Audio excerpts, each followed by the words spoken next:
This is all my best presentations and videos on sales. You could call it my ultimate guide. Enjoy. Selling with logic to make lots of money. And so this will either be the best presentation on sales you've ever heard, the worst presentation on sales you've ever heard, or somewhere in between. That is a promise, all right? And so I thought it would make sense to start with this. We have a high, this is Charlie Munger, who's probably like my #1 hero in this season of my life. We have a high moral responsibility to be rational. And I think that getting someone to rationally decide is important because emotional buyers oftentimes get excited, they'll buy, and then who's had somebody who calls them 2 days later is like, I don't know why. Anybody? Raise your hand, just so you know you're not alone. Okay, and what happens is, it's just like dating. I think Layla talked about it yesterday. If you have a rational foundation for a relationship or a decision, when the emotions fade, the logic will continue. And so it's good to answer both sides of the decision-making process. The short-term side is the emotion that gets you to decrease your action threshold and take a step, right? But the logic is what makes it stick and actually makes you a great customer, all right? And so for me, and I think that the further along you get in business and the higher up you get in business, the more you'll see people who tend to make more logical decisions, more logic-first decisions, and fewer emotional decisions, all right? So what does rational logical have to do with selling? Well, you have logical buyers and you have emotional buyers in general, right? Most people sit on this continuum, one way or the other. And emotionally, people want to believe you. People want to buy. You must help their logical brains justify the decision that they already want to make. Think about it that way. They want to buy from you. You have to help them, all right? So who here identifies, actually, I'll skip through this. Emotional, logical, you're probably in between. Anybody in between these two? Anyone? All right, then you'll love this.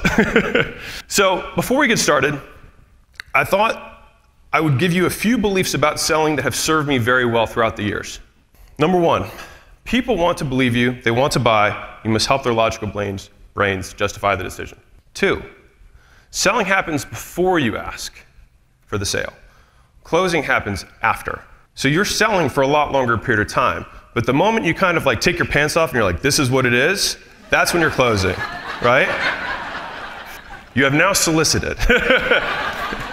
Now you close. 3, it's easier to handle obstacles than objections. I'll get to what the difference between those are in a second. That being said, expect and plan for no. It is not failure, it is expected. So stop being surprised. It's one of the first things we talk new sales guys into is expect no. That's not like, that's a part of this. If they already were going to say yes, then you are not necessary. No is the job, right?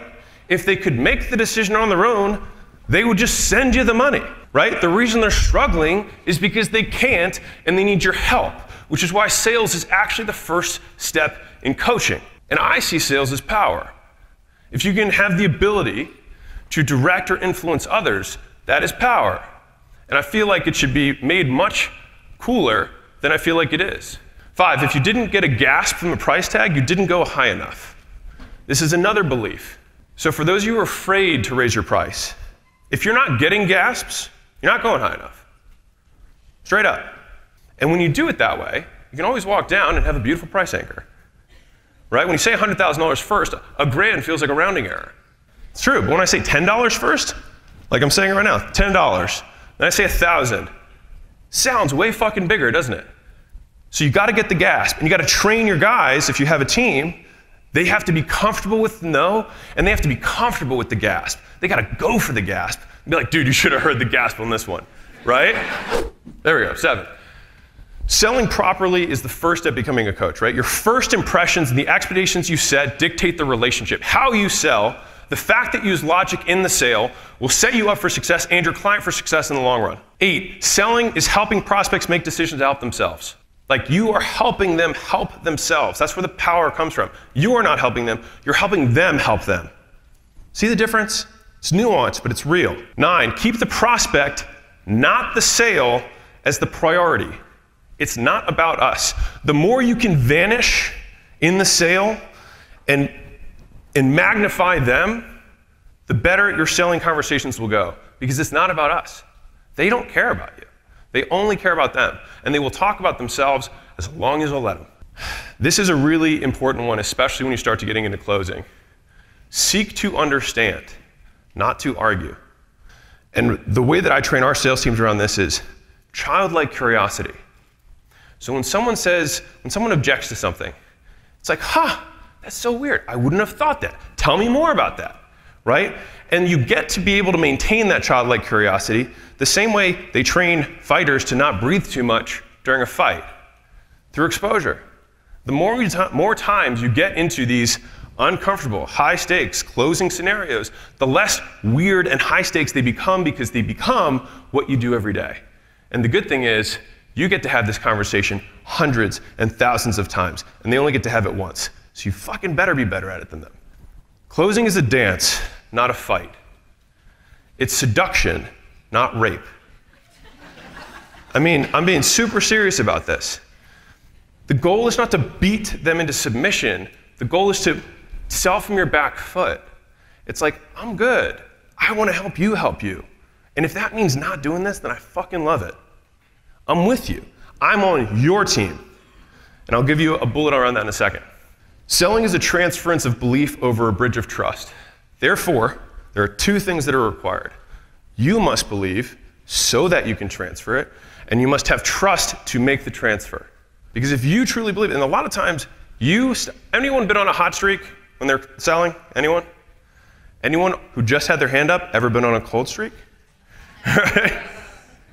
Most times, you go from hot to cold not because you forgot how to sell, but because you stopped believing in why you're selling. You have the same skills as you did the day before. But sometimes you get a text, you get an email, you get a pain in the ass customer, you ask for a refund, whatever the hell it is, right? And then you question yourself. And so that bridge might have been created, but there was nothing to walk across it because your cup wasn't full. And so that's why, especially it's you in the beginning, but your teams over time, the process of filling conviction is one of the easiest and best ways to increase someone's closing percentage. Better than any of the training in the world. If you get someone to believe, they will sell the right way because they're doing it not to make the deal, because they want to help the other person. 16, you can only build trust if you genuinely want to help. And humans are exceptionally good at sniffing out intention. It is a survival mechanism. You have to know if someone's trying to double cross you. We're very good at smelling it out. And the reason a lot of you guys can't close is because you only care about closing. Belief and trust are a continuum, not binaries. So it's not you believe or don't believe. It's not they trust you or don't trust you, but how much do they trust you? How much do you believe? How deeply do you believe? Because anyone ever been around somebody who just believes balls to bones something that you think's batshit crazy? I mean, all the way. So much so that you start to question what you believe. That's what real conviction does. 18, closers ask hard questions, and it's because you genuinely care. That's why you do it. That's why we're here. Who here wants to impact thousands of lives and help people? Then you gotta fucking ask hard questions. Because it's the only thing that's gonna actually pierce someone's heart and actually get the transformation to happen. If you cannot have transformational conversations, you cannot coach. And this is the first step. The person who cares the most about the prospect wins the sale. That includes them. So if you care more about their well-being than they do, you will win. And if you are more convicted, they will question their own excuses because you are so certain.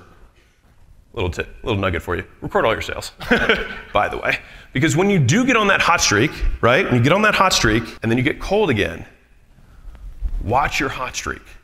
See where you paused, what jokes you made, when you asked for the sale, when you didn't, how you overcame it.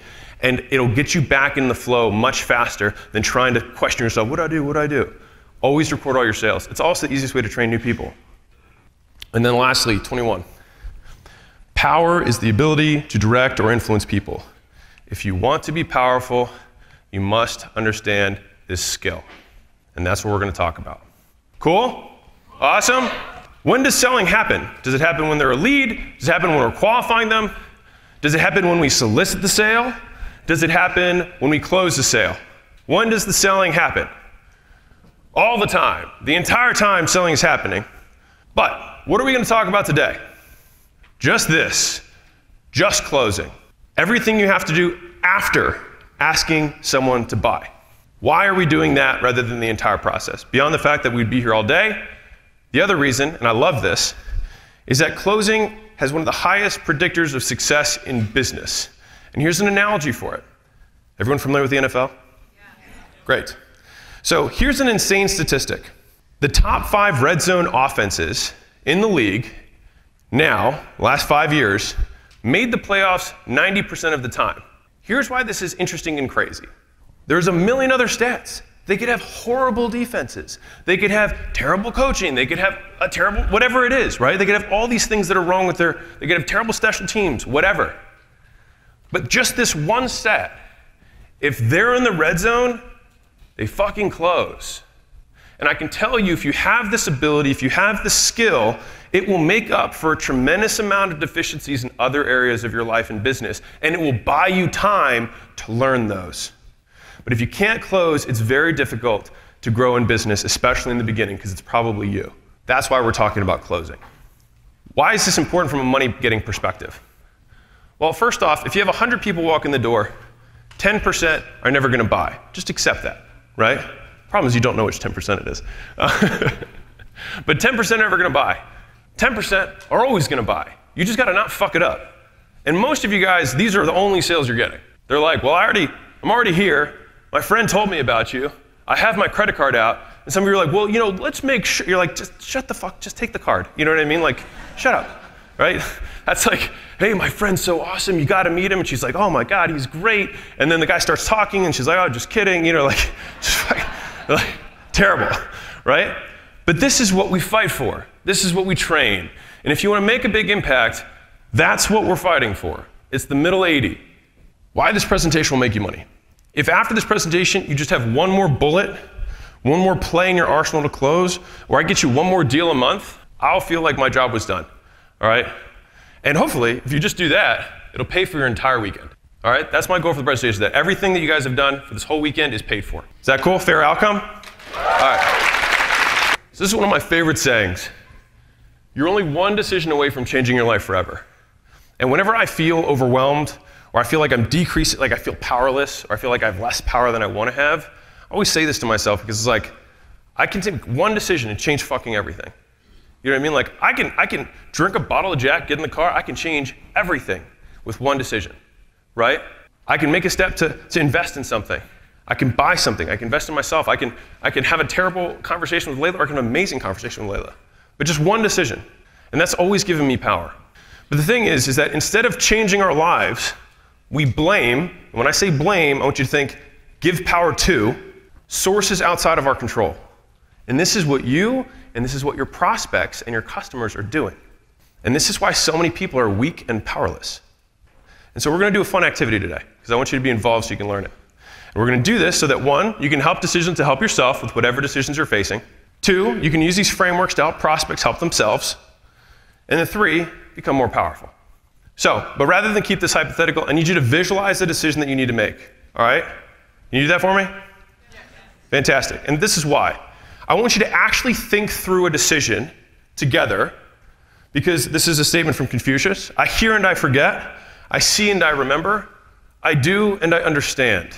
So my goal here isn't for you to take screenshots of every picture or of every slide. That's not my point here, because the thing is when you do that and you this is why I do it, I take pictures so that I don't have to remember it. But I don't want you to remember it. I want you to understand it. If you understand it, you won't have to go back to your notes, because let's be real, half the time you're not even going to open these notes up again. You're here now with me. Try and understand. If you do that, it can change your life. Because what we're going to do is not going to be some scripts that you have to understand, but the logic behind the arguments that people will give you as to why they are not choosing to become more powerful. And if you can unlock that, people will feel more powerful talking to you, and they will want to buy from you because of the feeling they have. Does that make sense? And so that's when you're using logic to create an emotion. So here's an easy one for you. Anyone here presented with a decision in the last 24 hours? Yes? Great. Fantastic. So who thinks a decision could change your life for the better? Great. For the worse? Who knows? All right, let's go. So here's my goal. I want to show you, as though you were a prospect, how to think through a decision and help others using these frameworks, right? What you want, what you don't want. Maximize the left, minimize the right. So here's what this is translated to. If you decided to buy the offer, you feel more certain about your decision. If you decided not to buy the offer, you feel fucking certain about the decision. And if you're undecided, you make a fucking decision, all right? And you feel good that it's the one that has the highest likelihood of getting you closer to where you want to go. And this is what we have to walk through with our prospects. When you're looking at them, you have to be like, I don't want you to buy. I want you to decide for you, not for me. I'll be the same either way, right? You're like, I'm going to be ripped and in shape. It's not going to change me, right? Like, that's not going to change. But like, it will change for you, right? So, quick note on sales ethics, and then we'll dive in. Helping someone make a decision to help themselves does not mean buying from you. That's a reiteration. You have to keep their goals at the center of the decision, and you should be happy. I mean this, because if you can shift this, truly, if you can be happy when someone decides to own the power and not work with you, then the pressure around sales disappears. It evaporates. There's no stake. The stake is, did I help them? Does that make sense? And that means that you can win every sale because you change the metric you're measuring yourself by. That's the superpower. And that's where you do make the most sales because you don't care about the sale because you care about the person. And the people pay the most attention. So I call it paying attention. They pay for it. They pay for you to pay attention rather than talking about yourself, right? Because they don't care about you, because they're thinking about 100 other things. And this is why. Most importantly, make high-stakes decisions to help your prospects in order to best serve them. Okay, so I told you earlier I was going to talk about the difference between obstacles and objections. A couple of you guys raised your hands about the differences. I'm not going to ask, I'll tell you what it is. Obstacle is a thing that blocks one's way or prevents or hinders progress. When you disagree with them, that is an obstacle. This happens before you solicit the sale. Someone says some bullshit before you even get to the sale, that's an obstacle. A simple example I hear all the time. Hey, why'd you hop on the call today? Hey, why'd you walk in the gym today? Whatever it is, right? Them. I just wanted to find out a little bit more about the program. First 10 seconds, obstacle. You're not here to find out more about the program. You're here because you're fat. But they got to say it. So you're like, oh, so you're finding out, do you do this all the time? Do you go to lots of different programs to find out information? Or is there a problem you're trying to solve? They're like, oh, well, I'm trying to lose weight. Like, oh, got it. So you're not just hopping on 100 calls a day, because I was like, that would be a very weird existence, right? You just hop on for information all day. Ha, ha, ha, ha, ha. Great. Fantastic. I've had this conversation before, right? So it's an obstacle, right? And the thing is, it's easy to confront and destroy obstacles before you ask for the sale. Once you've asked for the sale, you switch to objections. Objections is when they disagree with you. So it's much easier to be on the other side, disagreeing and helping them break their beliefs before the stake has been presented. After you're in the red zone, it's all closing. It's all objection overcomes, right? Example of that's like, I don't want to buy right now. And you're like, totally understand. What are the main criteria you're thinking through? Which is always funny because people are like, I need to think about it. I've never had someone leave because they need to think about it. I'm like, cool, what are you thinking about? And they're like, oh, I'm still here. Right? So learning how to talk through these high-stakes decisions with yourself or others is the purpose of the presentation, and as a result, you'll become more powerful. Okay, so before I dive into each of these arguments, I have to make this one statement, is that the person must really want the goal and believe three things. One, which we'll get to it, there we go. The product will get them the goal, comma, the way they want to get there.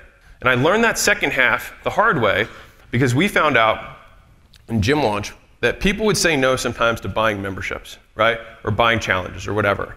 But when we offered them the ability to come back the next day, help them for free, we'd sell them $400 of supplements. And they just said no to a $100 down service thing. I'm like, what the fuck? It's because they want to lose weight, but they want to lose weight their way. And so that's when I started learning, oh, not only do we have to make sure that they want the goal, and they believe that the product's going to get them there, but it has to get them there the way they want to get there. This gives you ammo for the questions that you're going to ask. Does this make sense? Okay. The second thing is that you and others will support them. Are you telling me the truth? Is this really what's going to happen? Will other people around me support this decision? And the third is that it will work for them and not just everyone else. Sure, I've seen the people who step on the stage, but they're different than me. I'm a snowflake. I have metabolic thyroid ketosis, right? Whatever. I have zero influence allergy, whatever. You know what I mean? I have no following itis, right? Whatever it is, right? Whatever bullshit you tell yourself. And what you have to do in this situation is you have to provide proof so that it'd be more unreasonable not to believe than to believe. And this is a logical close. This is not an emotional close. This is when you look at someone and say, how many people would you need to see for it to be more unreasonable for you not to believe than to believe? At what point? Is it 10? Is it 50? Well, here's 1,000. Tell me when to stop. Okay. Great. So that's not the real reason. And then you can confront the real shit. All right? So otherwise, if they're not sure of those things, if they don't actually want to lose weight, if you don't actually want to make money doing online fitness, then it doesn't matter what Jason says. You don't want to make money doing online fitness, then you're not going to buy, right? If you do want to make money doing online fitness, then you go down the train tracks. That make sense? Okay. Again, this is why you expect no at first, because if people could make the decision, they would have already made it. All right, now to the main course. Richard Feynman, besides Charlie, one of my favorite thinkers of all time, he was like the second guy on the atom bomb. Sounds negative. Brilliant teacher, he's known for this. Understand, don't memorize. Learn principles, not formulas. And that's what the rest of this presentation is about, is the principles behind overcoming these distortions that people have. And so this is me asking you for your own sake, don't take pictures of the slides. It's because all the stuff's gonna be in the recordings, but you are here now, so be here now, so you can understand it, okay? So, there are 3 sources. This is a huge breakthrough for me, so I'm gonna share it with you the first time I share it live. There are 3 sources that we cast our power to, okay? And it took me a very long time to get through this because I looked at Grant, and he had his, you got stall, decision maker, money. Then you talk to Barry, who owns Sage. She's like, you got time, fit, money, fear, shame, right? Those are hers. And then Jordan Belfort's got his. And so everybody's got like, these are the only overcomes, right? And I was like, there has to be an actual truth here. Like there has to be something that's true that's unquestioned. And so trying to figure this out, I actually went back to Dr. Albert Ellis. Anybody who knew who he is? No one, great. Who here knows what cognitive behavioral therapy is? CBT? He invented it. Smart dude. And so what he noticed is that he originally had 11 distortions of reality, then he dropped it to 9, then to 7, and then he came to 3, and the 3 stuck. And the 3 are what I'm about to share with you. And you're like, why is he talking about this about sales? Because the objections that people offer you where they cast their power to are distortions of reality. They are the things we use to upset ourselves. These are the 3. Circumstances, and this is the irrational statement that people make. I must get what I want when I want it. I must not get what I don't want. If I don't get what I want, I can't stand it. That's when people blame their emotional disturbances on circumstances.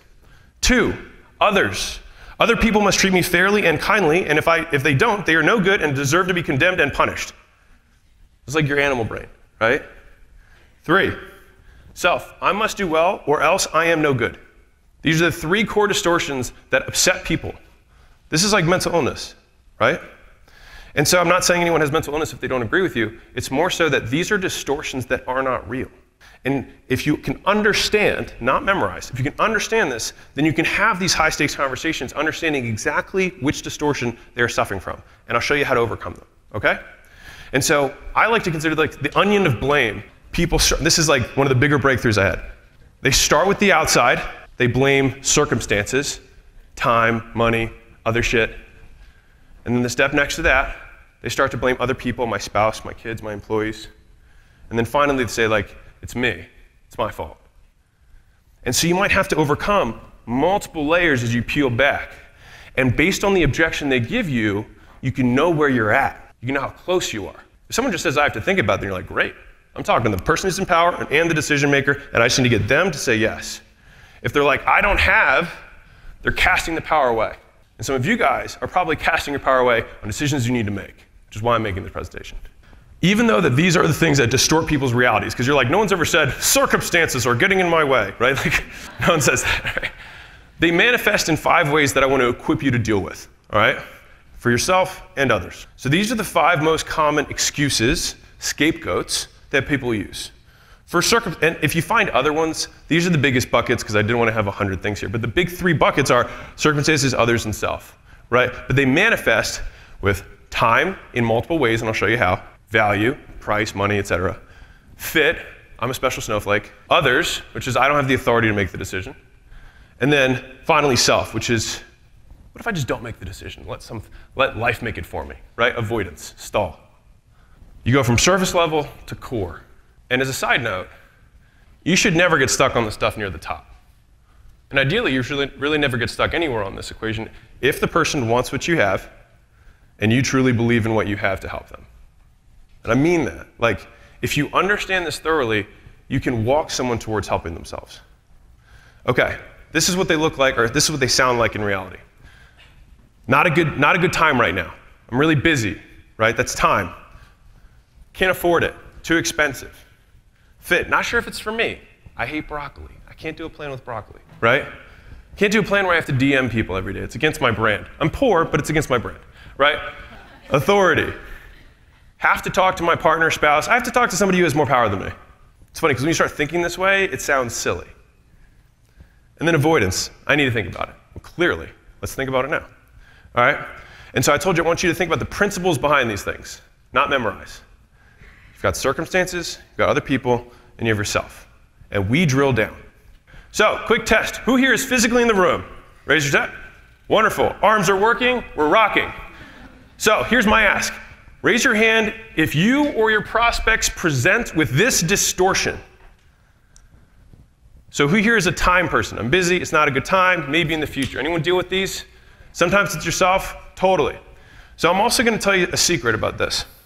I think the reason I got pretty decent at logical arguments is because I am inherently skeptical, and I will paralyze myself from not doing anything unless I have really sound reasons to do it. And I realized that I couldn't move forward and make any progress in my life until I had these frameworks to think through these hard decisions through so I could start taking steps to where I wanted to go.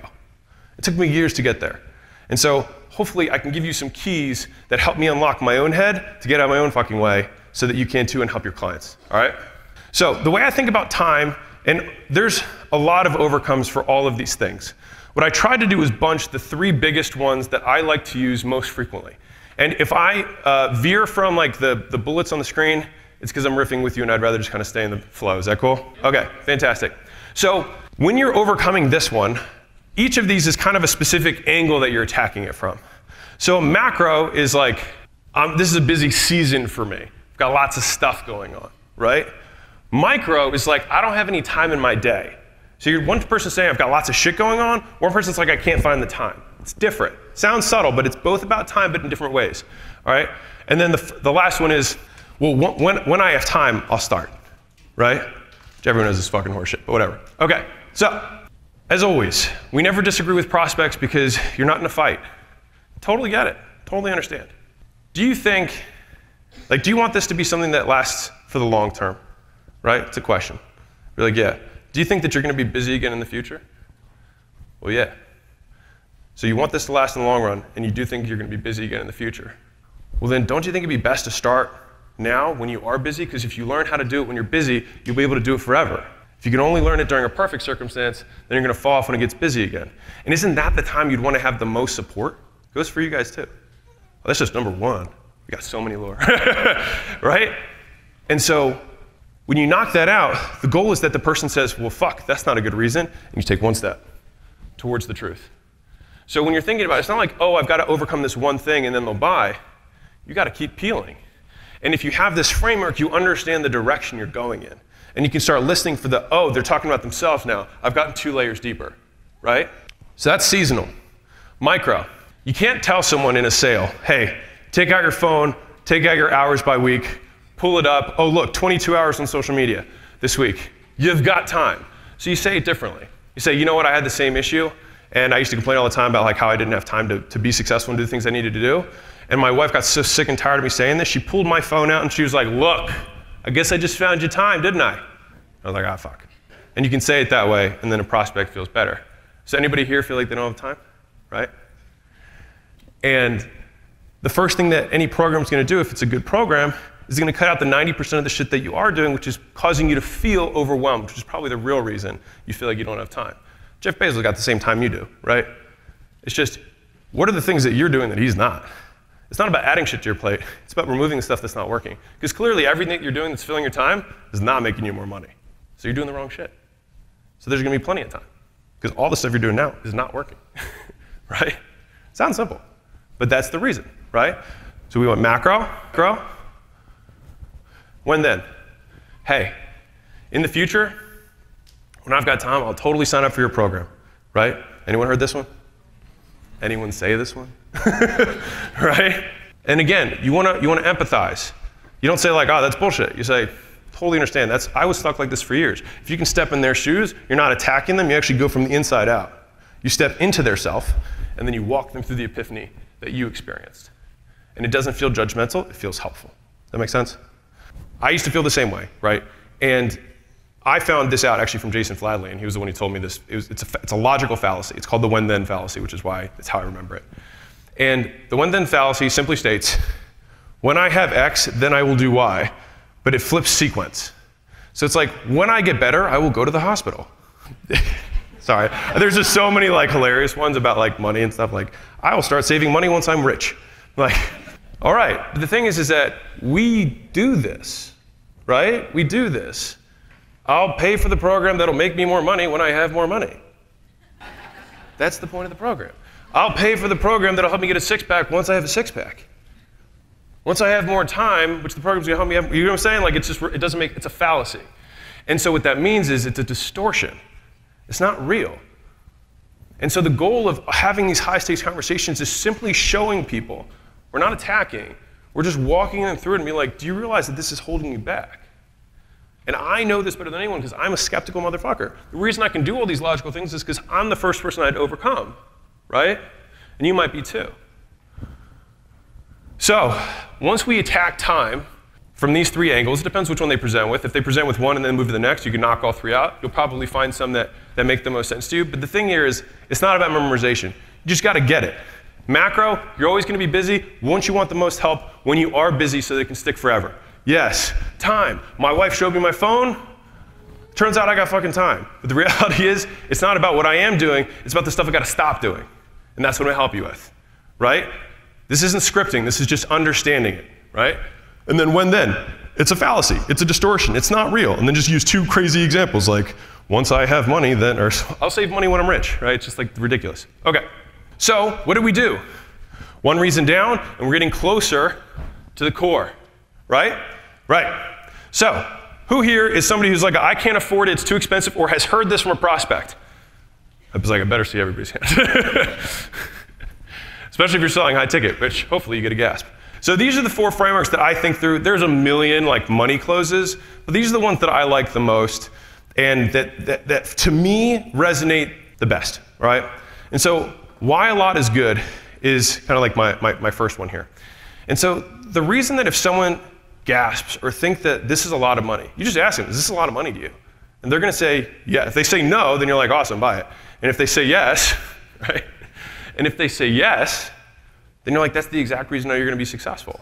Because there's other people who buy this thing and you know what? They're not all in on it. But the question is, do you wanna draw the line in the sand and go all in? Do you wanna step over the line and be the person you wanna be? Because I can tell you that this is not about whether this works or not. I've already proven that. The question is whether you work or not. And so if you put more on the line, then you have a higher likelihood of being successful. So you should be the last person to be worried about this. I'm more excited because the best stories are always coming from people like you in your exact situation. So don't let that be a reason not to do it. That should be the reason to do it. So the next one is like, why is this not a lot? So first is, the fact that it's a lot for you is good. It means you're gonna try hard. The second one is like, well, it's a lot in terms of absolute amount, but relative amount is very little, right? Because if all this does is add $10,000 a month to your income, is it worth it? If all this does is get you into a bikini, is it worth it? Yeah. And so then what happens, and the reason that this is a stepping process, right, is that we're just taking these objections out of the way so we can get the person to confront reality, not a distortion they've created, because the reality is the thing they're afraid of. And so what happens is when they say, yeah, if it did that, it would be worth it, right? The problem is they don't believe you, right? And so it's like, great, then it's not about the price. It's about whether you believe me. So you can sidestep it. Does that make sense? We're taking a step closer. And then obviously you can use a comparison, depending on what you're selling. If you can price anchor with like, well, here, they don't have a 4-year degree for doing online fitness. That's why the alternative education industry exists. And it's because the formal education has failed most of us, right? Anybody graduate here with a 4-year degree? Anyone immediately be able to use that 4-year degree to get leads, make sales? No?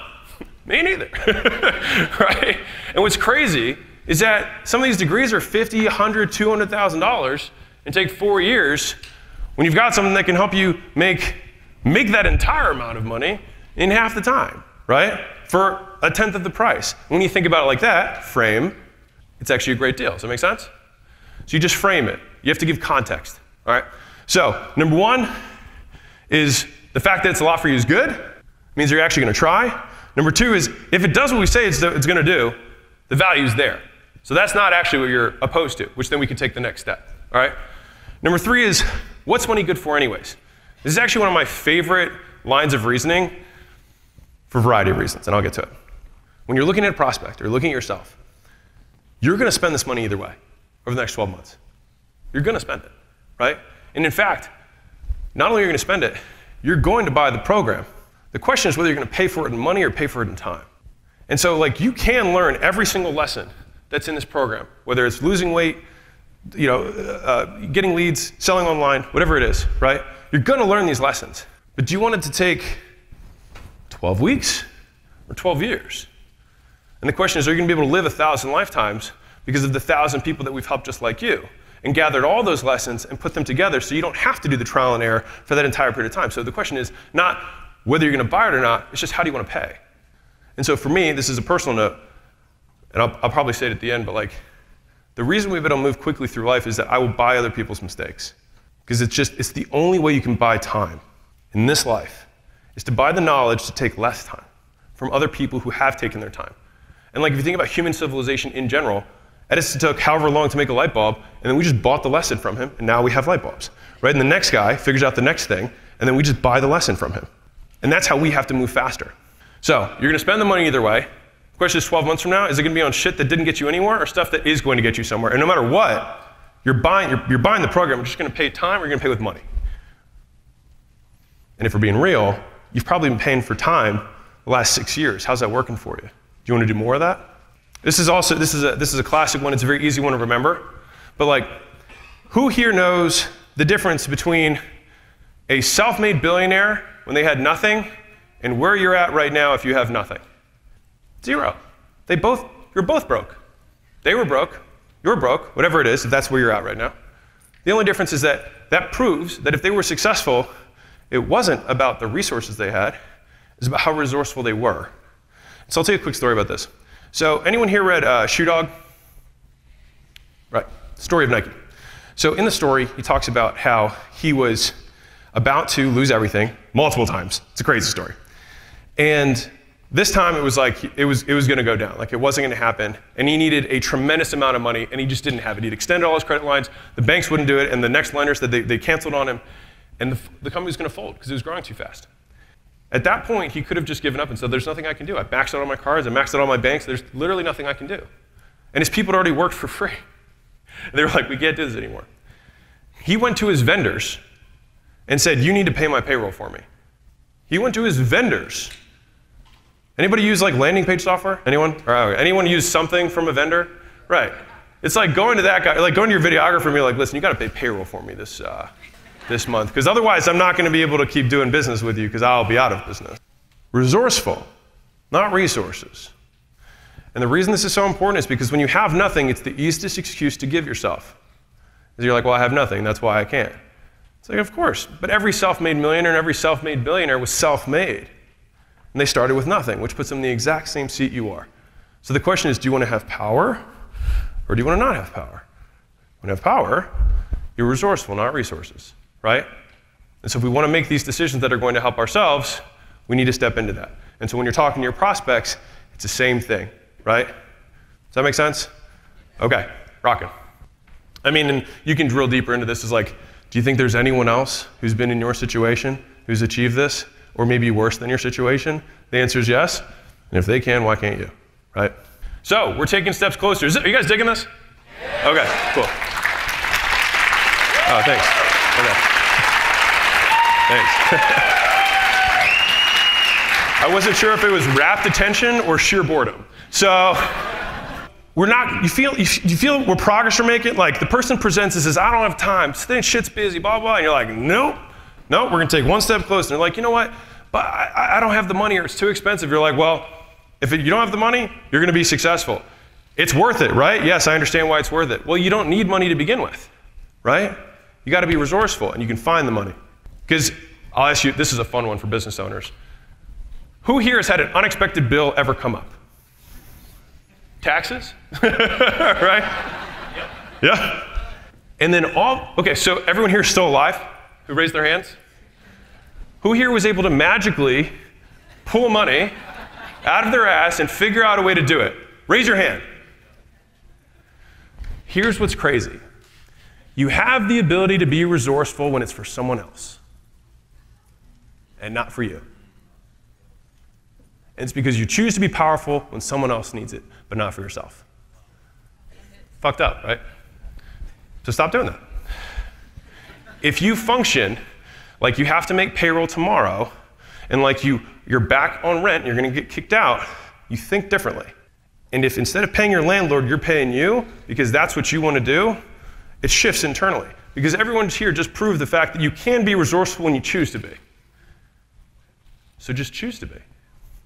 So, number 3 is not sure it's a fit for me. So, besides the obvious ones, which is like, I don't want to work out, broccoli sucks, I can't do a program where I can't do cardio, whatever the fuck, right? Like I said, I don't want to do DMs, I don't want to post on Instagram, I don't want to have a Facebook group, whatever, right? Whatever the bullshit is, all right? I'm not sure if the vehicle is a fit for me. So, usually you can overcome the easy ones, but if someone is just really sticking hard, these are the 3 that I use to shift perspective, okay? So this one is new identity, new priorities. So it's good to have cues for these things, which is like we vote with our dollars about the things that we care about. And if you show me what someone is spending their money and their time on, I can tell you what their future is. And I'll tell you an interesting story. So I had somebody who was just like you, who was like, you know what, I don't want to do this either. And I told her this story. Can I tell you it? Yes. And this is what you'd say to the prospect, right? So I was with Layla, and we went to Sephora, which is a makeup store. And I show up like this. I feel welcomed. And so we're standing there, she's doing something, and I usually stand in the corner like this. And I saw these 2 little girls, it might have been like, I don't know girl age, so like 12 to 15, this. And they were like giggly and so excited, and they had like the girl with the smock came over, was like helping them out.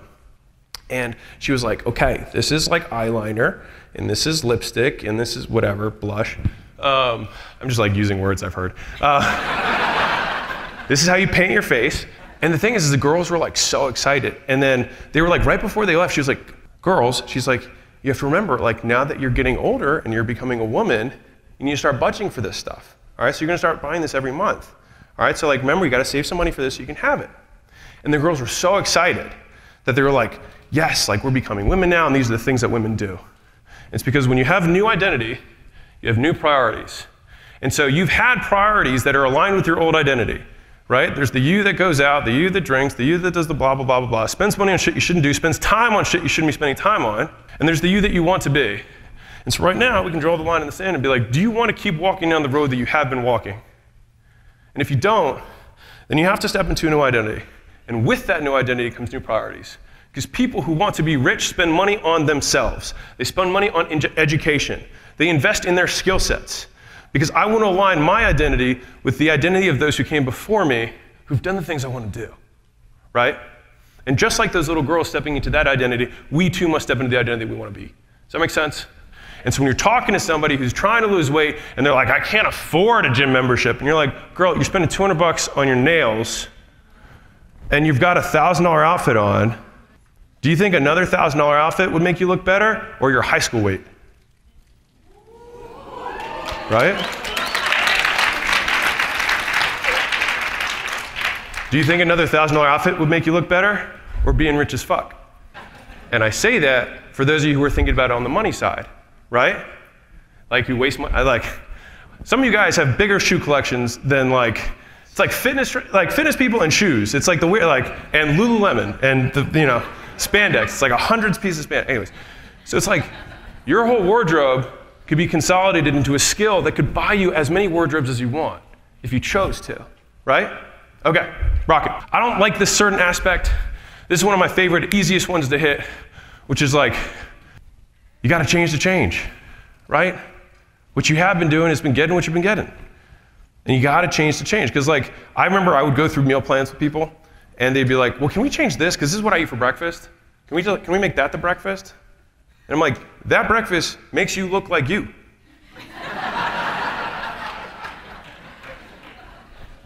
that way you spend your first 4 hours of the day makes your bank account look like what it does look like. Ooh. Right? Right? Taking steps. Right? We're getting closer to the truth. And so the thing is that it's going to hurt to change, because change hurts. And you've heard this one probably from Tony Robbins, and if you haven't, the question is whether the pain of staying the same is greater than the pain of change. And that's what you just ask someone. And this is in the help part. If someone's like, the pain of staying the same is not worse than this change. It's like, then girlfriend, like gain 50 more pounds and come back. You know what I mean? Like get there. You know what I mean? Hit rock bottom. This isn't it for you. I'm being real. Some people rock bottom is 12% body fat. Some people it's 500 pounds. But everyone's got one. You just got to know where yours is. And all you really got to do is just move what rock bottom is for you, which is kind of interesting because you start making a change here, which is kind of interesting as a thought. But are you in enough pain is the question you ask the person.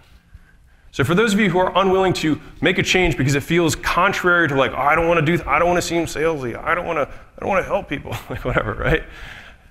Like, is your current situation more painful than the change that you will have to go through or experience to get to where you want to go? And so the last one is hypothetical. I actually really love this. This is a great framework overall for overcoming lots of different obstacles or objections that present themselves.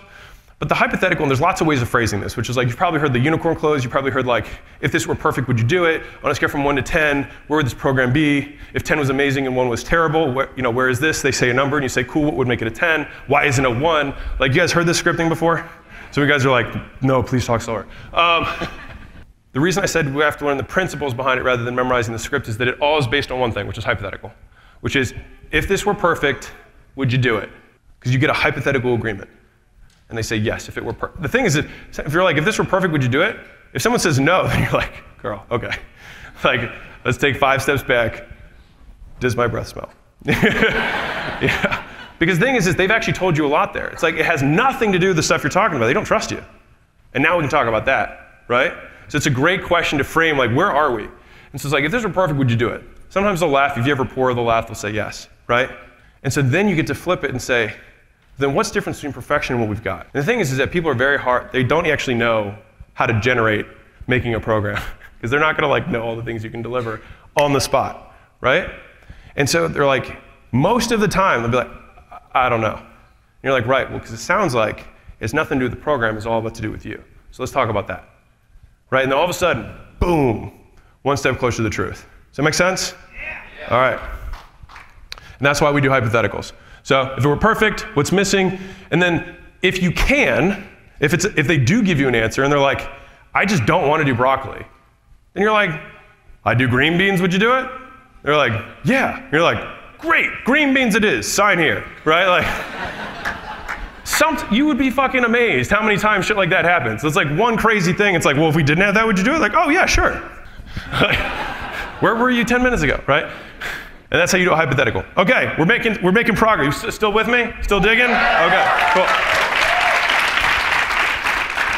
Authority, all right? This is one of my favorite, and so this one, instead of having 3, I really just have like one very good statement of reasoning that you should understand, okay? This is real shit. So this is more of a process than it is anything else, but the spouse or decision maker is not there, right?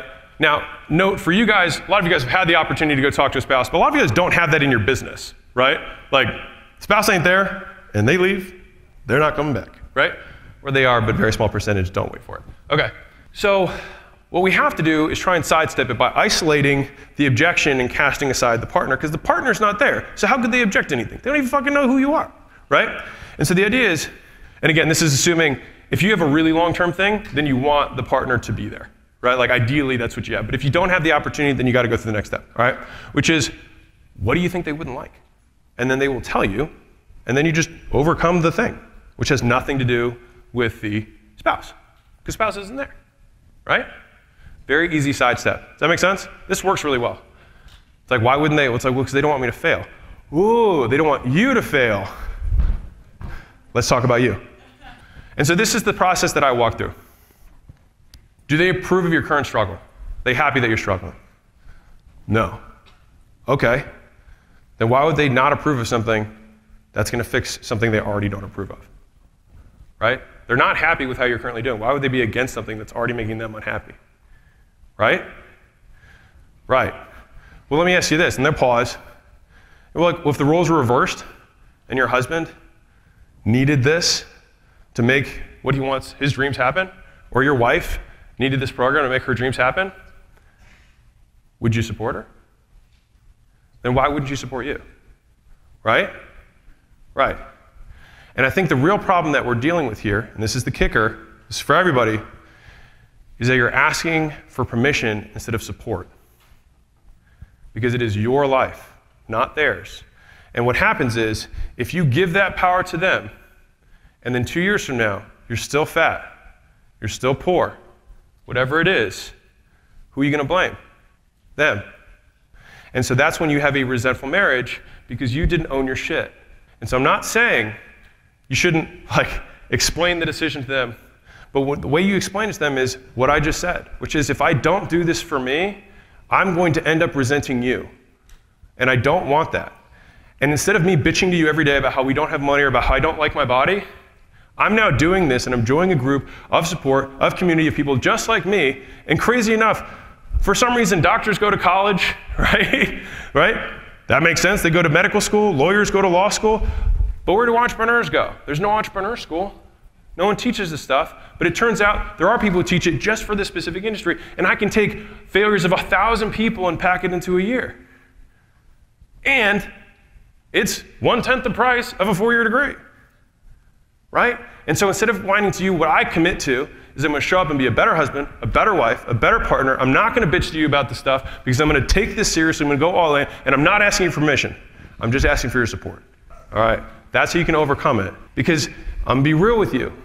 It is about them, and you have to believe that. You can't say this unless you believe it, because you save marriages by showing people that they're the ones in control. Because if they keep saying, my husband's not going to let me buy a weight loss program, what do you think she's secretly saying? Can't believe you won't let me do it, right? If that's real. If she's using it as a foil, you sidestep it, you get to self, right? But that might be the real thing. And if that is the thing, then you have to let them step into that. And that's where, having a 3-day no sweat guarantee or something like that is also helpful. It's like, hey, sign up. And I use a lot of rapport and humor in my selling. And so I'd be like, hey, Cindy, if you sign up and you tell your husband and he's upset, when he sees you, he's like, girl, I don't want you to get in shape. I want you to stay overweight. I want you to put those sweatpants on. I want you to sit on that couch, reach your hand in a bag of Cheetos, put the Cheetos fingers on there. I want you to create generational unhealth. I want you to live 10 years less long. I want you to see our grandkids. I don't want that, right? I want to marry a younger, better you sooner because you're going to have a heart attack. If he says that to you, you have him call me, and then they're cracking up, and you're like, okay. Listen, sign up, 3-day no sweat. If he does tell you that he just wants you to be out of shape and never leave him because he doesn't want you to get too hot because he's insecure, if he says that, yeah, just let me know, all right? So the whole time you're just joking and stuff, but the 3-day guarantee helps nudge a lot of these people over. Is that cool? You guys get that one? Okay. Sweet. And so that goes for you, right? It's about support, not permission. That's the bottom line, right? Support, not permission. Because otherwise you're going to blame them for your lack of dreams being realized rather than blaming the person that should, which is you. All right, so this is avoidance. Now we're getting to the core. We've gotten rid of time. We know that you've got time, and the best time to do it is today because you're going to be busy forever, right? Value, we know that you can't afford it. If you can't afford it, you'll buy it. If you can't afford it, it's a great reason to do it. And if the value's there, then there's no reason not to do it because it'll pay for itself, right? And what's money good for anyways? You're going to pay for the program regardless. You want to pay in less time or more time? Value's not a problem. Fit, you got to step into a new identity, right? You've got to be willing to change. And the question is just whether the pain that you're experiencing is less than the pain of the change that it takes to experience the next thing, right? If they step into that, they're good. Because it's not about resources, it's about resourcefulness. So fit's not an issue. Authority, they have to own it. It's about support, not permission. We all here? Do you feel like we've peeled the layers back on your prospects? And they're just laid bare naked there? You've solicited the sale. Now you got to close, all right? Avoidance. So now they're like, wait, I need to think about it. So, now that we've exhausted, I'm putting this as emphasis, We've exhausted all outside reasons. Now we're finally talking to someone in power. And that is what a good coach does. We don't make decisions for people. We help them make decisions. So here's I have to think about it. Not sure. Give me a hand. Who's dealt with somebody who thinks that way? All right. At least one person here. No, I'm kidding. All you guys did. You guys are great. So this is how I divide this up. Past, present, future. And so hopefully this should already, before I dive into these, give you simple frameworks to work through. Time, you've got macro, micro, when, then. Right? You got value. You're thinking about it's not a lot of money. Even if it were a lot of money, it's not a lot of money. You're going to pay for it either way. Like you have the simple frameworks that you can walk through. You might just hit them with one, and if they hit it with again, you hit them with the other angle. Because they're logical frameworks. They're not scripts. That's why I made them bubbles. You don't have to memorize it. You just got to understand it. Past. So like I need to think about it. And so the thing is and the first bubble there is if someone's like, I feel like this is happening so fast. Anyone get that one? Like I just got on the phone with you. I don't really know who you are. And you're like, hey, this is not a fast decision, right? You've been making this decision for the last 6 years. You continually make the decision. All we're doing today is deciding you're actually going to do something about it, right? How long you wanted to lose weight? A long time. So this is not a fast decision at all. But the thing is that, and this is where you go sunk cost. So if I were talking to you guys, I would say, you bought tickets because you saw some ad. You registered there. You got your flights. You got a hotel. You blocked the time. You flew here. You listened to this whole thing. You're 6 inches from gold. This isn't a fast decision at all. You did all these things to get here because it's important to you. So don't let that distortion stop you from getting what you want. Right? It's fear. Right? Let's face that. What are you afraid of having happen? Which, by the way, I took the slide out, but my 2 favorite questions to ask in a sale that I feel like are the fastest to cut through is what are you most afraid of having happen if you buy? What are you most afraid of? What's the worst thing that you envision in your mind? And if they're not sure, I just fill in the blanks. I'm like, I take your credit card, I swipe for as much as I possibly can, I go to Vegas, I put it all on black, and then I go to Monaco where they can't extradite me. Fair enough? And they're like, I was not thinking that. And you're like, right. So what's the worst, what's the real thing? And then they're like, I bought so many programs before. You're like, right. Let's talk about that, right? And so I'm going to skip one forward, and then I'm going to go back to it.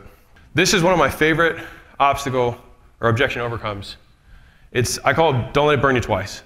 And this literally, you can see the date, it happened yesterday. This girl texted me, April 6th. She said, it's crazy to think that I had a sales call with you 6 years ago and I'm kicking myself in the butt for not jumping on. This is yesterday, right? Like I don't even own the company anymore. And I said, you let a bad decision burn you twice. Once when you made your poor investment, but a second time when you let that bad investment stop you from a good investment. It would be like, anybody ever have a boyfriend or girlfriend in middle school or high school that they're not currently married to? Anyone? Just come on. Help me out here. Okay. It would be like having a bad 8th grade boyfriend or girlfriend and being like, you know what? Men aren't for me. All coaches suck, right? There's good coaches, there's bad coaches. There's crazy ass bitches and there's crazy ass dudes. You know what I mean? Like, there's also good ones. And so things, if you let the bad one prevent you from the good one, you get burned by being with the bad one and because you let the bad one control your next decision, right? And so when someone has had a bad experience with doing keto or whatever the fuck, right? Or you had a bad experience with some program that you did or did not do or they didn't fulfill, whatever. Either way, don't let that burn you twice because no matter what you're gonna have to do, you're gonna have to do these actions, whether you're part of the program or not. You gotta do these workouts, whether you're part of the program or not. Doesn't matter. You're gonna have to do it. So you might as well do it with somebody who's gonna get you there faster, right? Let me go back one real quick. So, it's not a fast decision, and this is another one that I love, which is, do you think that you're maybe in this position because you have struggled to make a decision in the past? You have waffled when it came time to make the hard call? Have you been in this conversation and said no before? Yeah. Do you think that's why you're here? Yeah. Do you think that might be the reason you should change that? Yeah. Okay, let's change it. One decision, change your life. And the last one is like, are you tired of another year of almost? Right? Tired of another year of almost hitting your goals, of almost getting to 10K a month, of almost hiring the team that you wanted, of almost retiring your wife or husband, or almost moving into the neighborhood that you wanted to move into, or almost being able to pay for your kids' recreational sports rather than not being able to because you can't afford it. Are you tired of another year of almost? Well, if you're tired of another year almost, then we can't do what we're doing to get here for another year because we're going to get another year almost. And so the question isn't what it cost you, but how much has it cost you to not decide up to this point, right? The cost of inaction. And I think that when we think about our lives in reverse, we never regret the things that we did, we regret the things we didn't do. The opportunities that we let pass by. And I think that if you can let that person step into that power, they will make the decision to help themselves, like this person did not. All right, present. So, depends on who you're talking to. If someone's talking about past stuff, then you deal with the past stuff. The second frame for avoidance is present, which is they just don't know how to make a fucking decision, right? And so you have to help them make a decision. And so this one, the rocking chair, is one that I just, for some reason, have used a tremendous amount of time, especially when I was selling weight loss, is to be like, I just really, really need to think about it. Be like, totally understand. Well, let's walk through like what that looks like. You're not gonna like go home, sit in the rocking chair, smoke a cigarette, because of course you're not healthy yet, right? You'll quit when you're healthy, right? You're smoking your cigarette and you're like, am I gonna do this weight loss program, right? You just sit there and just stare into the clouds like, I wonder. No, of course not. You're gonna get in your car and then you're gonna realize you gotta pick up Timmy from soccer practice, you gotta get groceries, you gotta cook, you gotta clean, you gotta pick up, go do the laundry, you gotta do all these things, right? And then 3, 4, 5 days from now, you're gonna put on that old pair of jeans and it's not gonna fit and you'll be like, fuck. And just there, you'll have made the decision, and you'll keep living your life. And so let's just make it now. Because the reality is that it doesn't take information to make decisions, it doesn't take time to make decisions, it takes information. And I'm the only source of information you got. So let's talk. I'm here. I'm here for you. Let's do it, right? Because that's the fallacy, is that people think they need more time to make decisions because they assume they will get more information in that time. But if you are the source of the information, then time does not help them.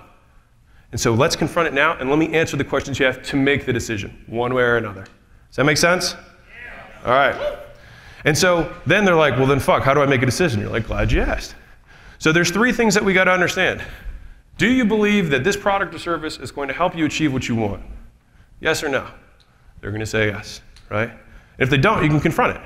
Note, all of these are confronting decisions. So we've moved all the way down the onion, right? We're at truth now.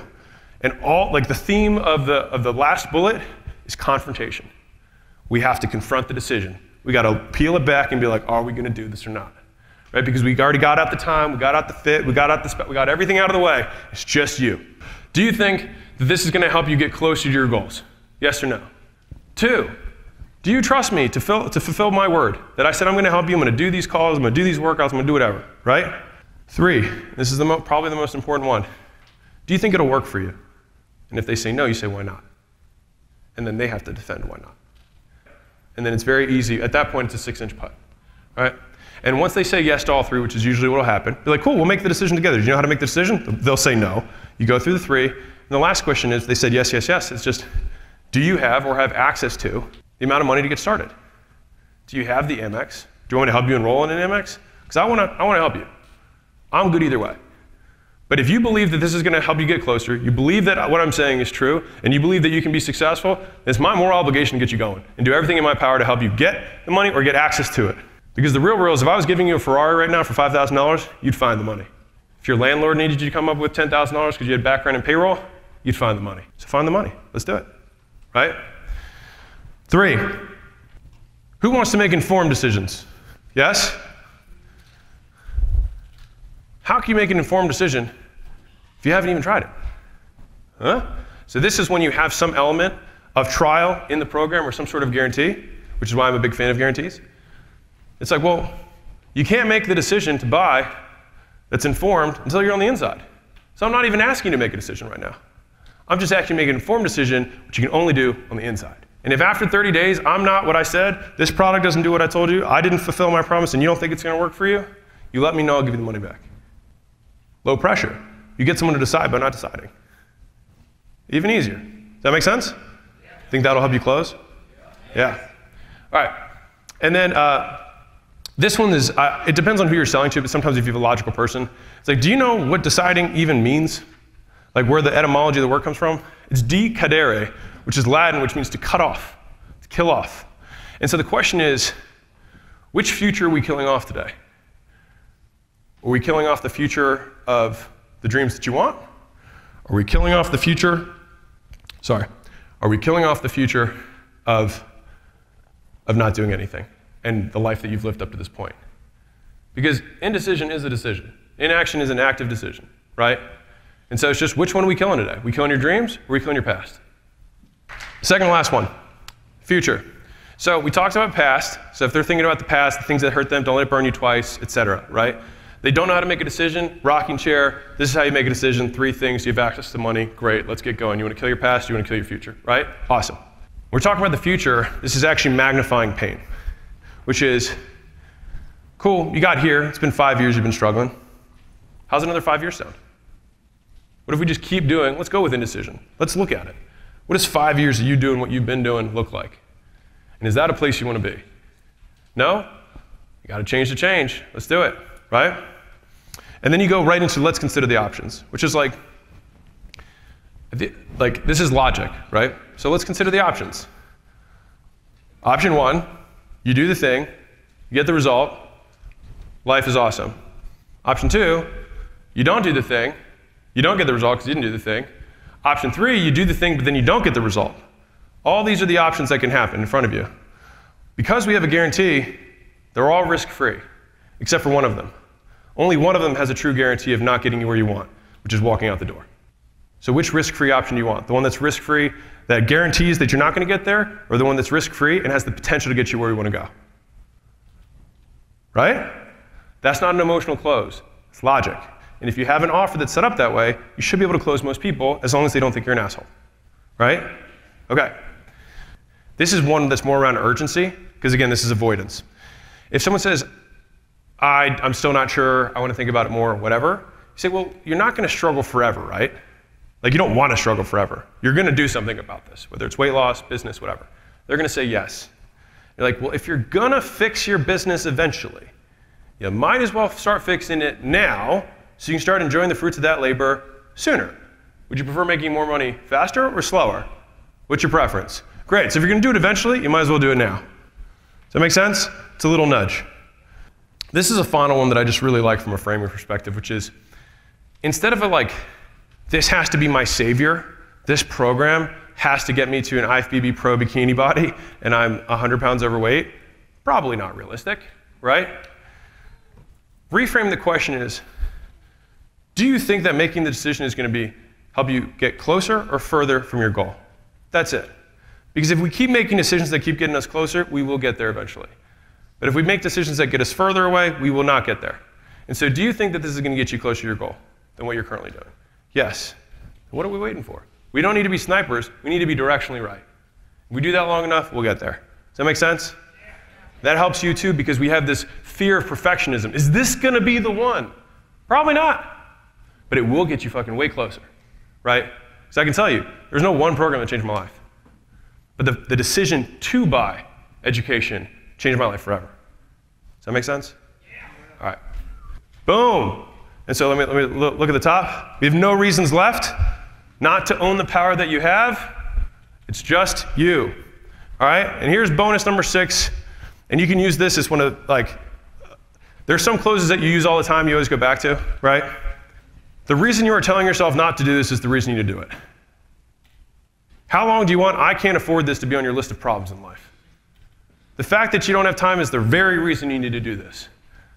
The fact that you're so dependent on your spouse is the reason you need to take this decision and own it, right?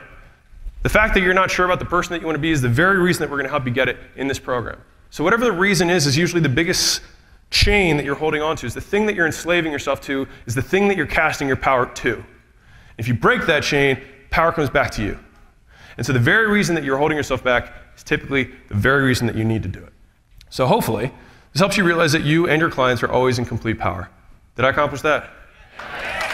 Awesome. Thank you.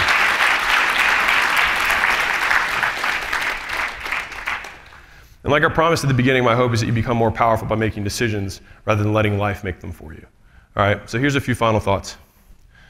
Fortunes are created by taking a lot of risk with a little bit of money. Fortunes are maintained by taking a little bit of risk with a lot of money. And every one of those people that was self-made takes a lot of risk with a little bit of money.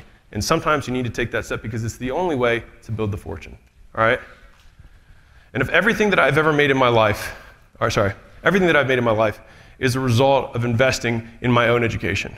It has gotten me far higher returns than any stock, any real estate, any crypto, right? Any whatever, by a mile.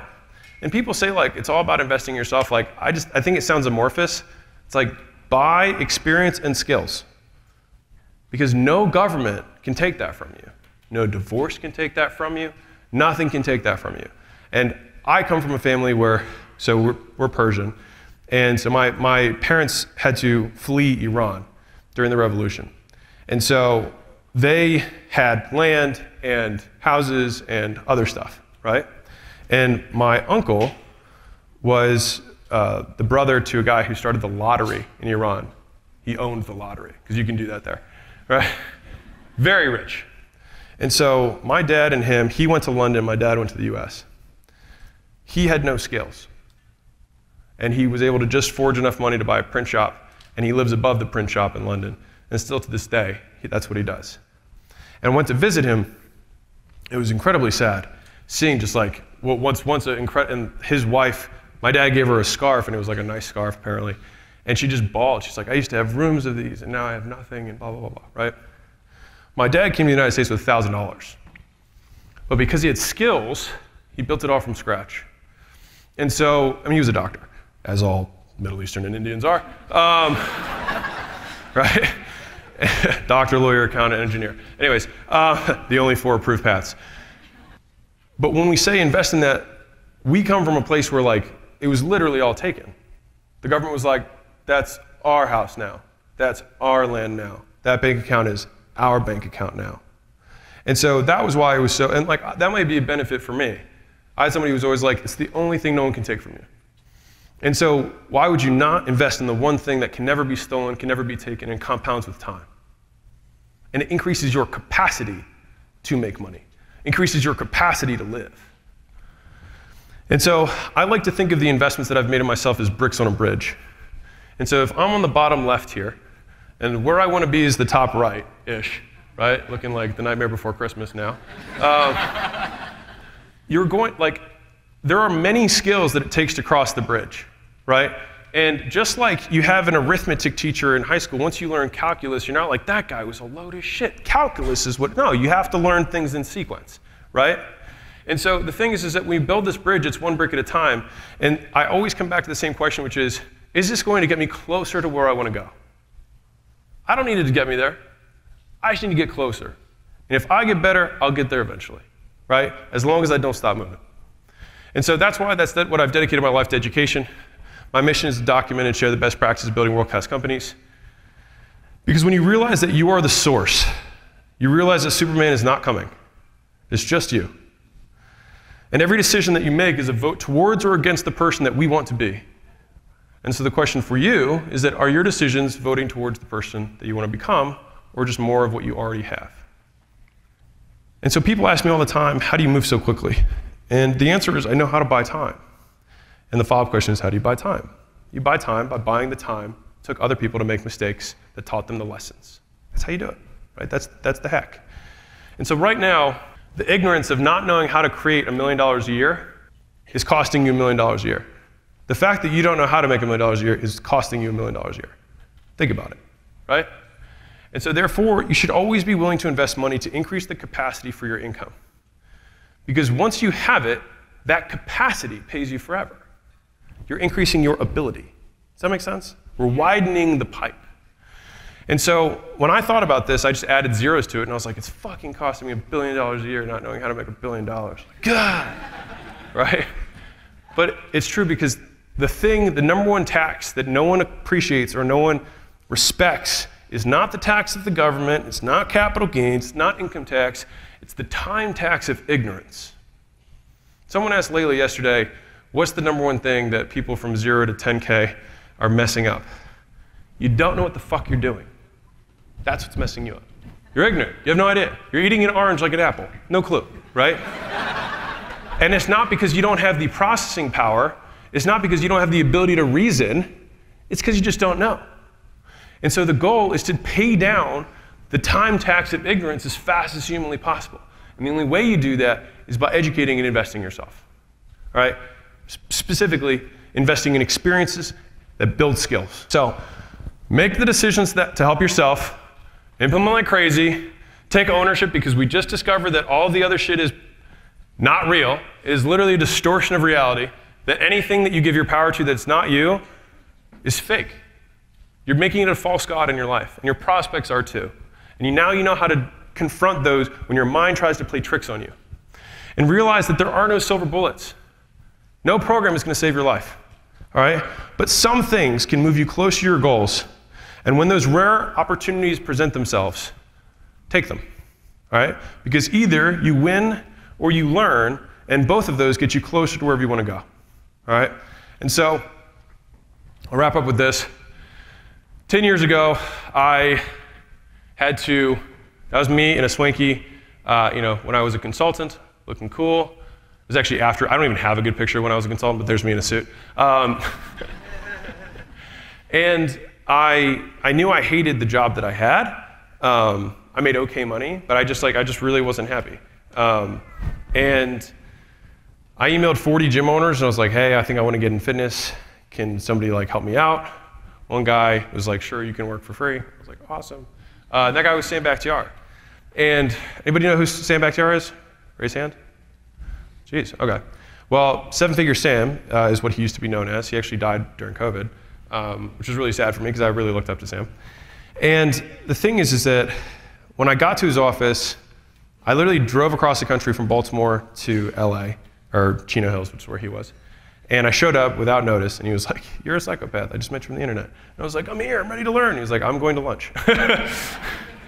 And, but right after he came back from lunch, he was like, all right, so you should join my mastermind. And I was like, I don't have a gym. And he's like, that's okay. It was a gym mastermind.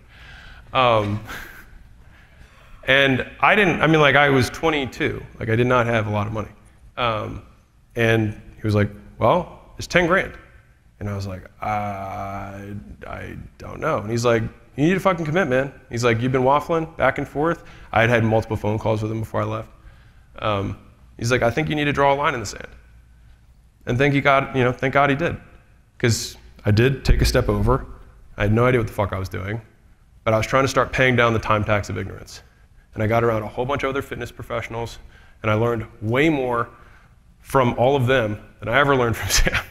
But because of that, my beliefs started to change, the ways I saw the world changed, the traits I started to embody changed, and started taking steps.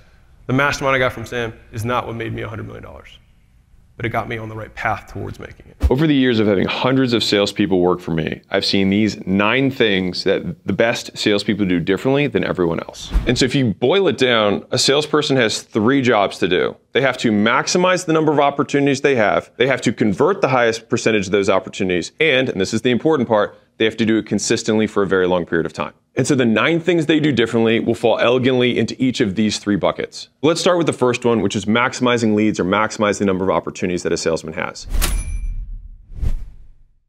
So right off the top, I've never seen a salesperson who does the most in a company have the lowest amount of hours worked. I've yet to have it. And you know what? Maybe there's a special snowflake out there, but in every company that I've owned and every company that I've looked at, the guy who works the most hours is the one who sells the most deals. And so maximizing opportunities comes in a number of different forms. So number 1 is that they have the total most hours available per day, because you should be available when the prospect is available. And that means sometimes working long hours, it sometimes means working weekends. And yes, businesses also pay rent on Sundays, and so you can make sales on Sundays. So my software company, Alan, scheduled 4,000 plus appointments per day across a number of different industries. And so we got to see all the way from click to close which companies were selling the most people. And we looked at all the different data. So times of day, number of days per week, speed between text responses, number of characters in text response, all of these different variables, because I had 2 data analysts that looked at this to figure out how could he maximize throughput for any business. And obviously sales is a big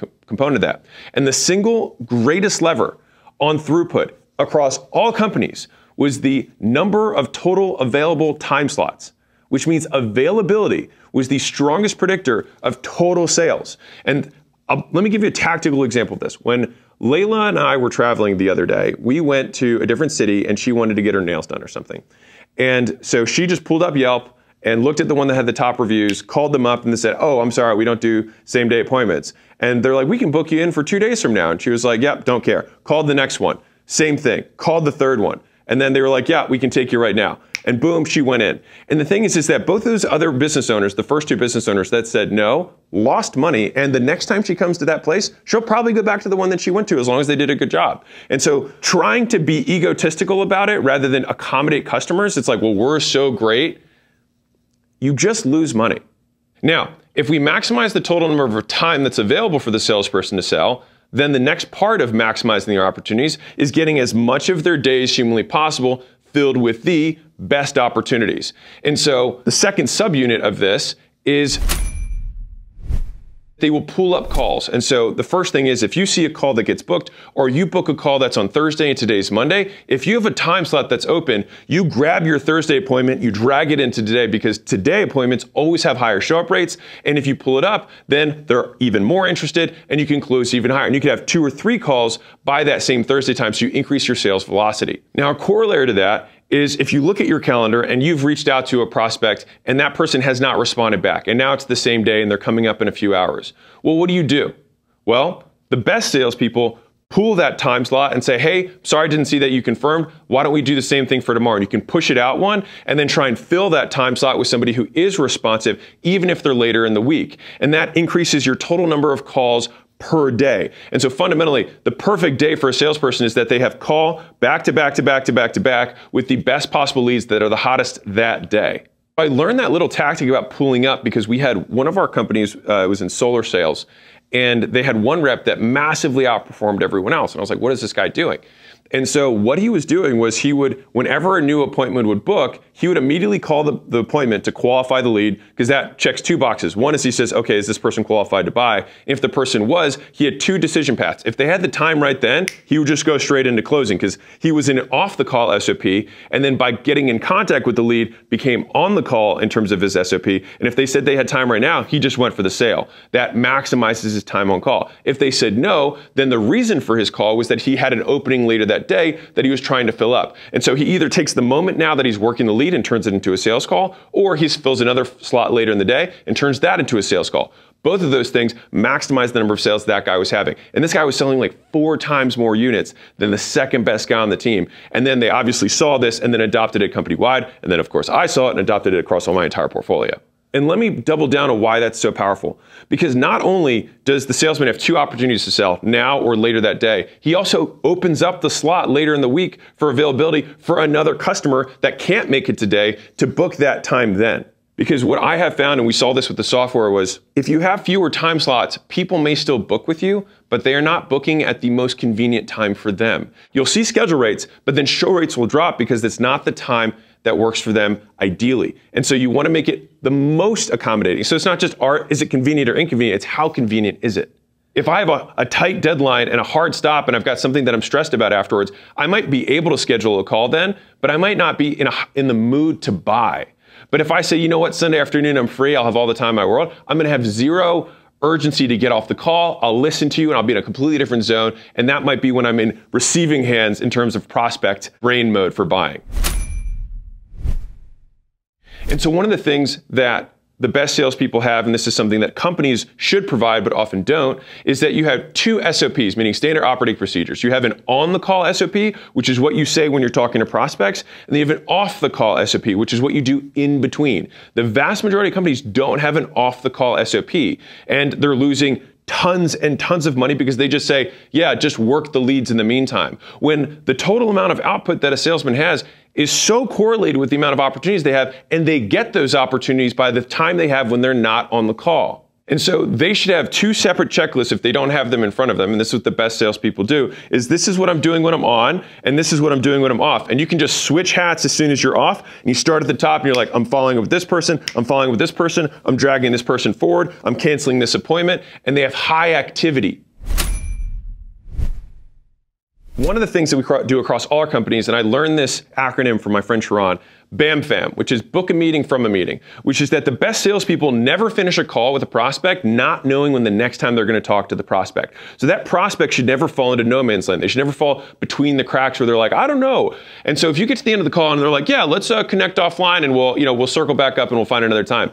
No, you have to address it at that time, because if for whatever reason, like a time obstacle is still an obstacle and you can resolve it right then, you both have your calendars up, you can both make the decision. If someone's like, well, I'm not sure, then you actually address the concern. Like, isn't this a problem for you? How much are you losing every day not implementing this solution in your business? How much of a problem is this in your life, and why isn't it this something that we'd be doing sooner, right? And so you want to address those things, because these are obstacles. And so if you just get off the call jollily, then you actually lose more sales. So you always book a meeting from the meeting. Here's 3 more things that the best salespeople will do. Number 1 is that they don't take rejection personally, because they're going to reach out in more volume than the mediocre salespeople. And so you can see on a CRM how many outreach attempts and how many follow-up attempts that a salesperson is having between calls, and it correlates with the number of calls that they take. And so they work their leads harder. And that's because if someone, before they've scheduled the call, says something mean, they're not like, oh my gosh, I can't believe this. Or if someone no-shows, they're not like, well, I'm not going to work the rest of my leads. No one really cares about me. Like, woe is me. No, they know it's a numbers game and they just keep plowing. Something that I've noticed the best salespeople do is they have something called a kill list. And so those are those prospects that you're like, this is a whale, or this is a really good prospect. And they have them in the CRM, sure they have them in the place that they're supposed to have them, but they also have it somewhere else that's visible, so they can always think about it. And that's like an everyday list. It's like, I got to get back to these 2 guys. I got to make sure that these ones I'm going to put extra attention to, because they're high value deals. Now, the last element of what the best salespeople do for increasing the number of leads is that they create their own opportunities. So sure, they're going to get the inbound leads from marketing, they're going to get the people, the leads that are handed to them, but the best salespeople know the value of referrals. And so the way they do that is at the end of the call, or at the time that it makes sense, they say, hey, do you know anybody else? Or my favorite way of asking is, who do you know? Because it forces the prospect to answer the question with a not yes, no, but with a name. You say, who do you know who is as awesome as you? Now it's a compliment. Who would also benefit from this? So now I'm giving them a compliment by asking them for the referral. So I kind of have a nice guy sandwich there. So you're amazing. Who else do you know who's like you, who would love to do this with you or with us, who could benefit from XYZ, right? Now, sometimes if they say no one, then sometimes this is where rapport is important, but you could say something like, why do you hate me so much? And they're like, what do you mean? It's like, well, I only can assume that you hate us because you don't want anybody else to know about this amazing thing. And you probably hate your friends because you want them to suffer as well, right? And if it's because you don't believe me, then let's talk about that. But otherwise, why are we not getting your friends in here? Because I can promise you'll be far more successful if you have more people you know who are in it. So in the spirit of BAM Fam, book a meeting from a meeting, if we consider this to be a meeting, if you would like us to help you more with your sales process, Acquisition.com just started a workshop division where my sales director, my team, will talk to you specifically about your sales, your process, your scripting, so we can implement some of the things that we know work in our portfolio into your business ASAP. We do other stuff at the workshop, but we also talk about sales. If that's at all interesting, you can book your next meeting by going to Acquisition.com, clicking the scale button, and following the steps. And if you're qualified, my guys will reach out. When I had a team in a different portfolio company, we had one guy who was outperforming everyone else by a huge margin. This one wasn't as big as the pull-up thing. That was massive. This was about 50% higher than the number 2 guy. And we were like, what is this guy doing? He was brand new. And that was what was interesting. It's brand new going to the top of the leaderboard is not very common, because that means that they're doing a different process, right? And so he was following the script, and we listened to the calls. We're like, this is the same call. And so when we called him up, we said, what are you doing differently? And the thing is he was multiplying his leads. And so what he did was, at the end of the calls, he was just asking who they knew who would also benefit from this thing. And I think they were selling some sort of tickets of some sort. And so he was saying, who else wants to come with you? Who else would you like to bring? And it's just a simple little thing that he was doing. But by doing that, he was increasing his sales by 50%. Because the referrals, even though only 1 out of 3 or 1 out of 4 people would refer, the referral close rate's 80 or 90%. And so if you think, okay, I take 4 calls and I close 1, and I ask for referrals in all 4, and only 1 of them gives me a referral, but then that referral then closes, then I take my 1 sale out of 4 and turn it to 2 out of 5. If you're a business owner, thinking about how valuable just implementing that is consistently, is that your cost to acquire a customer, you cut in half by taking 1 customer and getting a referral from that customer. And if 1 out of 3 customers refer someone, then you cut your cost to acquire a customer by 1/3. And this is the type of stuff, as advertising becomes more expensive, because it always will become more expensive, that the businesses that do this, the salesmen that do this, will be the ones that win in the future. So now we have a salesman who has the maximum number of hours, the maximum number of days. They're pulling up appointments so that their time on call closing with the best people is maximized. They're following up before, they're following up after. They're doing personalized reach outs and saying like, hey, voice memo, hey, video, hey, I've got this thing for you that I've got set up for the call. What size shirt do you want? I've set aside a thing here. There's one of the things we did at the gym. Hey, what color shirt do you want? Hey, what boxing gloves? Hey, what, you do a tiny little thing. Hey, I've got 3 gift cards here. I got one for Amazon, one for Starbucks, and one for whatever. Which one would you prefer, right? You ask a preference question prior to the call and more people show. Because the thing is you're like, well, shoot, this guy's doing this thing. The least I can do is show up. And so they're maximizing the number of scheduled appointments. They're maximizing the number of shows. They're maximizing the number of opportunities they're getting from those opportunities. And now we get to the call. So now we got to close it. Understand the value of preparation. You would be amazed at how much of a genius you sound like if you just do 5 minutes of research before a call. And so my rule of thumb for research is that if it's something that you do all the time, it's about 10% of the time that you're going to be on a call or meeting that you can do in prep. So if you have a 2-hour call, then you've got 12 minutes of prep. If you've got a 60-minute call, then you do 6 minutes of prep. Now, this is something that if you do it all the time, if this is like I'm doing a quarterly meeting, then it reverses. It's like 6 hours of prep for 1 hour of presentation if it's something that you don't do often. And so salespeople do the same call over and over again, but the thing that's different, the tiny bit of difference, is the prospect they're speaking with. And so like this applies to everything. Like if you're picking a girl up at her house, if you do 5 seconds of research in the car before you go in and you look at what her dad does and look at the company of the father and say, hey, so Mr. So-and-so, really nice to meet you. So I see you work at, whatever engineering, like, do you like that stuff? I see that they just had a press release coming out. Do you have any involvement in that? This guy would immediately see you, no matter how you're dressed, what you look like, as it's a check. They're like, whoa, like I will respect this person because he did me the honor of actually taking some time to look me up and figure out more about my business. He didn't show up like everybody else does, not knowing which way is Sunday, trying to figure things out as they go. I'm telling you, the best salespeople take those 5 minutes, they do that tiny bit of research, and the amount of rapport that you build in that first 1 minute from having those secrets, the person is then like, oh wow, they know about me. Think about what it takes to close someone. Know, like, and trust. Well, all of a sudden, you feel known because they did it. You like people who know more about you, and what else do? You trust people who know more about you because you approximate friendship, you approximate a relationship, and you get to do a ton of that at the first second of the call rather than taking the 5 first minutes of the call to show that you don't know what you're doing. Right as I started selling gym owners rather than weight loss when I was selling my turnaround business, I started getting leads, but I didn't have any like methodology. So like I had a webinar, it didn't work. And so I just started finding people on Google using their emails. And so I'd find their social profiles and I'd literally have to piece together like a profile of who this person was because the only thing I was collecting was an email for this webinar. And so I'd find like 3 or 4 social profiles and then I would connect with them and I would do some research so that I could make my reach out not look sketchy as hell. And so when I would do my reach out, that I would have all this data that I put as almost like a little profile together about them. And so when I hopped on the phone, they were like, whoa, like, you know a lot about my gym. And I was like, well, yeah. And I saw that because I'd look at the images and be like, so I saw your square footage layout. I think if you move this here, this might actually be able to allow you to double the amount of usable square footage that you have for the sessions. And that would help me sell more people into your gym. So I don't know if you're open to something like that. But now I'm coming in with like, I see the problem. I also have the solution because I thought about it before we got on the phone. Because I don't want to waste your time trying to figure things out now. I want to figure them out beforehand and come with you with solutions. And this is when I was starting out. So I didn't have a reputation yet. So I had to build the reputation by showing up and providing more value than other people were ahead of time. And this is where, like, if you're new and you're coming into a space, you win through prep. Like, the big guys have the reputation. The small guys win through preparation. The best salespeople take notes. This is one of those things that is just like prep, but it preps you for the next call.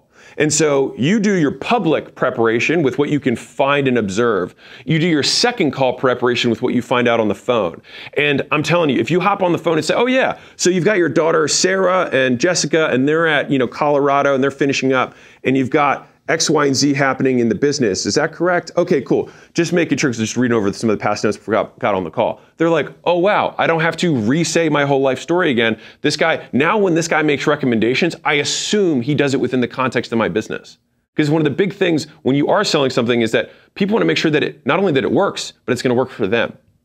And so you can address that concern before it ever comes up by proving that your recommendations are contextual. This is also what switches you from being a salesman to a consultant. This is what switches you from somebody who's just trying to close to somebody who's trying to help. The most brilliant salespeople listen more than they talk. And this is one that people get wrong all the time, is that they see super talkative people. I mean, moms in high school are like, you should get into sales because you don't shut up. No, it's not always the case. That's what bad salespeople look like. And unfortunately, the thing is the best salespeople don't come off as salespeople. They just close. And so people don't feel sold. They feel like they bought. And so everybody buys stuff every day, all the time.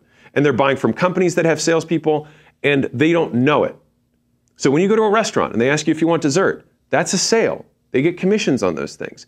And if they do it in a weird way, you're like, ugh, I don't want to be sold. But if they do it in a great way, you're like, oh, I'm so glad that person made that recommendation. And so you never felt like you got sold, you felt like you bought. And so the problem is that the reputation of salespeople is terrible because you only remember the bad ones. We actually did this big study because we have a huge amount of sales calls that we can look at across the whole portfolio, and we use software that analyzes the calls with AI and all that stuff. We can see what's talk time versus listen time. And the best salespeople listen twice as much as they talk. And so the little isms that I have for this is that the person who's answering the questions is the one getting interrogated. You don't want to be the one getting interrogated. And whenever you answer questions, you give the other person something to attack. And so you want them to be answering so that you have things that you can pick apart and move around. If you're the one answering questions, then you're the one who's getting picked apart and has things that they can disagree with. I want to be like smoke, right? They can't catch anything that I say. And so if someone says, you know, hey, well, tell me what makes you better than your competition. I'd be like, well, what things are you looking for? Right back to them, right? It's like hot potato. It's like right back to you. Well, I would want this, this, and this, and this. I'm like, why are those things important to you? Right? Back to you. Right? Like, I can do this all day, right? Like, I cannot answer. Because the thing is that they believe nothing that you say. They believe everything that they say. And so I need them to say that it's a good idea, not me. When I started selling weight loss, I realized really quickly that I had an agenda of what I wanted to tell people they needed to do. And I realized that I didn't have time in 15 minutes to re-educate someone their last 10 years of life of all the experiences, good and bad, that they had prior to me. What I needed to do in that moment was get them to buy. And then I could spend the rest of my time trying to do the real education stuff.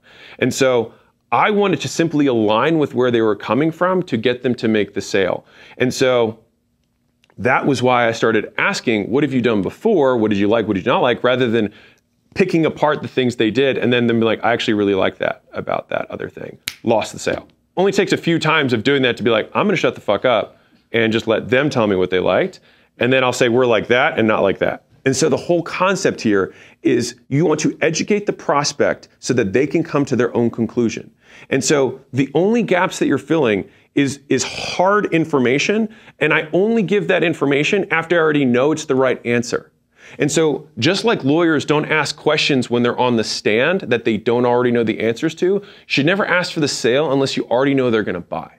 And so there's times, and this is where pattern recognition is helpful for salespeople, this is what the brilliant salespeople do, is that if they're like, I don't think he's ready there, I don't think he's ready yet. And it's like, you don't go for the kill, you just ask more questions. Like, I feel some hesitation. Like, what are your main concerns right now? Like, I'm feeling some hesitation around price. Talk to me about that. There's two ways, by the way, if you're weirded out about asking questions, is that you can both give commands or ask questions. And so you can change the cadence up in the script by saying, so instead of saying, for example, hey, how's it going? It's an easy first thing a lot of people say on the first thing in the call. But if I say, tell me about your day, it's a very different thing because people have automatic responses to questions they hear all the time. And so if you want to break a pattern with somebody and then get them more present, you say, tell me about your day.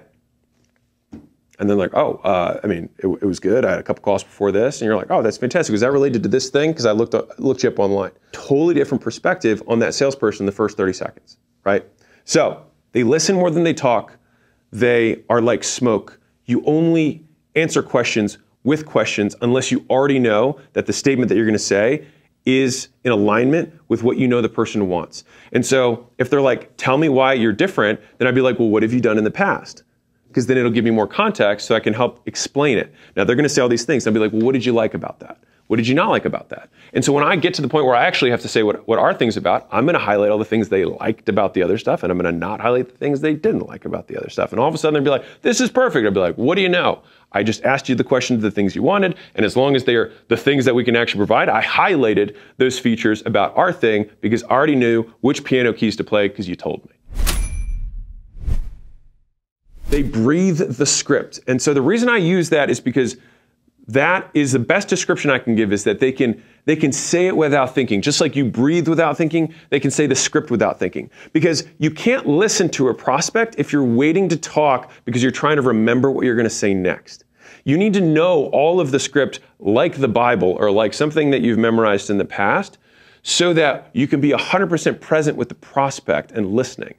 And so my favorite ism around this is again.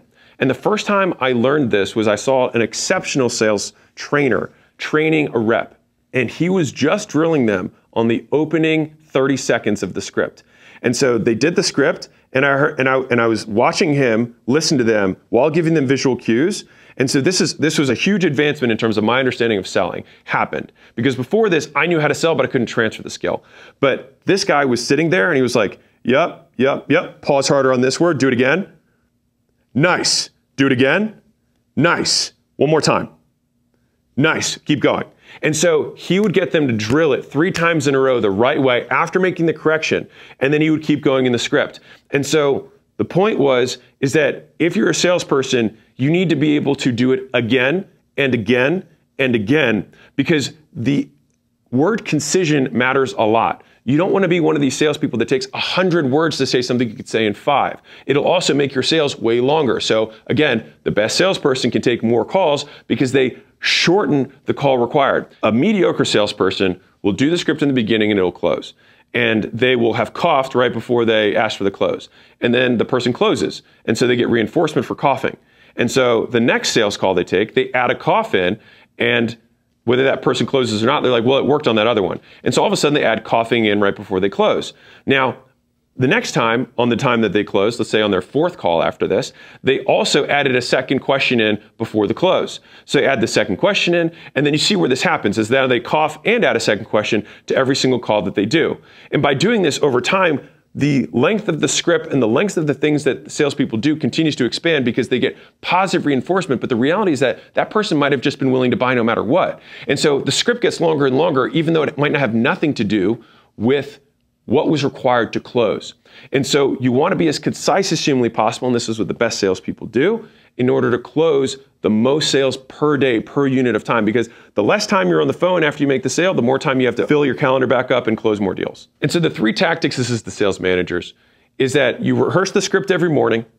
They do role plays, meaning let's pretend like I'm a prospect. Like you gotta get over whatever your weirdness is with role playing. Like, I don't know what it is, but so many managers like don't want to role play. Like, get over yourself. You have to role play in order for them to get good. And when you do the role playing, you work on one specific part of the script. Because if you're doing it every morning, you're gonna be able to work through things pretty quickly. But you're like, today, we're just gonna focus on the intro. Today, we're just gonna focus on the close. Today, I just want you to focus on how we're overcoming spouse overcomes. I want you to overcome, I have to think about it, issues. I want you to give me 2 or 3 bangs in a row to overcome that obstacle because you seem to be struggling with it, right? And so, and you just keep hitting it again and again and again so that when it comes up, they just breathe it out rather than thinking about it. Also, because no one can improve multiple things at the same time. So when you say, hey, there's 9 things you did wrong, 1, it's incredibly discouraging. 2nd, they can't improve any of them. And so if you look at any good skills coach, whether it's a basketball coach or it's a painting coach or a sales coach, they might see that you have 100 things wrong with your game. They're just gonna focus on 1 at a time until they clean them all up, and then all of a sudden you become an exceptional salesperson. So I said I had 9, but I have way more than 9, so enjoy. So here's number 10. They kill zombies up front. Now, that's the term that we use internally. You can say diffuse the bomb, which is one that I did earlier in my career, is what I used to say. But I'm Middle Eastern, so we had to change that. The formal definition that I use is you've got obstacles and you've got objections. An obstacle occurs before you've mentioned the price. And so if someone says, for example, I have a special snowflake thyroid issue. right? And you're trying to say like, you need to do this thing to lose weight. You know that that's going to blow up on you in the sale. See, we're doing bomb references. So you have to address it up front, and it's much easier to address things before you ask for money than after. If you do it after, it's called an objection. All right, so I say obstacles are up front, you want to avoid them, you want to move around them, right? I mean, you have to crush through them realistically, but you get through those, and then objections you have to handle. But now the time is ticking on the bomb. Like now you have a short period of time before it blows up on you, right? Or the zombie is about to bite you, whatever analogy you want. Spouse, for example, or decision maker, or I'm not going to have time to do this thing, or there's elements of this program or implementation that aren't a fit for me. You want to address all that stuff up front so that you've handled everything before the stakes get lifted when you mention price and then you go for the close. And the obstacles and objections that you handle are always the same. And so they're going to bubble up to three main things. One is going to be circumstances. So circumstances is going to be time, it's going to be money, it's going to be things about this specific program or implementation. Those are all circumstances. Those are outside. The next is going to be other people. It's going to be my wife, my employees, my kid, my business partner. Somebody else has decision-making authority. And the third is going to be myself. Somebody who themselves doubts that they can do it, or that they will be successful, or that it's the way they want it to be done. The good news is that most of the time, when you're diffusing these bombs, they start with the outside, because time, money, fit is what I like to call it, are things that are really easy to cast blame to. And it's almost it's a response. Right? It's like they don't have to think about it. Like, oh, I don't have time. I don't have the money. I don't have the card I want. Like, I don't have the, whatever. If they talk about an authority figure, then it means that like I would do it, but this person's in the way. And so now you're one step closer to the decision maker. Once you handle that, if you have somebody who says, I need to think about it, that's actually great, because it means you're already 2 layers of the onion deeper to just like, you're talking to somebody who's in power who can make the decision. Great. Now you just have to help them make the decision. And so you should know all of the key fundamentals of how to overcome these. Now, you can memorize each of them, which I highly recommend, but I think it's also good to understand the fundamentals. And so this is what the best salespeople do, is that they have key stories or metaphors to break the belief that the person has around that obstacle. So, for example, if someone says, hey, I can't decide today because my husband and I make all of our decisions together, right? Now, this depends on the nature of your sale. If you're in a transactional sale, and I would say like a consumer-based sale that's under $1,000, maybe $2,000, usually you have to do that right there. If you have like a B2B sale that's going to be a multi-call sale, then you might have to bring in stakeholders. And so this is one of the nuances that depends on the thing you're selling and the price point. But the way that the best salespeople do this is that you play out something in the past and you play it out in the future. Okay? So with a decision maker, you'd say, hey, so let me tell you about this girl, Susan. She was just like you. And she actually had the same issue come up, where she was like, I don't do anything without the consent of my husband. And you know what happened? She walked out. Her husband said, I don't want you to spend the money. I actually saw her a few years later. And when I talked to her, I said, hey, so how's things going with the, the fitness stuff? She was like, oh, they're not. And I was like, oh, why? She was like, well, my husband never lets me do anything. And I was like, oh, geez. That's got to be kind of rough. And she was like, yeah, it sucks. And so the thing is that if you play it out into the future, like you're going to end up resenting that person because they're not letting you do what you want. And so I think what you're asking for is permission when you really need support. That's how you go from past to future, right? And so then you can play it out with this person. So let's play it out 5 years. So over the last 5 years, you've gained 5 pounds a year, so you're 25 pounds heavier. So 5 years from now, if you're 25 pounds heavier than you are right now, they're like, oh my God, if I'm 25 pounds heavier than I am, I'm like, but that's just the track you're on. And so let's play it out. Like, what if they say no? And so sometimes they're like, well, then I would do it anyways. Then you're like, awesome, let's sign you up. Now, 1 out of 3 times, that's actually what happened, which is crazy. I still am blown away by that. But then the 2 out of 3 times, then I go, you want permission, not support. Now, if you're looking at time or money, for example, then you say, hey, we need resourcefulness, not resources. So it's like you have your little isms that you can remember. If it's time, then it's, well, is it a seasonal thing? Because if it's a seasonal thing, it means you're busy right now, and you might be less busy later. That assumes that you'll never be busy again. And so do you want this thing to be long lasting, this implementation, or do you want it to be just like only for the time that you're not busy and then you'll fall off again when you get busy? Well, shoot, I want it to last forever. It's like, okay, well then you should probably start when you're busy, because that's when I'm gonna be giving you the most support is now, so that when you get to the free time, it'll be easy coasting. And when you get busy again, you know how to stick with it because you had the support, right? And so again, it's like you have to be able to dismantle these things because you understand all of these. There's a fundamental underlying fallacy of giving away power to something else because people don't want to make mistakes. They don't want to fail. And so they come up with all of these excuses. They come up with time. They say like, that's the seasonal thing. You can have time in terms of the micro, which is, I don't have time in my day. I'm like, well, you're here. So when were you imagining? And this is why you do this up front. When were you imagining it? How much time can you dedicate to this implementation, to this SEO agency, to this weight loss program, whatever it is, right?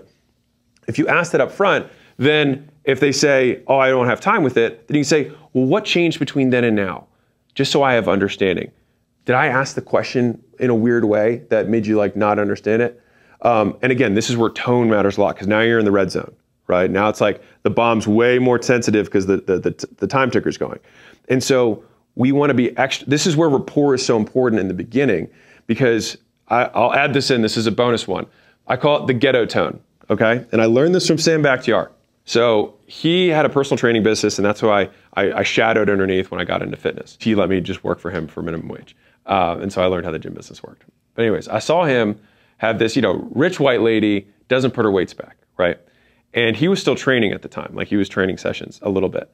And so he was like, girl, he's like, I know you ain't about to leave my gym without putting your weights back. And he's a Persian dude, right? But he would get into this kind of like ghetto, like whatever you want to call it, way of talking. And she'd be like, fine, I'll go put them back. And I thought about that and I was like, man, if I had just been like, hey, Susan, can you put your weights back? Oh, like, she's like, I pay for personal training. You can put my weights back. Like that could get really bad really fast. But when you say it like that, all of a sudden it's like, I'm communicating the same thing and I get the desired result and they think it's fun and lighthearted. And so in the same sense, when you're in the close, I use a ton of humor and that tonality to diffuse hard conversations. So I say like, girl, I was like, 5 minutes ago, it's like you had 4 hours a week. I was like, what happened to my 4 hours? If I say that, no one's gonna be upset with me.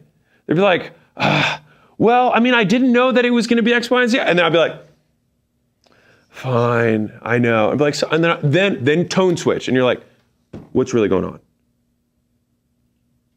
And then you get the real stuff, because guess what?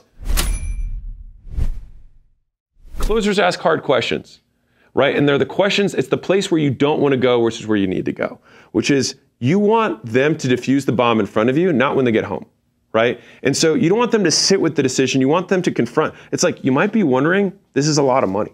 Let's talk about it, right? You might be wondering if your husband's gonna be against it. Well, let's talk about some reasons that he might not be against it. Let's talk about what your business partner will say if you buy this without their permission. Let's talk about that, right? And so you want to confront those ugly things. You don't want to, because like you're not like if you take anything from this, the best salespeople want to confront it because they're better at selling them than they are at selling themselves. So you want them to confront the obstacle in front of you so that you can help them through it. So don't wait for like you're not going to avoid it. I promise you. You think you're avoiding the landmine by like, because sometimes you hear that thing in the beginning of the call and you're like, that's a bit, I don't know if I want to blow the call. Dude, it's going to blow up in the close. If you can't even confront it before you've mentioned price, it's definitely coming up after you mention price. So like, confront it now. So one of my favorite ways to get to the hard question is asking, what are you afraid of happening? And then I follow that with, let's just play it out. A lot of times it's like, people don't even want to look at what's going to happen. It's like, no, let's play it out, right? Like, I remember I had this sale that happened where I had a lady who was like, I follow Dave Ramsey and I have envelopes of cash. And if I give you this envelope, that's my grocery money for the week if I do this program. And I was like, okay, well, what are you afraid of? And she like paused and I was like, is it that you won't be able to afford food? I was like, would you be afraid of that? And she was like, well, yeah, because she thought she was going to win the sale, but it was a trap. And I was like, but you're trying to lose weight. I was like, worst case scenario, you don't afford food, you lose some weight. I was like, win-win.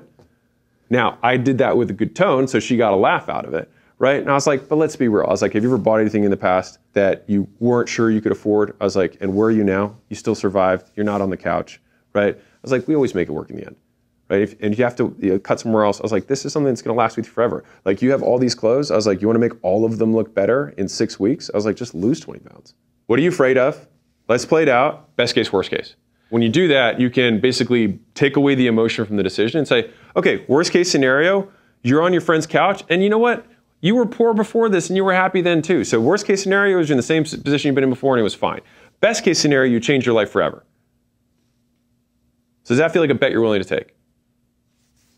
Right? And so if you want to confront it and then walk into what they're afraid of and just say, let's play it out.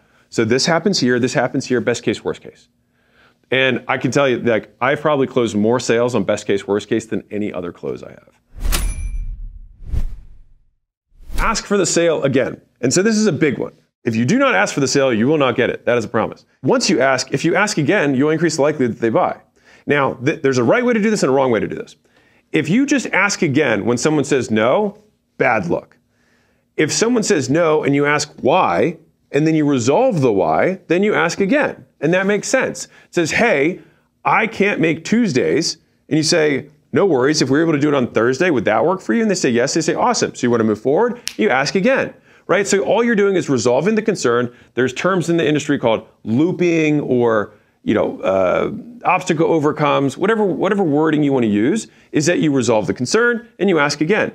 And you can do this literally unlimited times as long as you resolve the concern and then you ask again. I mean, Layla will tell you that, like, if it was either a Sunday sale, because I usually had way less calls on Sundays, or it was the last appointment of the day for me, she just knew that I would always close that sale because I would just have unlimited time. Because I was like, I will just keep going. And so I will ask again and again and again. And I had a partner back in the day. I don't know if I like the visual, but he's like, you're like a pit bull on someone's ankle. He's like, you just will not fucking let them leave. And I was like, it's because I think that they need it. They came in because they're trying to lose weight. We sell weight loss. What's the problem? Like, we just have to figure it out. And usually it's just like, it's mounds of stuff you have to unpile of all these excuses of all the times that they've been unsuccessful in their lives. It's like, they came in because they want to solve the problem. And when then they get confronted with the decision, they get freaked out again because they relive this past traumas of the things they've tried and then feeling like a failure. And then they associate that failure with you in the moment. You're like, hey, Susan, calm down. We're just going to have you eat some fucking chicken and walk a little bit. It's going to be okay. And so the best closers come from the frame of helping the prospect. And so I will tell you this right now, the best salespeople care more about the prospect than they do. So whoever cares the most about the prospect wins the sale. And so if they care more about themselves, then they will win. Now you're like, well, of course they're going to care more about themselves. If you have more context than they do, which you should because you know more about the product than they do, you should be able to have the best perspective to say, no, I'm not going to let this guy's limiting beliefs get in the way because I really want to help him. Or really want to help her. And I can see that today, it feels safe to retreat back to not taking action on this huge pain that they have. But I can see how this is going to play out because I've seen 100 other people just like them walk out the door and I see them a year later and they're in the exact same position or worse. And I don't want that for them. And so if you keep the human at the forefront of your mind when you're making the sale, you'll never come across pushy because they can hear the intention, they can hear the tonality in your voice about you actually just trying to help them. So when you ask for the sale again, having key stories and metaphors that you can use to break beliefs is what allows you to then ask again. And you can do that literally unlimited times as long as they have time and you have time and you address the problem. Now, if you don't address the problem and ask again, they get annoyed. So you just want to make sure that you have an answer, and you should have an answer because you've had this conversation before. There's nothing they should be able to tell you that should surprise you. If we zoom out, we have a salesperson who has maximum hours, maximum days. They have as many time slots per day filled up with the best prospects because they work them well. They have a plan before and after to come prepared to the call and take notes and follow up with them, bam, fam, the whole thing. And when they're on the call, they're completely present. They breathe the script. They know how to handle obstacles. They have analogies and stories and metaphors memorized so they can help people overcome their issues. They stick to the script. They don't add to the script. They keep their word concision as tight as humanly possible so they can maximize the number of sales they have per day and maximize the conversion rate of those sales. Fundamentally, sales, by the way, I should have defined this earlier, is increasing the likelihood that the prospect buys. That's all it is. So everything that has to do with sales, like if you had the perfect sales process, it means you would account for every single variable that could ever happen to any human, and you would get 100% of people who go through this process to buy. That's what a perfect sales process would be. And so it's a percentage conversion. That's all it is. And so with that, we have maximum opportunities, maximum percentage conversion. We have an amazing sales rep. But what if they can only do it for a day?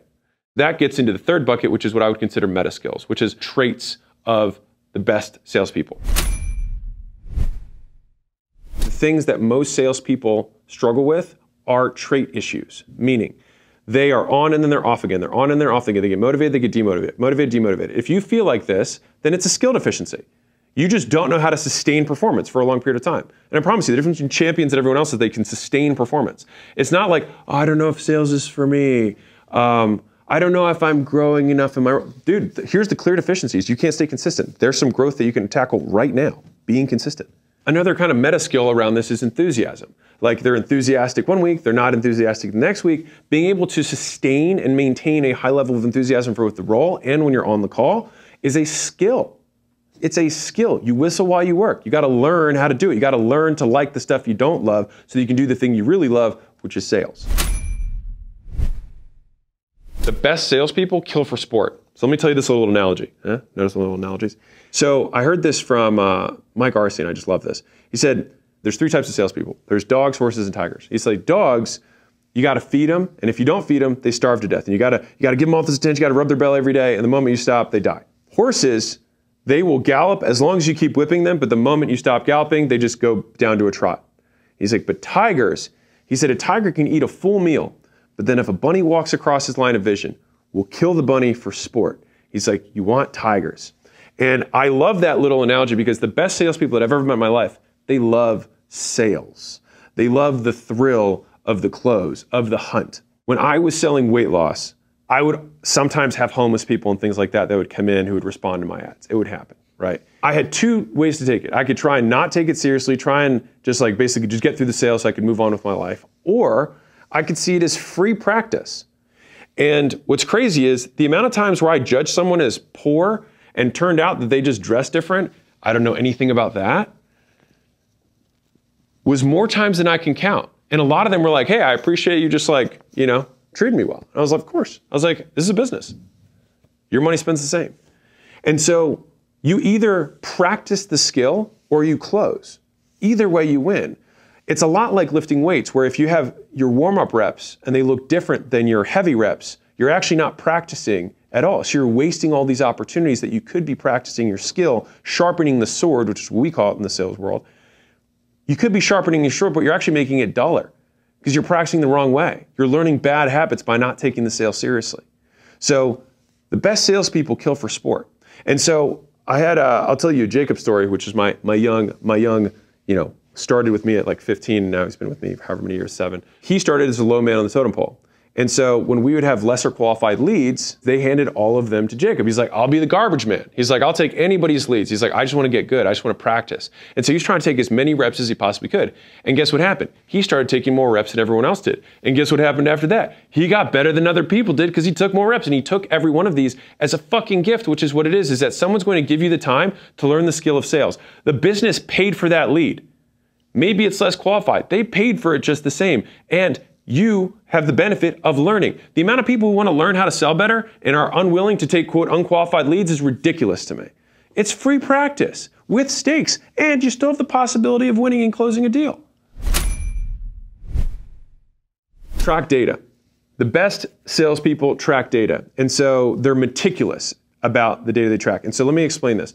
So you can judge, and I've just seen this across my portfolio, the skill of any person in any endeavor that they practice by the quantity and quality of the metrics they track. And so if someone says, oh, I'm good at sales, I'd be like, cool, tell me about the metrics you track.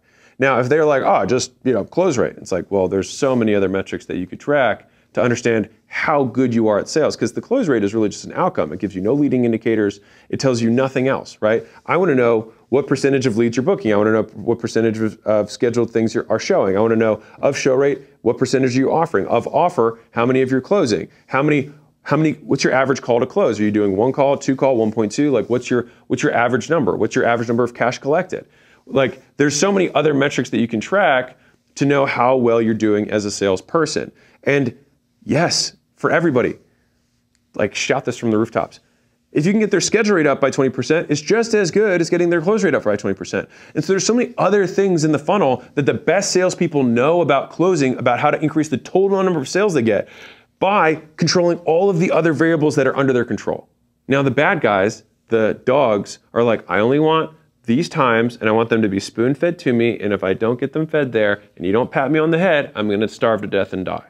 Right? That's what the dogs do. And if you've got salespeople like that, they're dogs. I don't care how much experience they have. They're dogs. right? Tigers are like, I want to be available to kill whenever because I just love the hunt. I would do this for free. I'm just happy I get paid to do it. Pro tip, if you are somebody who's running a sales team, if you want to increase the close rates across the entire team even more, give the best closers the best leads. And the way you do that is that you have to start by scoring your leads first, which means you actually have to track data. So you can say these people have the highest likelihood of closing. When they have these 3 characteristics, they close at a way higher percentage. And then you give those leads to the best guys. So fundamentally, you'd want the worst leads to go to the worst guy, the best leads to go to the best guy, and everyone in between. And so by doing that, you actually match the org. And so I actually had a salesman that I knew who was the top sales rep for a timeshare business. And it's exactly what you think it is. So it's a $1 billion plus company. This guy was making $3 million a year in commission selling timeshares. And I had dinner with him and I was like, what do you do, differently? And he said, well, I won the sales competition. And so I got 1 hour with the CEO. And on that 1 hour with the CEO, which is the prize for winning the sales competition, there's 3,000 salespeople, it was number 1. He said, I just said, if you give me the best leads instead of wasting them on these guys who are new, he's like, I will make you so much money. And so the guy experimented with his little division and he 5x'd his income as the sales guy. And then they took it and they rolled it out nationwide and they 5x'd the business. And so there's a huge opportunity in every business to give the best closers the best leads because you make more money. And what happens is that the best guys will actually make more and more and more money, which then creates a survivorship bias for new guys coming in. And so if you know that best guy used to make $200,000 a year as the top closer, but now can make $800,000 a year, the amount of salespeople that you will attract to your opportunity will 10x. Now, even though the entry-level guys now make less than they did before, the opportunity, just like the lottery, the same reason people buy tickets is they assume that they're going to get there. And so by having it this way, you'll have people come in willing to make less because they know that if they perform well, they'll go to the big leagues. Now, the other benefit of this is that you train your new guys on the worst leads. So you lose the least money as a business, but they also develop their skills because they've got to learn how to beg, borrow, and steal and squeeze blood from the stones from the least qualified customers. And so when they get to somebody who's got a 700 credit score and actually has intent to buy, they're like, oh my God, this is amazing. Because they practiced on somebody who's like missing an arm and missing 7 credit cards and they are in bankruptcy and they're actually in the middle of a divorce and their real name isn't Al, it's actually Larry. And it's complicated, I'm a little liquid right now, I'm between thing, whatever, right? And they're closing those people for lunch money. And so when you learn how to do that, when you get to like qualified prospects, you're like, oh my God, this is amazing. But at that point, the business doesn't bear the cost, the salesperson does so that they can develop their skills. Because just being real, you're still paying them to learn. And I'd rather pay as little as I can so I can allocate the resources the best way possible in the business. My biggest pet peeve and the reverse of that is my favorite thing about the best salespeople is that they never blame circumstances. So whenever I have a salesperson who's like, the leads are bad, or these people aren't a good fit, or just like whatever BS that they can come up with, or like, oh, I don't like the commission structure. We should change just focus on the things you can control. Right? And the guys that I love the most never complain. They pick up the extra shifts. They call the leads the most. They work them the most. They're like, these leads are amazing. I'm so grateful to have these and be able to practice and get paid to do it. And there's a time and a place for giving feedback on stuff. Group calls, not one of them. If you are one of these salespeople, you give it one-on-one with the manager. Say, hey, by the way, I've noticed like some people get on the phone just objectively, like their credit scores are just consistently lower than they were a couple months ago. I don't know if we've changed anything on the marketing side. I'm going to approach the leads the same. I love the practice. Just thought it might be useful data for marketing, right? That's very different than like, dude, these leads are shit. I'm not taking these calls, right? That's just a prima donna, and I hate that. And so again, the worse the leads, the better you get to flex your skill. And the best salespeople take 100% of the control, and the best marketers take 100% of the control too. And so if everybody is taking absolute blame for every outcome, guess what? You win. We doubled one of our portfolio companies' sales by tweaking several tiny things in the sales process, and you can use all the same tactics in your business too. 3 young founders who are all sad because they were not making the amount of money that they wanted to make. So before I show you the data, let me explain what each of these terms actually mean. So show rate is the percentage of people who have an appointment who show up for their appointment. So in any business, if you deal with people, you will have sessions or appointments. You have a time slot that someone says they're going to show up, right? If it's a sales consult, then they are a prospect and they're going to show up to get sold. So if I have 100 people who have an appointment and 70 show up, that would be a 70% show rate. The second one here is offer rate, which we forgot to put in the rate, so let me just put that in for you. There we go. Offer rate, which is the percentage of people that we actually make an offer to. You might be like, well, why would I not offer everybody? Well, not everyone's qualified. And so, for example, if I work with only gym owners and somebody comes on and is like, oh, I'm a personal trainer, well, you shouldn't be here. We had all these other things that said don't be here, but you still came. Why are you here?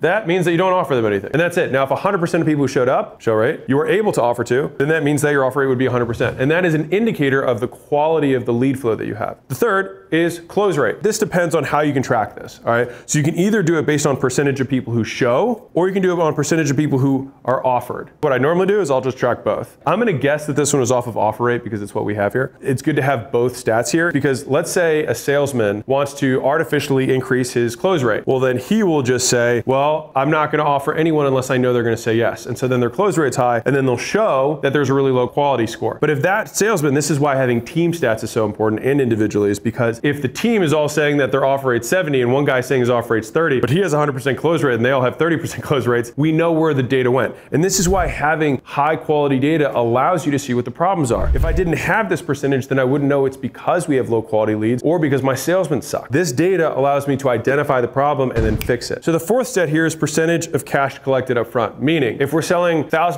widgets and the average cash we collect today is $500 because people do payment plans, then we would know our cash collected percentage would be 50%. If I have a low close rate but high cash collected percentage, that would tell me a different story than a really high close rate and really low cash collected percentage. I'd be like, oh, so they're just getting anyone to say yes and taking $10 down if they can versus somebody saying we have a hard line. And so it's really trying to find the magic between these two and saying, how can I get as many people to say yes and get as much cash collected up front? The final one here is just units sold. And this is really just the output of these four. Well, if we multiply all these things together, how many do we end up closing? And that's the result. So beforehand, damn, we had a 49% show rate. So let's say we have 100 appointments. Now we have 49 who actually show up for their appointment. And then of the 49, we're able to offer 83% of them beforehand. So 80% of that is 40. 40 people now are getting offered out of our original 100 appointments. Of the people who get offered, 27% of them, which is 10 people roughly, are actually buying in that closing percentage. And then our cash collected from those 10 people is we're getting a little less than half of the cash that we closed down. Now I gave you 100 as a number, but the actual number of units sold for this business in the prior month was 56 units. All right, so this is current state. If you don't know these numbers in your business, you should so that you can improve them. Let's say I invest in your business today. The first thing we want to do is get the data so that we can see what baseline is,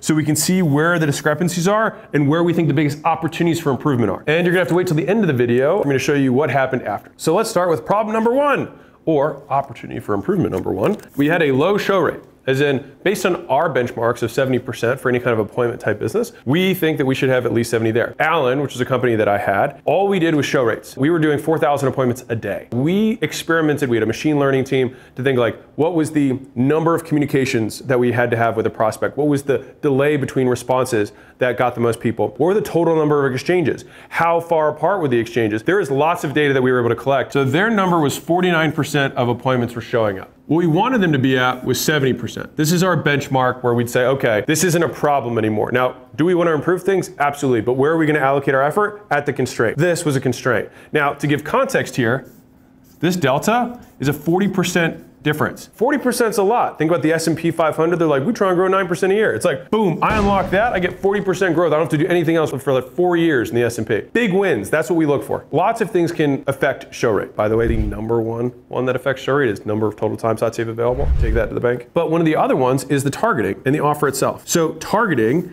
is who's actually seeing this promotion. If I'm targeting teeny boppers, for example, I might get people to schedule, but then realize that they're not here for a laser hair removal appointment. So the targeting there would be off. And so that would affect our show rate. And that has nothing to do with our lead nurture sequence or our salesman or anything like that. It's just the wrong people were seeing it. So that was issue number one. For context for us, just imagine that's underneath, it was 25 to 35-year-olds who were gainfully employed and loved their job. And this, when we came in to look at it, was actually targeting 18 to 24-year-olds. The reason that this was far off for us is that the ad objective, now I'm gonna get a little bit tactical with you, ad acquisition.com at Holdco, we have media buyers, we have pros who do this for a living. And so when they zoomed in on how their media buyer was optimizing the traffic, they were optimizing against what a lot of people would initially think they should do, which is optimizing for the lowest cost leads and the lowest cost appointments. What we had to do was switch to optimize around cost per sale. If we can optimize around who we actually sell to, we'll shift where the sales come from. And just to give you how big of a problem this was, they had to cancel 75% of their appointments before the 49% show rate. The sales guys are spending most of their time just looking at their appointment, looking up the person canceling to get their 49% show rate. And that's about the closest thing to literally burning money. So the second big problem was multitasking. And this really goes for any role, but especially like sales-driven roles. They had a setting team and a closing team. And the setters were both trying to call leads to get appointments and then also nurturing and doing the follow-up to remind them of the appointment. And as similar as that may sound in your mind, it's two completely different activities. You're banging phones, calling people up, you're in that flow, and then you're like, oh wait, Sarah has an appointment today. Let me go remind Sarah. Is Sarah gonna show up? And then you're like, wait, I'm calling. And then you start like, and you go back and forth, right? So they had three big issues. Number one is that they weren't double dialing, right? Which is one of the most common things that you can do, by the way, if you're doing phone calls, because a lot of initial screens will stop the first call, but if you dial twice, you'll get through. Number two is that the time to contact was too slow. So a lead would come in and they would just like sit there for 30 minutes, 60 minutes, an hour, 2 hours, 3 hours, right? And they weren't getting contacted. It's like, what did this person do? They're like, oh, I'd like to find out more information. Nothing. And the third thing is that they didn't have the right times to set appointments and they weren't nurturing correctly. So we go same day, next day. I'm just giving you some secrets. And they didn't have morning of nurture. Meaning, if you have an appointment today and you booked this appointment 3 days ago, if I don't remind you that day that you have an appointment, the likelihood that you show is lower. And so these are the problems that they have. No double dial, slow speed to contact, and they didn't have any morning of nurture. But wait, there's more. The second problem they had, or opportunity for improvement, was that they had a low close rate. And this is based on our benchmark. I would normally give you a KPI, but it has so many different variables in terms of what percentage close rate is. Because if you're selling in person, for example, for a low ticket thing, you might be able to sell 80% plus of people who walk in the door. On the flip side, if you're selling an investment opportunity over the phone on a first or second contact, you might sell 5%. But for this particular type of sale that they had, which was a 2-call close for like, I would say a mid-priced consumer service, in my opinion, they should have been about 40%. So 40% is what I wanted them to be at. And then current was 27%. So this is where they were, this is where we wanted them to be. And again, for context here, this is about a 50% improvement. So problem number one is that they had service level discovery. If you're not familiar with that terminology, in a sales script, there's different kind of phases that you go through in a conversation. And the opening part is often a little bit of rapport, and then right after that, you get into discovery. And discovery is where you're discovering what the problems that the person's going through. You're trying to understand why they are where they are, why they're on the phone with you, why they decided to take time out of their day, why this problem's important to them, what they've tried in the past, et cetera, right? This is the discovery. This gives you all the ammunition that you're gonna use at the end of the sale to close it. So the way that they were doing was simply saying, how much money do you wanna make? Just asking the one question, which is the big obvious question. It's surface level. But the big thing that you always want to ask when you're selling is intention. Why do they want this? Like, what changes as a result of this? How will your life look different? What can you not do now that you would be able to do as a result of this change? Who else in your life would that affect? Why does that matter to you? Right? And so these are all why questions, and it's to dig up their intentions. Because if you can understand why someone's there, it's much easier to get them to agree to getting them there, right? But if you don't know that someone's trying to, let's say, replace their income versus quit their job versus just have side hustle money, those are very different intentions. If I want to talk to side hustle money, I'm probably not going to be like, this is going to take a ton of time. On the flip side, if someone's like, I hate my job, I just want to do something that's not this, then I might talk about what the day-to-day looks like in this scenario and ask them if that sounds better to them. So if you think about sales process, what they were doing is they were asking questions that were here, surface level. But this is where all the meat is. And that's where all the money is the questions that are below the surface, is understanding why someone's even doing this to begin with. Look at that iceberg. Killer iceberg. And so the second issue is that they had a lot of objections coming up on the call. I'll say objections, but I also mean obstacles for those of you who are sales senseis. Objections happen after you talk about the number. Obstacles happen before you talk about the number. If you come on the phone and I say, hey, why are you here? And you're like, I just want to find out more information. That's actually an obstacle. Like, you already have to confront that. Because like, no, you're not hopping on phone calls all day just trying to find information. What problem are you trying to solve? And then they're like, well, and then you get into it, right? But if you don't address that up front, it'll blow up on you in the close. So objections and obstacles is what they were encountering a lot of. And part of that is because their discovery was wrong, right? They were talking to service level, so then lots of shit was blowing up on them in the close. Common objections that happen after you present price is, this is too much, I need to think about it, I have to talk to my spouse, I'm not sure if this is for me, I'd like to get more data, can you send me a brochure? Like, these are all just the make-believe things that people will say in order to not buy from you. Interestingly, a lot of times, if you stay in the surface level, they'll even give you what we call smoke screens. But basically, like, they'll just come up with a reason that they're not gonna do it, and it's not even the reason. They just throw a smoke bomb up and they're like, I don't like English, walk away, right? It has nothing to do with it, they just wanna get off the phone. So those are the two issues that we had on the sales, and that was getting us to this 27% close rate. And what this looks like is lots of argumentation and like hard closing, and it's because the sales isn't positioned properly, and they were basically talking at people and not listening. If the salesperson is talking more than the prospect in your sales, like, these are likely issues that are coming up. I'm gonna give you two examples real quick to show you how important delivery of a message is. So if I say I have to think about it, and I say, oh, what are your main concerns? Or what are the main variables that you're considering? You're not thinking, wow, this guy's a douchebag. I sound like I just genuinely wanna know. I call it childlike curiosity. I always cue it by tilting my head. I'm like, huh, what are the main things? And I would increase my voice at the end there. An improperly trained salesperson might be like, well, what are the main concerns you have? And all of a sudden that sounds like a very different thing. So they're saying the script, but the prospect isn't hearing the same message. And these are little details that actually can make a huge difference in ultimately how you close. There's a lot of things in tone, but I'll just say one is how you raise or lower your voice. And the second is where you choose to emphasize. If I say, I didn't say he hit his wife. If I say it like that, I have neutral tone. If I say, I didn't say he hit his wife, then it's like, I'm not saying that. I didn't say he hit his wife is now saying that, like, those weren't my words. I didn't say he hit his wife. He's the one to question. I didn't say he hit his wife. Means like he might have done something else, but he did something to his wife. I didn't say he hit his wife. It could have been somebody else's. I didn't say he hit his wife. It might have been his kid, right? And so it's the same sentence, but simply emphasizing different parts of it communicate different things. And so the tone and emphasis create a altogether package of how we communicate. And for them, their tonality was way off as a team because they were missing the first 5 minutes of discovering and setting the frame properly. And so I'll give you the last set of problems, opportunities for improvement, and then we'll dive into what we did to solve them and what happened. Sales problem 3, opportunity for improvement. People and org structure issues. So issue number 1 is that CEO was the sales manager. And that was because he was the best closer. He had a significantly higher close rate than the rest of the team, but he wasn't a very good sales manager, even though he was a good closer. By the way, that's one of the main issues that a lot of sales teams have is they promote their best closer as a sales manager. And oftentimes those are two very different skills. And we could see this because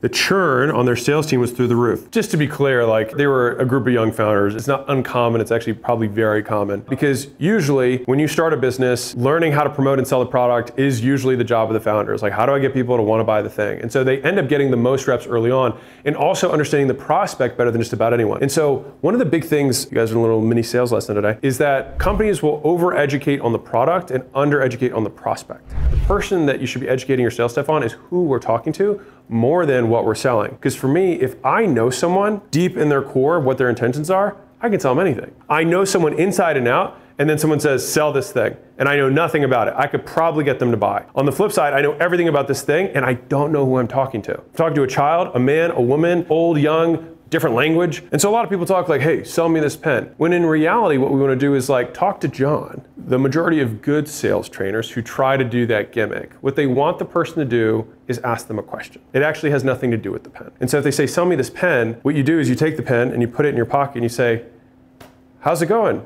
What brought you in today, right? Because I got to go from where they're at to wanting a pen. I'm not going to just be like, hey, buy this pen, give me money. Like, it doesn't work that way, but bad salesmen do. So the second issue was the setting team expectations. One of the benefits of working with someone who has more experience is that we know what the benchmarks should be. And so a lot of times we can reset someone's minimum standard. And they're like, well, they're setting 2 a day. And we're like, they should all be minimum setting 3.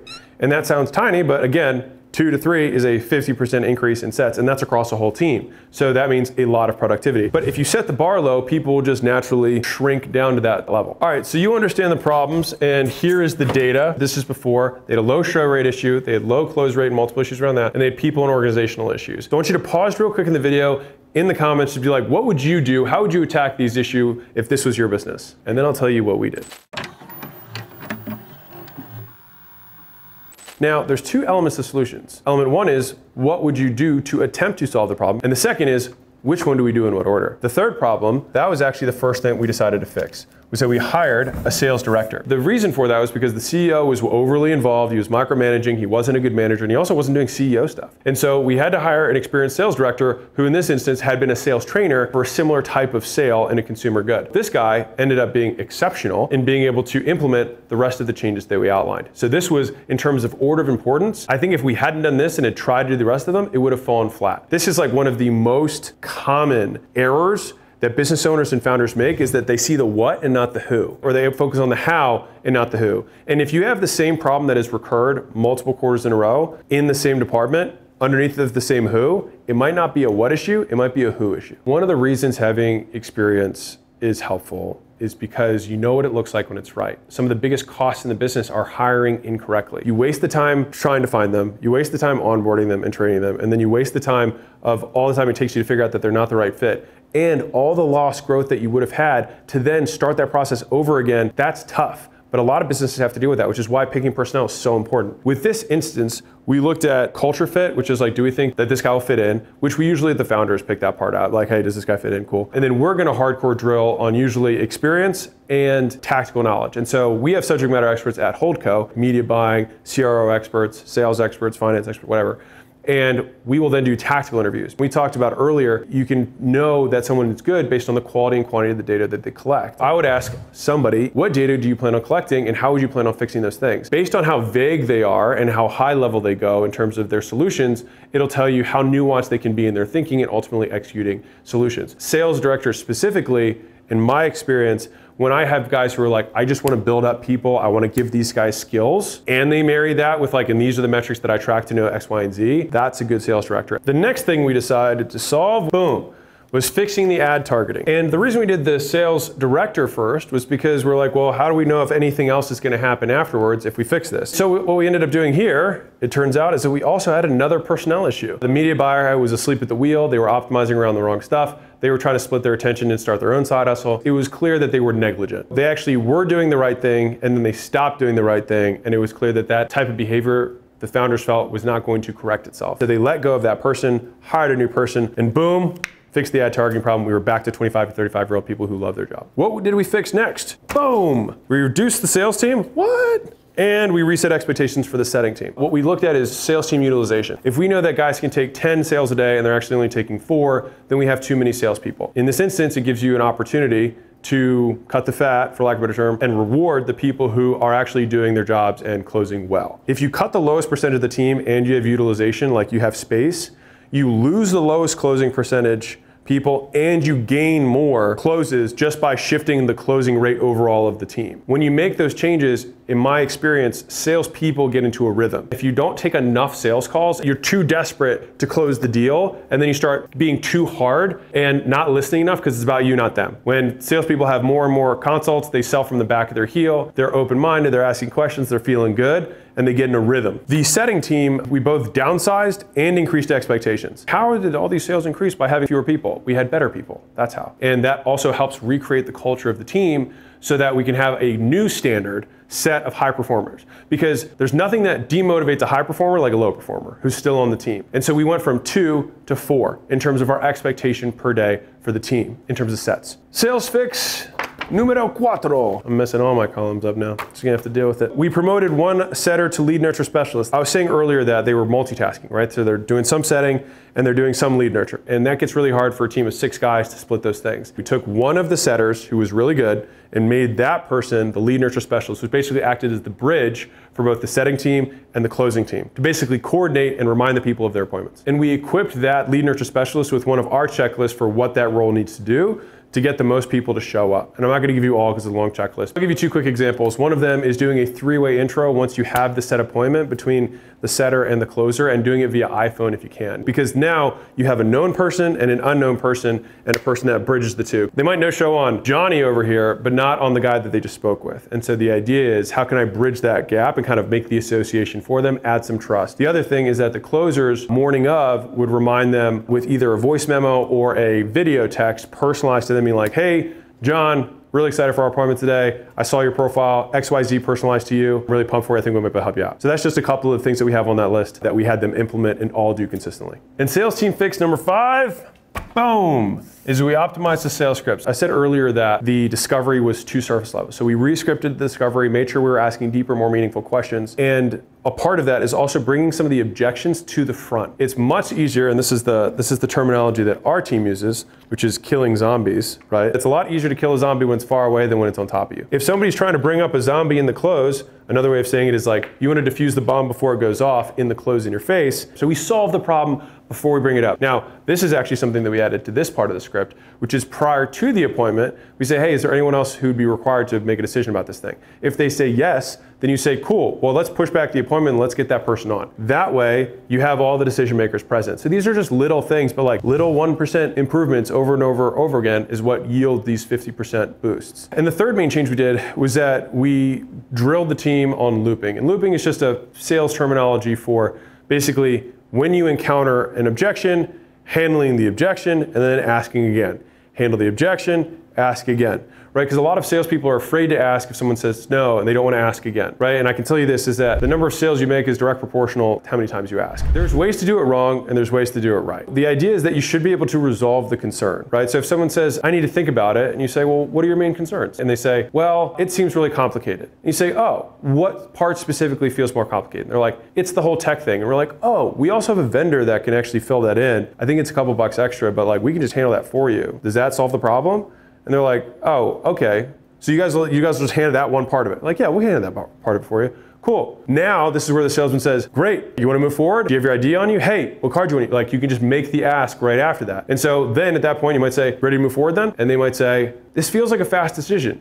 It's like, oh, well, what makes it fast? How long have you been thinking about this? And they're like, well, I mean, I just met you. And you say, well, how long have you wanted to solve this problem? And then they would say, well, I mean, a long time. It's like, well, then it doesn't sound like a fast decision at all. It sounds like you've already made the decision a long time ago that you wanted to change. Now we're just acting on it. So now do you want to move forward, right? Keep looping and continuing to resolve the concern, ask again, resolve the concern, ask again. Drum roll, please. What happened in the real world? So let's go to the data. All right, so in our first column, we had 49% show rates. After we implemented Sales Fix 2, fixing the ad targeting. Sales Fix 4, promoted one lead setter to lead nurture specialist. And Sales Fix 3, reduced the team size and reset expectations. Survey says we had a 70% boost, which is almost exactly the KPI. And that's because when you do things that work, they work. So that was a 40% improvement in sales. And to be clear, this was just over 2 months. All right, so some of these changes can happen real quick if you know what you're doing. The second change we had is our offer rate. And so here's what happened. Survey says 80%. We actually offered just about the same amount of people. Realistically, what they were doing is offering people who weren't qualified because the sales team wanted to eat. And I get that. Like, there's a human component here. They were offering people who were not qualified the deal because they needed commissions, right? Which is what we were trying to fix with the targeting. Close rates. We went from 27%, and 60 days later, we were at 41%. So 1% above our benchmark. All right, this is a 50% improvement in sales. So 40 and 50, kazam. Next up, we have percentage of cash collected, a really good metric for knowing how strong the sales team is. And this is especially important for that early discovery portion and how good they are at looping and closing. Because the deeper you get the discovery, the more convicted the buyer will be about the solution, and the more likely they are to pay up front as a measure of their conviction in the solution. The survey says we went from 47 to 82%. So we almost doubled the amount of cash that we were collecting up front per sale in 60 days. We had a 40% improvement and we had a 50% improvement. And we had a almost doubling of cash collected. So if we almost doubled the amount of sales that happened, and we almost doubled the cash upfront collected. What do we do to the cash flow of the business? 4x'd it. Much more enticing. After we added all these 4 changes together and we waited 60 days, what happened? Survey says we went from 56 to 93 sales a month. And that was just from a few of these fixes on one particular part of the organization. I taught 116 sales professionals my closing framework, and after implementing it, they increased how much they closed. Enjoy. Alex Becker, who's the founder of that, clued me in recently to something. He's like, dude, your ROAS is insane, because he can see everyone's revenue and their ad spend. And I was like, oh, what do you mean? He's like, you have the highest return on ad spend of everyone in the entire platform by like a mile. And I didn't really ever think about it, but our lifetime return on advertising is 36 to 1. So to do over, 100 and now, 5 or 10 million, whatever we're at now, we've spent just under $3 million in advertising. And so there's a lot of other pieces to, making more, but just for everyone on this call, we're talking specifically about sales, correct? Yes? Yeah, so Alex, yeah, 99% of these guys are closers. Sweet. And they're getting closing positions. A couple of people are starting like a closer agency where they partner up with a guy like you, and they're like, hey, let's do like a little JV deal. I slam your deals. Okay, sweet. Well then, why don't so what I'm going to do is, because I do have a presentation, which is just how I think about sales.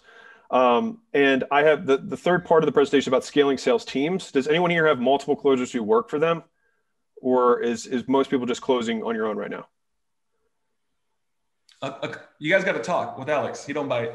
I also can't see. I can't see the chat. I can't see the chat either. We're working towards that, Alex. Okay. So how about this? I'll give you the things that. So Russell, when I first met him, was like, "Dude, how did you learn how to sell so well?" And it was because I looked at my CRM and I'd done 4,000 sales, one-on-one, in fitness, and so. That's a lot of reps. I was taking 20 consults a day for like 4 years. And so that's in person, face to face. My team would double or triple book me every 30 minutes. And I just sold the same thing over and over again. And because I was really good at sales, I ended up not hiring a ton of salespeople. And I would actually have my managers set appointments for me all at one location. So I had 6 gyms. And so I would go there, they'd stack up an entire day. I'd mow down a whole day, go to a different gym, and they'd been stacking all the appointments, and I'd mow down. And so usually I'd do 20 to 25 consults a day. And you just get these reps in of reading people, gauging tonality, and seeing where you need to lean in and where you need to lean back. And so, over time, I've then started training salespeople and sales managers. I had a remote sales team. We'd fly out and do turnarounds. Like in person. So I had 8 guys. We'd fly out to 8 facilities every month, and we turn these facilities around, because I know, Mike, you were in the fitness world before this. That's right. And then I brought that sales team in-house, and they started doing phone sales for high ticket. So I've had in-person, phone, high ticket, low ticket. We've kind of done a lot of those things. I trained mortgage leads teams. So kind of the whole gambit. And there's definitely some things that I've seen. I've brought every sales product on the market. I bought Grant stuff, bought Balfour stuff. And I think there's a lot of merit and there's a lot of good stuff out there. But in my experience, simplicity is what scales. And so I'll give you, if you're okay with it, I'll give you the few things that I have implemented consistently within my companies that have generated outsized returns. Is that cool? All right. That's awesome. So what I'm going to do, let's rock and roll. Let's get this. All right. Full jam. So as I said, simplicity, right? I'm the world's best graphic designer, as you can see here. So I'm trying to show the real keys to the kingdom. So everybody here selling expensive stuff? Is that most people on this call? Yes. Everything's high ticket, Alex. Fantastic. All right. Can everyone still see me? And the screen? Yep. All right, rock and roll. All right, so I'm guessing this isn't your first rodeo, not your first presentation with a sexy headline or a big promise. And so if you have failed for you guys to grow your thing in the past, I promise you it's not your fault. Lots of information, very confusing. And you can sometimes be inundated with lots of different salespeople's information. You've got Mike here, who's a gem and knows his shit, and you guys are lucky to have him. But hopefully in this presentation, I will put some of those fears to rest of like, what if I never make it? What if I never turn this corner and become the salesperson I want? What if I never hit the 100 grand a year? What if I never hit the 100 grand a month? Or what if I don't hit the $1 million a month goal that I have? And then what does that mean about me, right? If you've ever thought those things, like I can tell you, I did too. Right after the instance that I had Mike with that individual, and that individual drained my entire bank account and then sent it to their girlfriend in Sweden and then filed bankruptcy. After that happened, I had $1,200 because I had sold all my gyms and put my money into that account. So I started at zero, which I'm very grateful for because it gave me the experience that I have now. And so what I'm going to show you is that you can have a simple sales process that can yield outsized returns. A lot of people like to make this fancy because it makes it easier to sell stuff to people about selling.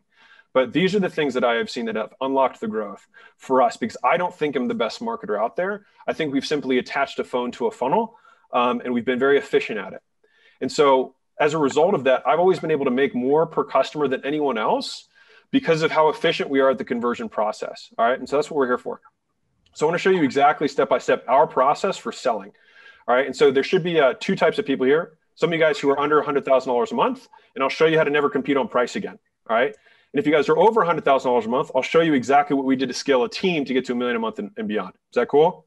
Yeah. Because if you're under 100, it's just you, right? If you're over 100, you need people. All right. So it's going to kind of be like the actual selling itself and then the scaling of the sales. All right. So that's kind of the goal for the 60 minutes. I'll probably be able to get it done in 40-ish. I'll talk fast so we can have some time. All right. Everyone can just listen fast. Is that all right? All right. I'm going to go fast. Yeah. Got it. So I've been really fortunate. Yeah. Now we're at 105 or 110 or whatever it is in selling stuff, which has been cool. What's been cooler is we've been able to donate to causes. You guys don't know my story, but I had a gym teacher after school who stayed with me. He didn't have to. He didn't know me from anybody. And he worked out with me for an entire year and taught me how to work out because I was like a really insecure kid. And as a result of that, I got into fitness. And so I feel like it's all of our opportunity because a lot of you guys are on here like, we're already in the top 1% in the world. You know what I mean? Like we're bitching about not making 100 grand a month. Like, fuck you. You know what I mean? Like really. And so it's been a great privilege to be able to give back. And we've donated 1.4 million just in the last 3 years, actually 1.7 now. I have to update that. But anyways, just to causes that we care about. And so for us, it's kids being able to have the opportunity that we had. All right. And if you guys are in the fitness industry, Arnold was my hero. Is the reason I quit my job. And I've been able to, grow a friendship with him, which has been awesome. And we've had, over 1,000 clients hit $100,000 a year using the sales framework I'm going to show you. All right. So like, you can imagine that these people are not maybe as good as you are. You can imagine that somebody in that 1,000 is probably not as naturally talented. Right. So the process works. Okay. And we've got a lot of people over 7 figures now. But it wasn't that way, right? So this is me when I started my first gym. I slept on the floor. I had $5,000 total. My rent was $5,000. And so I had 1 month that I had to learn how to make money. And I built a funnel because I learned this from the internet. And I sent this picture to my dad because I was so excited. I was so proud of this picture because I sold that many people in the first 2 weeks for free. And things started to grow, right? That was one of my gyms. I had 9 employees. I felt like a badass. My dad finally told me he thought I, wasn't a schmuck for, being an idiot and getting into fitness. So I felt like I was figuring things out. And then all of a sudden, Facebook slap happened. This is years ago, and there's been many slaps. Facebook just kind of has its bitch hand proverbially swinging back and forth. But we got slapped, and overnight my lead cost went up 5x, right? And so my money making rain turned into a desert. And the thing was, my marketing was losing money every day. And all I could think about was letting my dad down, and more realistically, having my dad be right. I'm gonna. All right, cool. And so the question that I asked myself was like, how can I afford to get more leads, right? And so I called all my friends up, and he was a brick and mortar gym owner, and he told me that things were going great for him. And I was like, what the hell, dude? What are you doing? And he was like, dude, we just attached a phone to the funnel. And I was like, no shit. He's like, we're selling expensive stuff on the front end now instead of selling trials. And I was like, well, that's cool. I'll do that. And so we went from losing 2 to 1 to making 10 to 1 return on the front end, right? And what that meant for my business is I went from being able to break even at $10 a lead to being able to spend up $100 a lead and still make money, which is crazy, right? And so then things started to grow again for me. And then we, opened location after location and things grew. And I met this guy, and I joined his mastermind. And I told him I wanted to create a nationwide gym chain. And he said, you should teach other people how you do what you do and not grow that chain. And I was like, well, you make more money than me. So, okay, I'll listen. And so then I started doing our marketing system. Mike, this is, by the way, at that guy's gym. Did 191 signups in 19 days. And that was the stack of contracts. Some of you guys may have seen this. It was like the most run ad for like a year and a half. but we did, I don't know, $100,000 in 19 days in sales, like in the get out. All right. So these are the 3 frameworks. Sorry, I sped through that because we had already covered a little bit of my story early, so I wanted to get through it. And these are the 3 frameworks that I kind of discovered to scale high ticket. All right. And it'll take, if you're partnering with someone, then it'll help take their losing funnels and turn them into cash machines. And I mean that genuinely. All right. So the 3 frameworks that I do is, one is the closure framework. All right. These are the questions that get prospects to say yes. All right. And so adding this to any funnel process is going to instantly make it more profitable. All right. And I'm going to walk through the questions that we ask, and specifically only 3 things that you can say on a sales call, period. It's the #1 mistake that all the sales guys, that even my guys, make, and I have to remind them of. All right. The second thing is the conviction framework. So anyone who believes can outperform a seasoned sales rep by simply learning to control their tone. All right. So some of you guys right now, can I get a hand? I'm going to unshare my screen real quick. Can I get hands on the screen of who here is newer to this? Newer to high ticket sales. Okay, great. Perfect. Then this is for you. I'm going to show you how you can beat the best sales reps. All right. And this is how I never, ever hire seasoned closers. Just FYI. No, it's not like we're going to training salespeople, so I don't. But I'm going to show you how you can beat seasoned pros. All right. All right. Which, if I can find my presentation, there we go. By learning to control your tone. And the last one is scaling. So for all of you guys who are over $100,000 a month and need to scale a team, I'm going to show you how to duplicate the skill in other people. All right. Because it's one level of the skill is learning to sell. Another level of the skill is teaching to sell. And it's a more valuable skill. So if you can duplicate your skill in someone else, that is how you can make 10 times, 100 times more money, because you're no longer constrained by your time. All right. So let's rock and roll. Closure framework. So after pouring over like hundreds of scripts, hundreds of scripts, I realized that there was always like these minor differences in wording, but if I hit these kind of main milestones along the way, I ended up closing the sale, right?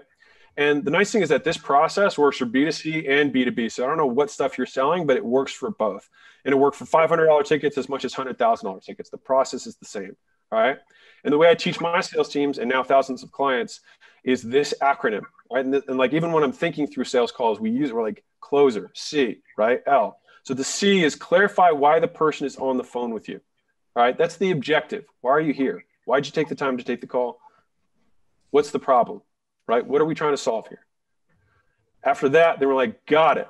So what I'm hearing is you're struggling with this. Does that sound about right? I'm going to label you with a problem. After that, we overview their past pain. So it's like, okay, so you have this problem. I can't be the first person you've talked to about this. Tell me a little bit about what you've done so far to try and get past this, right? Tell me more about that. How'd that work out for you? Okay, understood. After that, it's like, okay, so I'm hearing all these things. This is why you're here. This is what you're trying to get. This is what you've tried and it hasn't worked.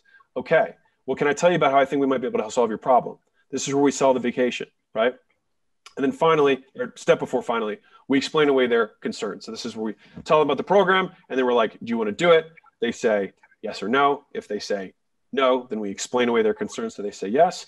And then once they say yes, we reinforce the decision. And this last R here is a point that I added years later, because we realized that the sale just continues throughout the entire customer relationship, right? And so for you guys, if you're dealing with clients who you're selling for, you have to also sell them on continuously selling, right? You might have closed the card or closed the first payment, but their onboarding experience, they got to close them again. And then after that, when they have their first week check-in call, they got to get closed again, because we have to consistently sell them on why they should do anything. Why should they not just watch Netflix? Why should they take action? Why should they have the discomfort of getting, smacked on the phone by a stranger, right? Why should they feel the sting of failure? We have to sell them consistently to help them overcome their pains, right?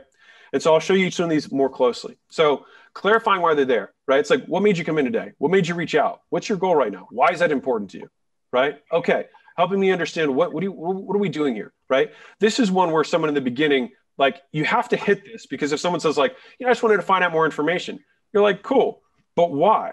Like, what did you want the information to solve? What was I'm sure you don't just go around collecting information all day, right? Like, there's something you're trying to get out of this. What's the problem? And then you get what you need. You're like, got it. Okay. So just so I'm hearing you right, it sounds like this is your goal, correct? Then they acknowledge they have a problem. This is important because they have to say it. They have to own it. I can't cure cancer until you admit that you have it, right? We got to give it to you before we can cure it. After that, we overview the past, right? So it's like, what have you tried so far to accomplish this? How long did you do it for? How long ago? How did that work for you? What else have you tried? We call this the pain cycle, right? We consistently do this over and over again until we've exhausted all options, right? At that point, we have tons of ammo that we can use later in the close, which I'm sure you're aware of, right? And the big piece here is we explain how it's not their fault, because if they had this missing piece or two of the equation, they were halfway there. They were 3/4 of the way there. They were just missing this one piece, which we're going to provide for them, right? And the nice thing is for most of you, hopefully you're selling a holistic solution, right? So for example, I'm going to use a fitness example because Mike's from that background too. If someone came in and said they tried workouts in the past, I'm going to be like, I'm not telling you that you don't need to work out. It's great, but you also need the nutrition and the accountability, right? You need nutrition to make sure they stop eating shit, because if you just start working out and eating donuts, it's not going to work, right? Of course. Now, if I make you the best plan in the world, but you don't follow, it's not going to work either. That's why you need the accountability, and that's what I'm here for. And so from that point, that's kind of how you can naturally transition. So it's like, I'm hearing these things. This is what you were missing. Well, do you want to hear how the program works? Because I think we might be able to solve that for you. They'll say yes. All right, so what we've seen is that there's 3 things that make clients successful, right? And at this point, this is my belief, is that 3 things has been, unequivocal in most pitches, is that I think it's human brain is that you can't take more than 3. But typically it's like 3 pillars to the stool, or 3, fit, nutrition, accountability. If I was selling leads, I'd want them to be, timely, qualified, and, exclusive. Right? So there'll be 3 elements to make what makes a good lead, right? There's always 3 that you can usually find when you're selling a solution. And most times, not most times, every time, if you're on the phone with the prospect, you always have the upper hand, because they have admitted at the beginning of this phone call that they have a problem. They have not solved it. And so inherently, they're going to be missing one of the keys. They cannot have them all, or they would not be on the phone. So you are in an unlosable situation unless you choose to lose it, right? Unless you choose to lose the frame. And so in this instance, it has been my experience that we use stories, short anecdotal stories, to break the belief of the prospect around a topic. What's important here is that we don't get into jargon, right? We don't get into technobabble and talking about the program and the modules and the things they're going to do, because all of that sounds like work. And that's not what they're there for. They're there for a result, right? And so instead, I would say something like, with the fitness, nutrition, accountability, like I said earlier. So if I was trying to explain accountability, I'd be like, listen, you don't have accountability. When you were a kid, you ever have your parents tell you to brush your teeth? They were like, yeah. I'm like, how you're like, no, I don't want to. And they would tell you, oh, no, you got to go brush your teeth. And you go and you brush your teeth and you sulk back to bed. And the next night you do the same thing. They'd say, brush your teeth. You go brush your teeth, go back to bed. But you're an adult now, right? You brush your teeth? And they're like, yeah. And that's because you had external accountability that turned into an internal habit. Right? And that's what we're going to do for you here. Right? So I didn't tell them about fucking the coaching call that they're going to have and the post that they're going to have and the blah, blah, blah. What we told them is the result of that. And we gave them an anecdotal story that made sense to them. That's probably a really key point I just want to drive home here, is that when you have your pitch part, it shouldn't be longer than 3 minutes, like tops, because no one really gives a shit. And at the end of the day, the reason they're going to buy is going to be because of how understood they feel. So how much, when you went through that overview of the pain, you were able to restate back to them accurately exactly how they felt and the struggles they are experiencing, which is why you need to shut the fuck up when they're talking, right? And so there's only 3 things that are ever said on a sales call. Do you guys know what they are? There's only 3 things that ever come out of your mouth: questions, restatements, and anecdotal stories, which is the story that I just referenced. The 3 stories that you will use to break a belief. That's it. So that's how you sell them the vacations. You have these little sound bites, right? I'll give you another example. So if I was doing food, right? I'm like, listen, 3 parts of the program: fitness, nutrition, accountability. So nutrition wise, you've got to eat stuff that's going to make you lose weight. Can we agree on that? Yes. Okay, cool. But the problem is you don't want to do that, right? That's why we're here, right? Right. Okay. So let me ask you a question. Do you feel like, what's your favorite TV show? They're going to be like, whatever, Game of Thrones. And you're like, okay, Game of Thrones. Do you feel like you need to get like motivated to watch Game of Thrones? You're like, man, I was trying to watch it tonight, but I just couldn't, I got really busy and I just couldn't sit down on the couch and turn the TV on. I couldn't do it, right? Of course not. Because you look forward to it, because you wanted to do it. And the key that we're going to do here is we're going to get you to look forward to the foods that you're eating. Because if you look forward to it, you don't need to be motivated, because you do it on your own because you like it. Does that make sense? Great. So what I didn't talk about the macros and the carb cycling and the intermittent fasting and the calorie counting and the blah, blah, blah, blah, blah, because at the end of the day, that does not matter. What they want is for them to solve the problem and have it be pain-free, right? And that's what we're explaining to them. So that's selling the vacation, right? And this is a saying that I've used for a long time, which is sell the vacation, not the plane flight, right?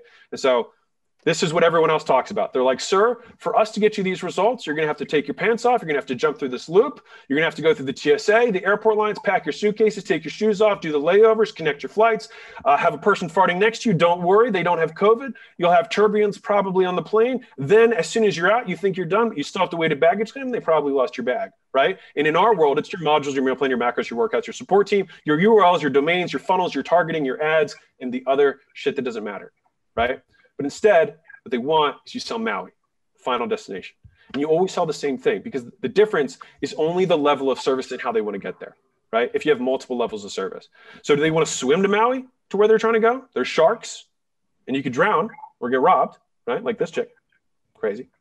Do they want to take a boat to Maui? It'll take a little longer, but there's no shark attacks, but there's still no Wi-Fi and you're kind of, in the sun. Do you want to take a normal flight to Maui? Get there a little faster. Still smells bad, has security, bad food, but you're going to get there. Or do you want to take a private jet to Maui, right? Direct, nonstop, champagne on the plane, suitcases packed when you arrive, right? And so that's the selling piece. E is explaining away their concerns. And so these are the questions that sound like, so there's, I'm sure Mike has already taught you a lot of the obstacle overcome concepts, right? So fundamentally, there's three big ones, right? Price. And rather than teach you like the drilling of the obstacles, I told you there's two things you need to memorize. One of them are the stories. The second are the obstacle overcomes, all right? Because those are the things that you're in the red zone. Like that's not where you start thinking about what you're going to say, all right? So the two things that you need to memorize as a salesperson are the stories about what you sell and the obstacles that you're going to encounter when you're in the red zone. The questions on the front end, you need to know the milestones you need to hit in order to move forward. And this is one of the big mistakes I'm sure Mike talks about a lot, which is you need to sit in the pain. If someone does not clarify why they need a solution, you do not ask for the sale. If we just say, hey, what brought you to here today? I just want to find out more information. Okay, cool. So, let me tell you about the program. Like we didn't get the fucking, like, we don't know why they're there. We don't know what their goals are. Like one of the things that drives me nuts about my team sometimes is I'm like, dude, we're 8 minutes in the conversation. I was like, I don't know how many clients they have. I don't know what their revenue is. I don't know what their profit is. I don't know what their biggest pain and struggle was right now. I'm like, what are you doing? I'm like, you just told them. They're like, oh, Gym Launch is a $100 million company. I'm like, they don't give a shit. But they do. My sales guys, because they get their egos puffed up, right? But it has nothing to do with the prospect. They do not care, right? They only care about them. So, right? That's right. Yeah. And that's the issue, right? Everyone talks way too much about the product. And so when you're training salespeople, you don't train them on the product. You train them on the prospect. The product doesn't matter. I mean, it matters obviously from like how you're going to make money because you have to do a good job, because I'm going to get that in the second point. But in terms of when you are selling and training someone, if you guys know someone or know a specific niche really well, then you will know their pains. And if you have a new salesperson, you hear them say shit and you're like, that's not what he thinks. What is he doing? He might know the product perfectly, but he just said that the guy's problem was not the problem. And so then it doesn't matter what the product is because he doesn't feel like it's for him, even though it's totally for him. But you just misarticulated the problem. That's where the clarity has to happen. If you nail that, the rest of the pitch is easy. All right. And so the key here is relying on past agreements that have already been made. So this person with their partner, with their spouse, with their business, whatever, that person knows that there's a problem. And they also don't approve of that problem. And so why would they be in any way against remedying a problem that they already don't approve of? Right? And then finally, we always tack on, sometimes it's better ask for forgiveness than permission, right? Ha, ha, ha. Depends on the ticket sale, right? But you can get those in, right? And then obviously, last case here is you just do a delayed close and say, let's get your card down. We can put a down payment. We can pay the rest on Friday. And if between now and then, your partner comes back and says, no, man, I want to be poor. I want to keep struggling. And like, I want to never make money and like continue to do this for the rest of our lives, then I'll absolutely tear up the contract. Don't worry about it. Right? Finally, you've got stalls, right? I need to think about it. So these are because people are afraid of making mistakes, right? People are afraid of making mistakes. And because of that, they don't like making decisions because it's easier to let life make the decision for you. And so they like doing it that way because then they feel like it's not their fault, right? And so, I mean, a great obstacle overcome for this is, what's your main concern? Which is usually my number one thing I go to when someone's like, I need to think about it. It's like, totally, what's your main concern, right? Let's think about it together, right? And so fundamentally, these are the things that they need to know. Do you feel like what we're doing can meet your needs and solve the problem? Yes or no? Yes. Do you want to work with us as a company? Do you like our values? Do you like what we stand for? Do you believe what we believe about the world? Yes. Do you have access to funds or know someone who does? Yes. Well, then let's rock and roll, because those are the only things we know to me to make the decision, right? Do you like the product? Do you like us? And do you have the money to do it? That's it. Simple as that. All right. And so when we walk through those, if you encounter these situations, obviously there's, if you're going to do it now sooner or later, you might as well, there's plenty of things to say, but I think it's more important to understand the theory behind why someone has this objection, right? They have an objection around price because they don't see the value because you didn't articulate it. They have an objection around decision maker, usually because you fucked something up earlier in the sale, but at this point you're in the red zone, so you got to deal with it. So you rely on past agreements. If they come with a stall, then you help them confront a decision and make a logical choice and teach them how to make a decision that in that moment, you say, what are you most afraid of happening? I'm afraid of you're afraid of me taking the money, right? Just taking your money and you getting nothing, right? Again. Well, let me tell you how that's not going to happen, right? You can bring their concerns. All right. And then finally they say yes. And you're like, awesome. And this is where, if you're selling for someone else, get them to send a personalized video like, hey, Johnny, saw you just signed up with us today. Super pumped to have you. You're going to be meeting with Heather tomorrow. She's going to get you kicked off. You should in the mail get a special gift. So keep a lookout for that. And then, send a handwritten card. If someone just bought a really expensive thing, people are making their decision about whether they believe in you as a company within the first 48 hours after the sale. They make a decision of whether or not they're going to be with you in the long term and how they are treated in the first 48 hours after they give you money. So it's critical. And it's usually in that point that people fuck up and just ignore them. Framework 2.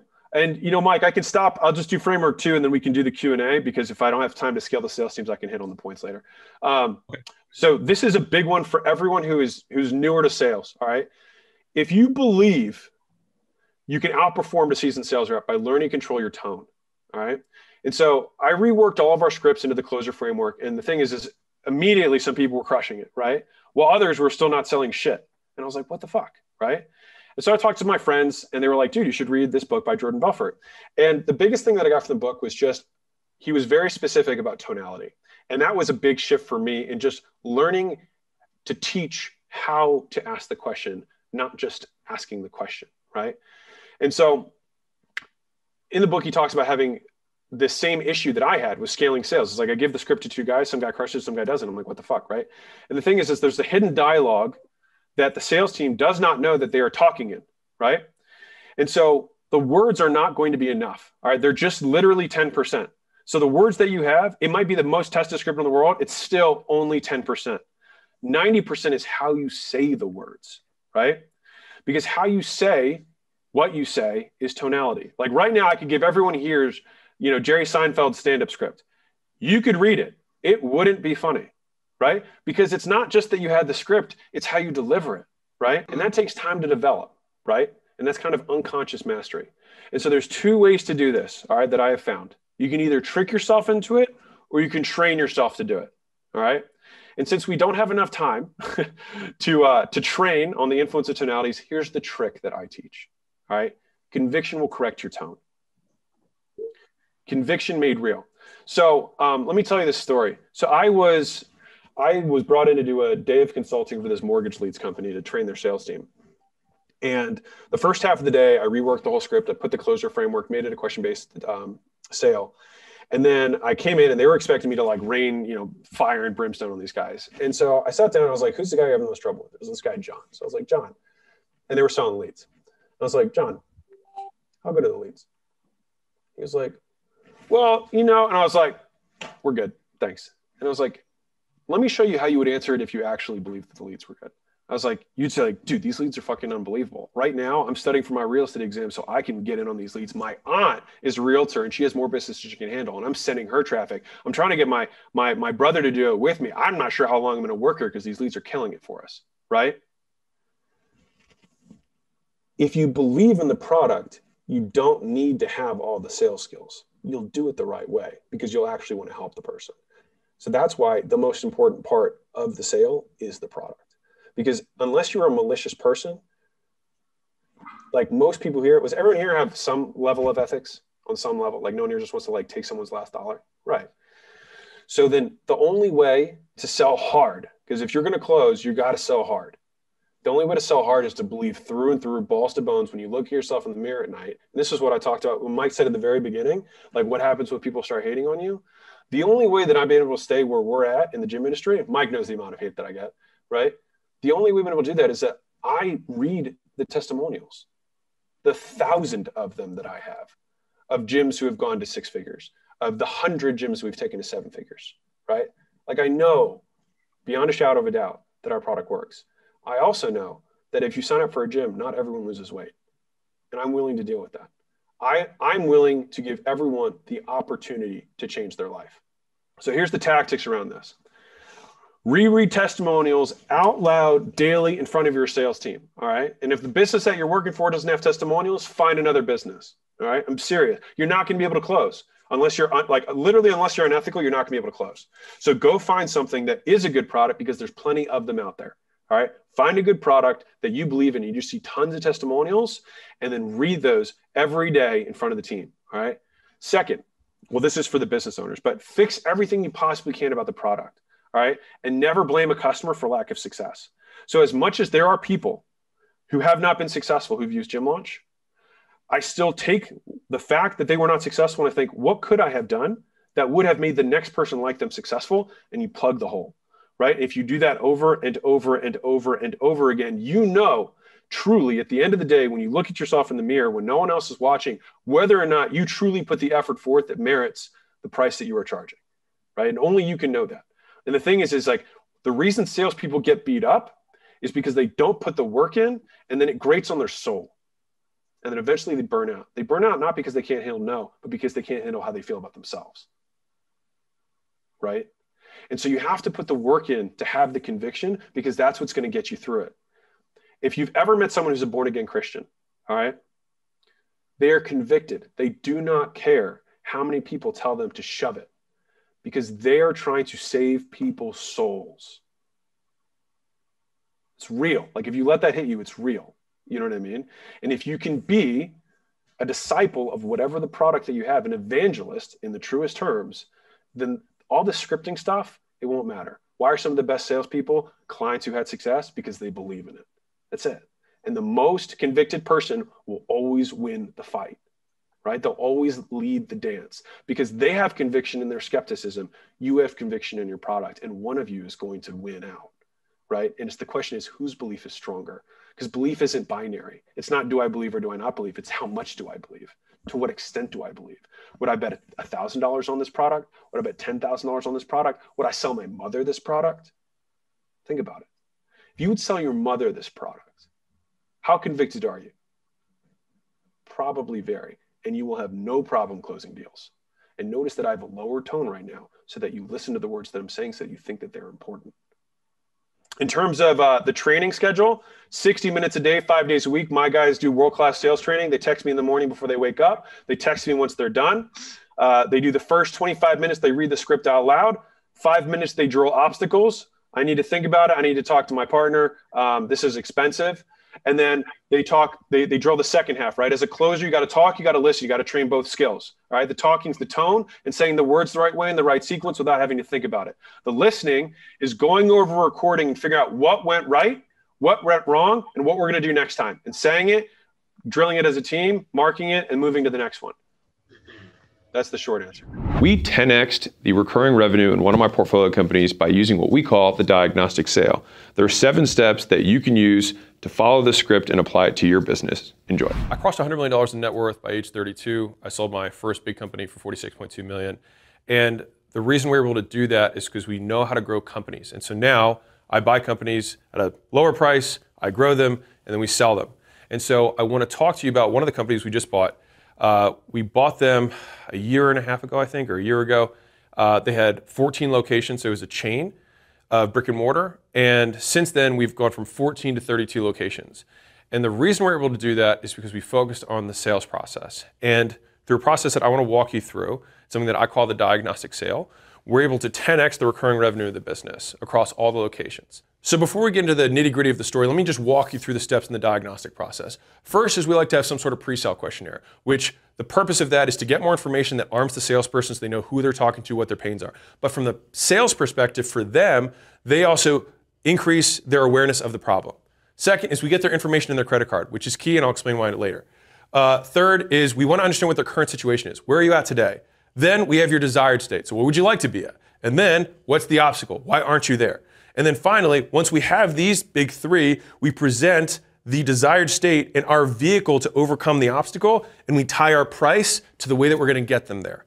And then finally, we give them an incentive to prepay. So here's the 5 steps that we follow to actually get this done. So number 1 is that we secret shopped the business. So we actually looked into it. We went there. By the way, you should secret shop your own business. Highly recommend doing it. You'll be horrified by what you hear your sales guy say. You're like, I thought we had a script. What are you even doing? Number 2 is from there. This is basically information gathering. We figure out what the constraint is. Okay, where do we think there's big opportunities in the business? Now, you should think about yourself as your own business consultant. If you could buy your business today and look at your business, what would be the no-duh thing that you would do? Now, for this particular business, we thought that they had an offer constraint, which really came down to packaging.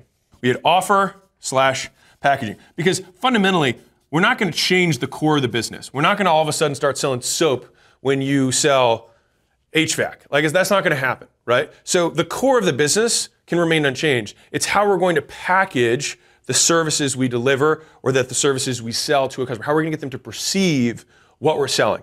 We gathered the data. We figured out the constraint was that they should get way more rebookings, which I thought was an offer and packaging issue, which is we need to sell the solution, sell the goal. And so number 4 is, okay, if we assume that we're going to make this new transition to this new offer, new packaging, we have to anticipate, so we call it killing zombies, which is one way of putting it. You anticipate the obstacles or objections that people are going to throw at you ahead of time. Write this in neon marker above your sales team, which is, it's way harder to get someone to buy after you presented the price. Because now they're like, he's trying to sell me.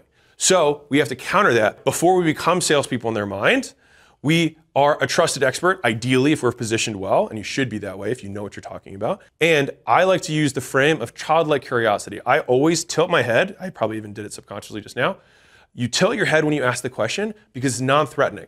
You're like, huh, that's weird. What changed between then and now, just so I understand? Then they can tell you, rather than be like, you said that your husband says he supports you. You can't say that, now you have to buy. It doesn't work that way. If you win the argument in a sale, you lose the sale. The only way that you win the sale is being willing to lose being right. And so the 5th step, and this is the ongoing step, is that you implement the diagnostic sales process. So it's implementation. So now that I just outlined the 5 steps, let me deep dive into the implementation of the actual business and how we did this. With this particular business, when we bought them, I spent 4 hours with our director of sales and we outlined the new sales process we wanted to implement. And as soon as we implemented that sales process, we 4x'd LTV per customer, meaning how much people paid us. It went from 200 to 800. So really big jump. And the crazy thing about this is that we didn't change what we delivered. We only changed how we presented it. And so this is the key of how we create value, how we scale companies, how we grow companies. And many companies keep these things as secrets, as their special sauce. And I just fundamentally believe that the more we put out, the more we get back. And so that's why I operate this way. All right, so I will hold nothing back. And this is something that I call the diagnostic sales process. Now, to be very clear, the diagnostic sales process is one of 2 different sales, or maybe 3 different sales processes, big picture, that you can have in a business. One is a transactional sale, all the way on this extreme. So on one side, you've got transactional sales. And on this side, you've got enterprise sales, which is like relational sales. Like if you think about, like, you're selling some big Fortune 500 company, you have to get stakeholders involved, get budget approval, there's all that stuff. And on transactional side, you've got like high velocity sales. We're talking 20, 30-minute sales. A guy who stands in front of the car wash sells car wash. Somebody sells gym memberships, transactional. And then you've kind of got like this middle where you might sell something that's a little bit higher ticket, but it's a little bit more custom, all right? Now, what we did was I took their sale from here, a purely transactional sale, and moved it towards custom. All right. Now, in a transactional sale, you typically fit the customer to the product. And so let's say that I sell pens. All right. So I sell pens. If somebody comes in, I'm going to basically spend all my effort listening to what they say they want and then telling them how this pen fits their needs. Or I have to basically say your needs are wrong, let me educate you more, and this actually solves all your problems, right? And so those are pretty much the only two approaches you can take in a transactional sale. Now, the advantages of having this type of sale is that it's really fast, they tend to be lower ticket in general, and from an operational perspective in the business, you don't need to personalize anything. And so you get the sales team and the sales process to basically orient everyone like a funnel down to one solution, and then you just make a ton of these solutions, and you get lots of efficiencies because you only have to produce one thing.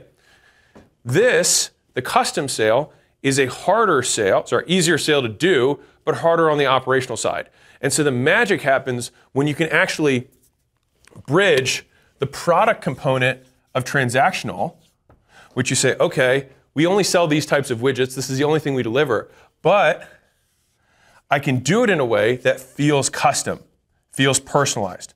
All right, so I'm gonna give you two examples, and I'll explain this one in a second, this chart that I have here, which if you could take your recurring revenue from that to that, just by changing how you sell, if you wanna do that, hang tight, we're gonna break that in the process. So if I had, because I did this in the gym world too, which is part of why our gyms make more money. So a traditional sale looks something like this. Someone comes in, so this is traditional, and you say, we have a membership that's, whatever, $99 per month, all right? That's your membership. And you say, our membership has this, this, this, and this, and you want that, right? Because it's gonna help you accomplish all your dreams. Okay, sometimes you get people, sometimes you don't. What I do, we do something called a diagnostic. And so the first thing is that when the person walks in the door, we get them to fill out a pre-sale questionnaire. And so that's like an application in a digital process, but an in-person process, it follows the same logic, which by the way, internet businesses follow local businesses can also model internet businesses. When you find out something works in one place, which I think has been one of the big advantages that I've had in business, is I try and put it in a completely different place, and it often works too, if you understand the concept. And so we fill out a pre-sale questionnaire. Now the pre-sale questionnaire simply walks them through all the reasons they walked in today. And it asks them the same question in multiple different ways. So it's like, hey, what brought you in today? What's the problem you're dealing with? How long have you been dealing with it? If you had to quantify how much this has cost you financially, what would it be? If it continued for 5 years, how much worse would the situation be? And so the whole point is we're trying to agitate tame. We're trying to bring attention to this problem and elevate its importance. So that's what the pre-sale questionnaire does. Now, the second thing is we get info, and this is very key. So when someone comes in after that, we say, hey, I want to set up your account profile. And so when you do that, you collect their information, and this is the key part, you get their credit card. Now you're like, wait a second, I'm getting a credit card, but I haven't sold anything. Exactly. And you do that so that when you do sell something later, you don't have to ask for it. Now, you get the pre-sale, they're like, wow, I really do need this thing. You say, hey, let me complete your customer profile, just standard procedure, no big deal. All right, then you get their info. Now, if they're like, well, I don't want to give you my credit card, you're just like, it's just how the system works. It's how we complete profiles. And then they'll give it to you. All right, so from there, this is where the special magic that's unique to each individual business happens. So in the weight loss business, I want to understand where their goal at. So we're going to say, what's current? And then 4, what's desired? Where are you now? Where would you like to be? And then this one, you ask them. Say, what's the obstacle? What's in between these two things is the obstacle, right? Current, I've got an obstacle getting in the way of my desired. That's all we're asking in the process.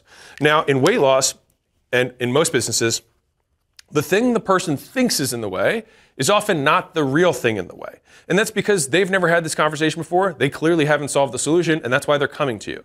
And so you want to just get their words more so that you can explain it back to them using the language they gave you.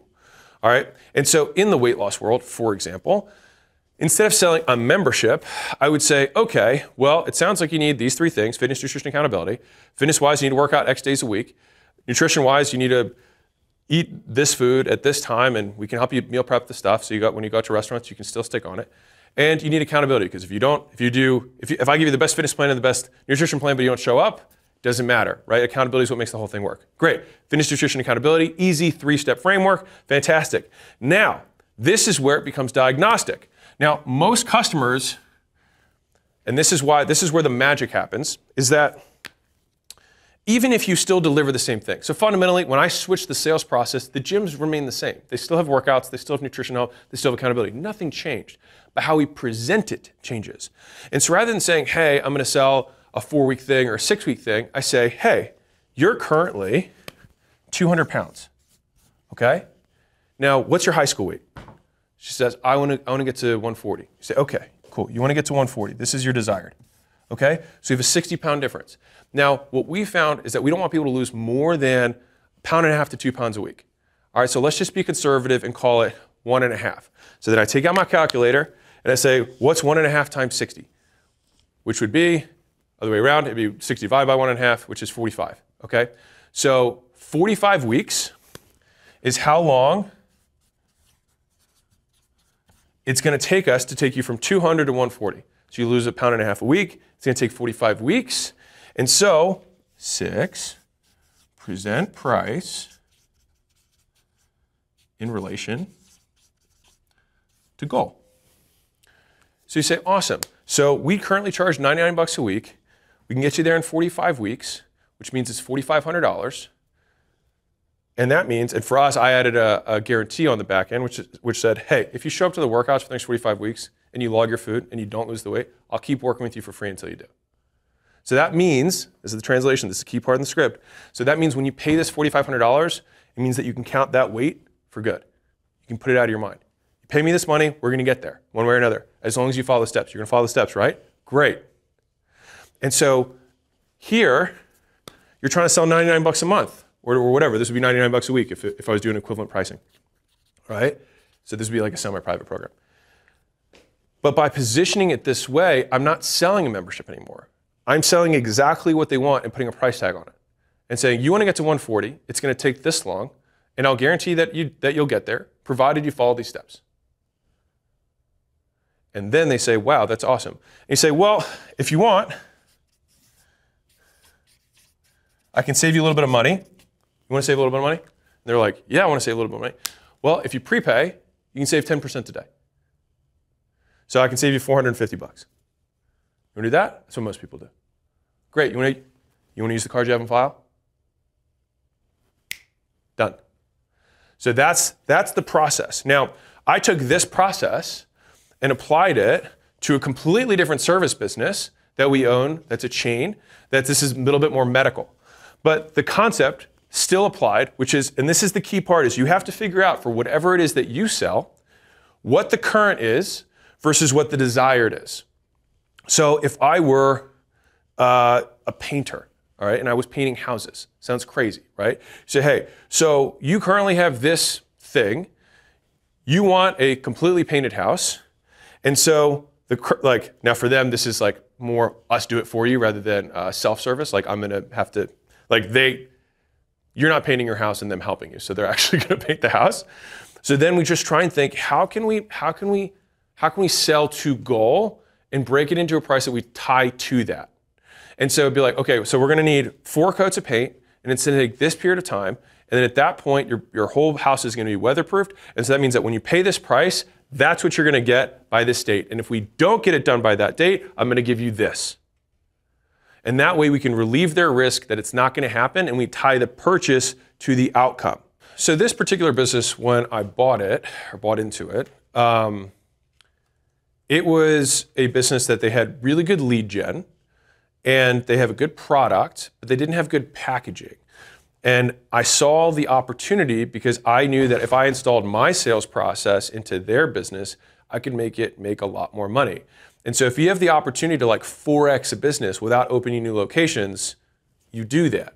And so that's more or less what we did. So I actually wrote down the new sales process. It took me 4 hours.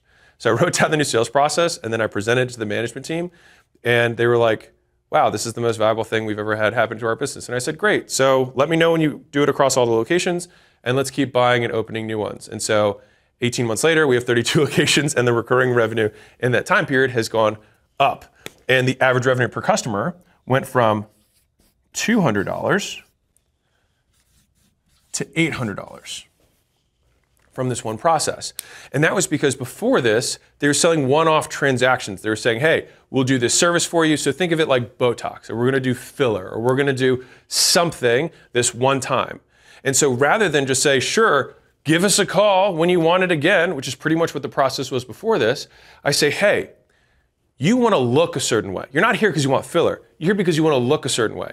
So if I show this chart to you of faces and filler densities, where do you see yourself on here currently? Now you let them self-identify. You can't be like, look, bitch, you're ugly. You can't say that. So you gotta say, where are you on this chart? And then they say this. Now in the weight loss sale, I got them to step on the scale. The scale called you fat, not me. All right, so maybe just point to the third party, not me. So you get them to pick how ugly they are, all right? And then you say, how pretty do you wanna be? Now everyone's gonna say, I wanna be super pretty. But here's the beautiful thing. When they pick how pretty they wanna be, they're the one who set the goal, and that means that the price came from them. And you know where I picked this up? Was yogurt stores. So one of the things I thought was genius about like Yogurtland and things like that was if you go to a store and then they fill up your stuff behind the counter and then they say, hey, it's $8, you're like, man, what the hell? This place is so expensive. But if they give you the cup and you fill it up and you put it on the scale, you're like, man, I'm a fat ass. Same pricing. But because I had control over what I picked, I'm the one who's responsible for the decision. And so by saying, where are you on this chart? And again, this is where the magic happens. I say current desired. That's where the thinking behind how I'm going to structure a sale is where, like, that's where the experience, that's where the expertise, that's where it comes in. This is the process. And hopefully you guys can take this for your business and think like, okay, what's current? What do they really want? They're not buying lip filler. They're not buying a painted house. They're buying an image in their mind of what they want that house to signify or what it means to them. And this lady's not buying filler. She's trying to buy a certain look. She wants people to think about her a certain way. When she walks in the room, she wants guys to turn their heads still because she's probably getting a little older. They're not turning their heads as much, and she still misses that. And she'd pay anything to get that. So say, you're ugly now. How pretty do you want to be? We say, cool. So for us to get you from here to here, it's going to take us 45 weeks. It's going to take us Botox, filler, and plastic surgery, whatever. We're going to have to hit you with a pretty shovel and bring you back to life. All right, we're gonna have to do this, and it's gonna take this many weeks for us to reverse this level of aging, or at least take these crow's feet out, or whatever it is. And so we tie where you're at to where you wanna go, and then our solution is only the vehicle that delivers this outcome. And so that is the moment that you present the price, because they picked where they were, where they wanna go, and then you as the expert explain the path to getting there. So they picked the before and after, and you just use your expertise of this is what we found best to get people to here, who start where you're at. And so, we found out that this opportunity existed within this particular business because I had my sales director secret shop them. So mind you, this is a brick and mortar chain. We have a lot of locations, so we could sneak our way in. It's harder if you have like 4 sales guys who just do all the sales. They'll just tell the owner, right? So we wanted a secret shop before we actually completed the investment. And so when he went in, I asked him. So I went through this checklist. I was like, okay, so did they give you some sort of pre-sale questionnaire? He was like, no. I was like, okay, great. I was like, did they ask you for your credit card, or did they ask you for your information, anything before you got the service? And he was like, no. And I was like, fantastic. What else did they do? It was like, did they have you pick where you're at and what your goal is? He said, yeah, they did have me pick where I was at, but not where I wanted to go. So they just had him pick, okay, how ugly are you? And he's like, okay. Now, again, not completely flawed. I want to be really clear here. Like, this is at 14 locations. They're not idiots. They had the pain. We agitated the pain. They said, listen, this is how ugly you are on this scale that we invented, and you're here. You're a 7 ugly. Great. So he checked this. But he didn't get to say where he wanted to be. So then from there, he just went right into the service. And then when he came out, he just gave them the card to pay for the service, and that was it. And then he just walked out the door. And I was like, wait, so they didn't actually ask you to buy a package or get into some membership or anything? And he's like, well, they tried to upsell me this one product at one point, but this was the price point. And the price point was like $20 or something. And I knew what the average customer was worth, which was like 200 at the time.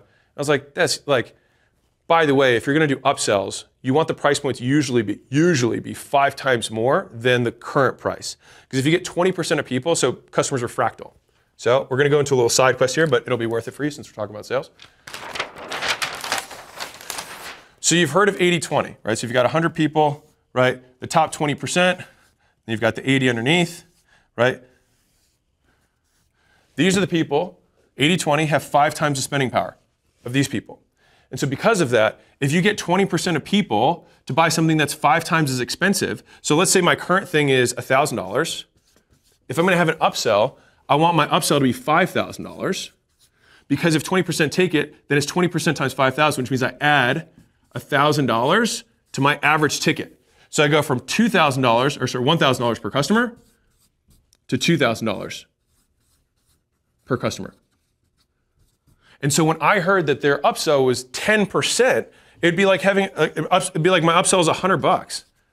Okay, fine, maybe 20% take that. So I go from 1,000 to 1,020. Who cares? Why bother, right? And fundamentally, again, smart business owners, and they were upselling product, which means there's no real delivery in a brick and mortar service business. So they could just hand the product, make the money.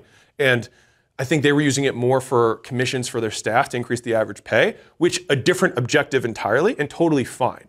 But I was only looking at this from how do I take customers who are worth $200 and make them, my goal was to get them worth 1,000. Currently it's 800, I'm gonna keep getting there until we get to 1,000, but I think that we can get it to 1,000. And so we secret shop them, number one, which, by the way, if you have a team of people who are currently selling your stuff, secret shop them. And then be horrified by what you listen to on the phone or what you see in person, because you have this beautiful idea of what you think your sales process is, and it's a nightmare. It's an absolute nightmare. If they remember half of it, you'll be stoked. And so if you run in an environment, especially in a lower wage environment, so if you're brick and mortar, you have a chain of locations, and you have to take low skill labor and teach them a sales process, the expertise in sales comes down to how easy and simple you can make the process. And so that comes down to can I automate parts of the point of sale so that they can't move forward without doing this checkbox, right? And by doing this checkbox, they have to ask the question. So it forces script adherence. Now, training sales, not into this video, but you want to basically repeat the process over and over and over again until they're sick of it, until they say yes, mom, would you like to have, do you have your credit? You want to use the credit card on file? Until they're saying it, they can breathe it, they can think, they can say it without thinking about it. That's when you've maybe just started to have a team that's well trained. Now that we finished these 7 pieces of the diagnostic, I want to add one more bonus, because you're like, wait a second, so where's the recurring revenue? Great observation, Andrew. Okay, so number 8 is transition to recurring, all right? I remember this. I'll give you 2 separate stories that'll drive this home. So a friend of mine has a recurring membership that he sells. And he sells it at, I think he was selling at $300 a month, and he couldn't get people to stick past 3 months. And so he tried all these different gimmicks and things, and he just couldn't crack 3 months of LTV. Now, that could have been a pricing issue, whatever. So this is what he did. He stopped selling it at $300 a month, month to month, and started selling as a $10,000 program with 36 months of interest-free financing. And so when people bought, they were buying at $10,000 price point, but they got an amazing payment plan. And so he didn't change anything about what he sold, but that took his average customer from 3 months to 8 months. So we're talking about $900, so 3 times 300, to 8 times 300, 2,400. That kind of change in a business, life-changing in terms of how much money you can make. The second one was I had a different friend who had a continuity program. He was an agency. And what he did was he realized he had churn in his business. And so he said, people are way less likely to churn out of a payment plan, same as the other one, than they are out of a monthly recurring revenue stream. And so what you call it to the customer can affect the likelihood that they pay. But as far as the business is concerned, you just want payments that are regular. And all you do to take a program and take it from a payment plan to recurring in terms of how it actually looks and feels is you just put an automatic recurring at the end of the program. And so when someone buys this big thing and you make a payment plan and then it recurs into the exact same price as the payment plan, you just move the pieces around, but the likelihood they stick is way higher. And so that's exactly what we did as the last step in the diagnostic sales process. And I wanted to highlight this point for you because I've done it in every business. And so we give someone the option of prepay. You can give, if you want a little bit more aggressive, you give 20% off if they prepay today. If you want to have one step down below that, which is what I like to do, you give them 10% off if they do half down and then make the rest as payments. And if they still can't do that, then I take the whole thing and I spread it over, let's say, our 45 weeks. And so I'd say, okay, it's 99 bucks a week, 99 a week, and there you go. Now, they go from 99 a week to 80 bucks a week if they prepay the whole thing. And they go from 99 bucks a week to 90 a week if they prepay half. And here's the key part, is that when we present the price, you present it at the highest rate.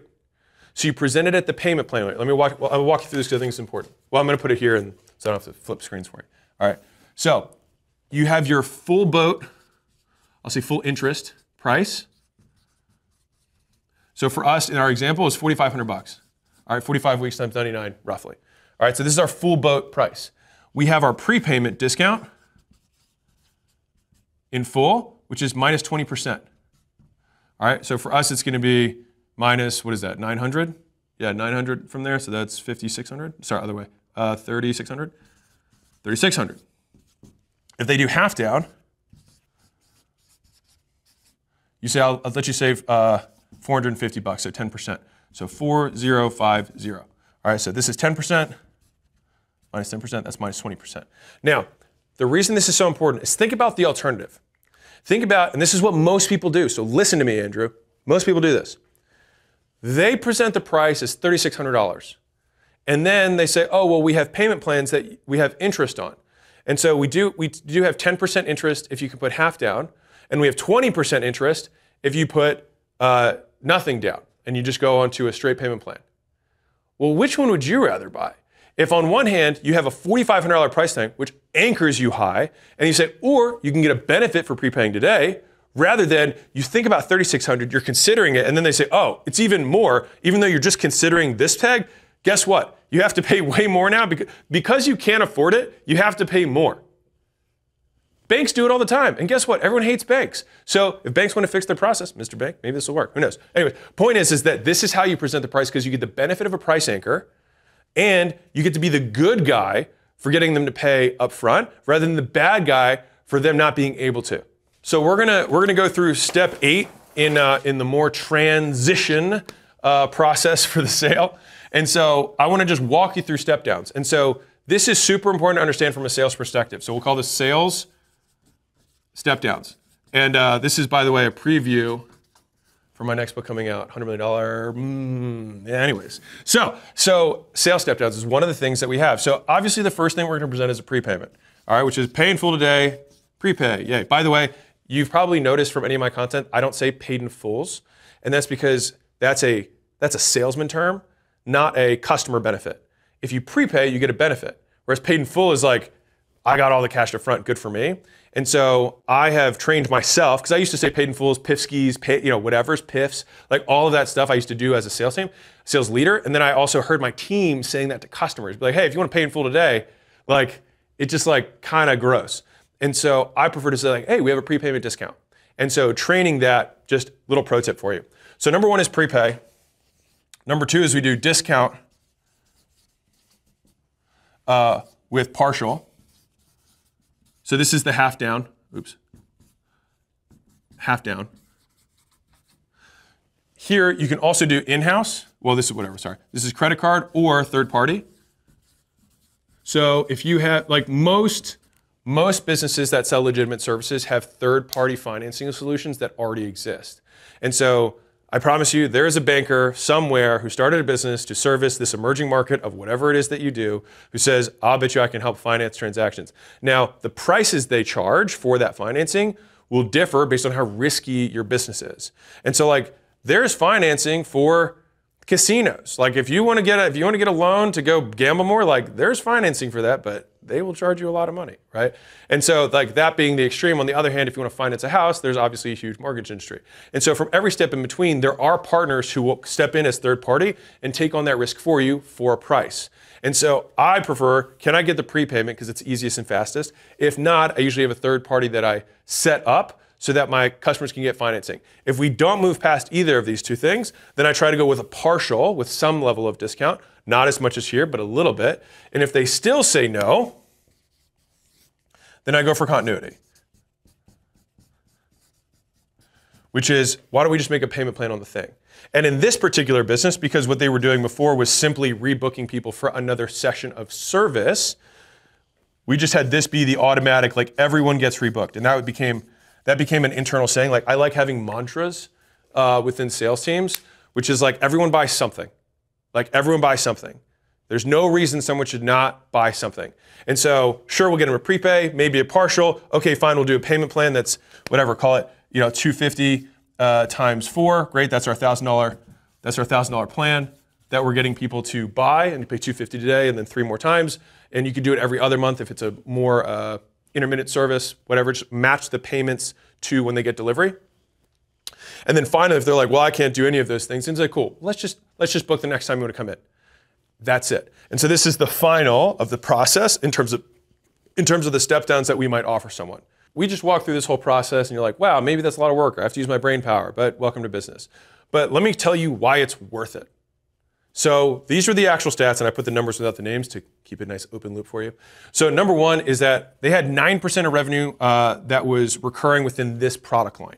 All right, so they had 9% that was recurring. After we implemented this process, 60%, they took this 9% to 60% of this product line within the company. So awesome.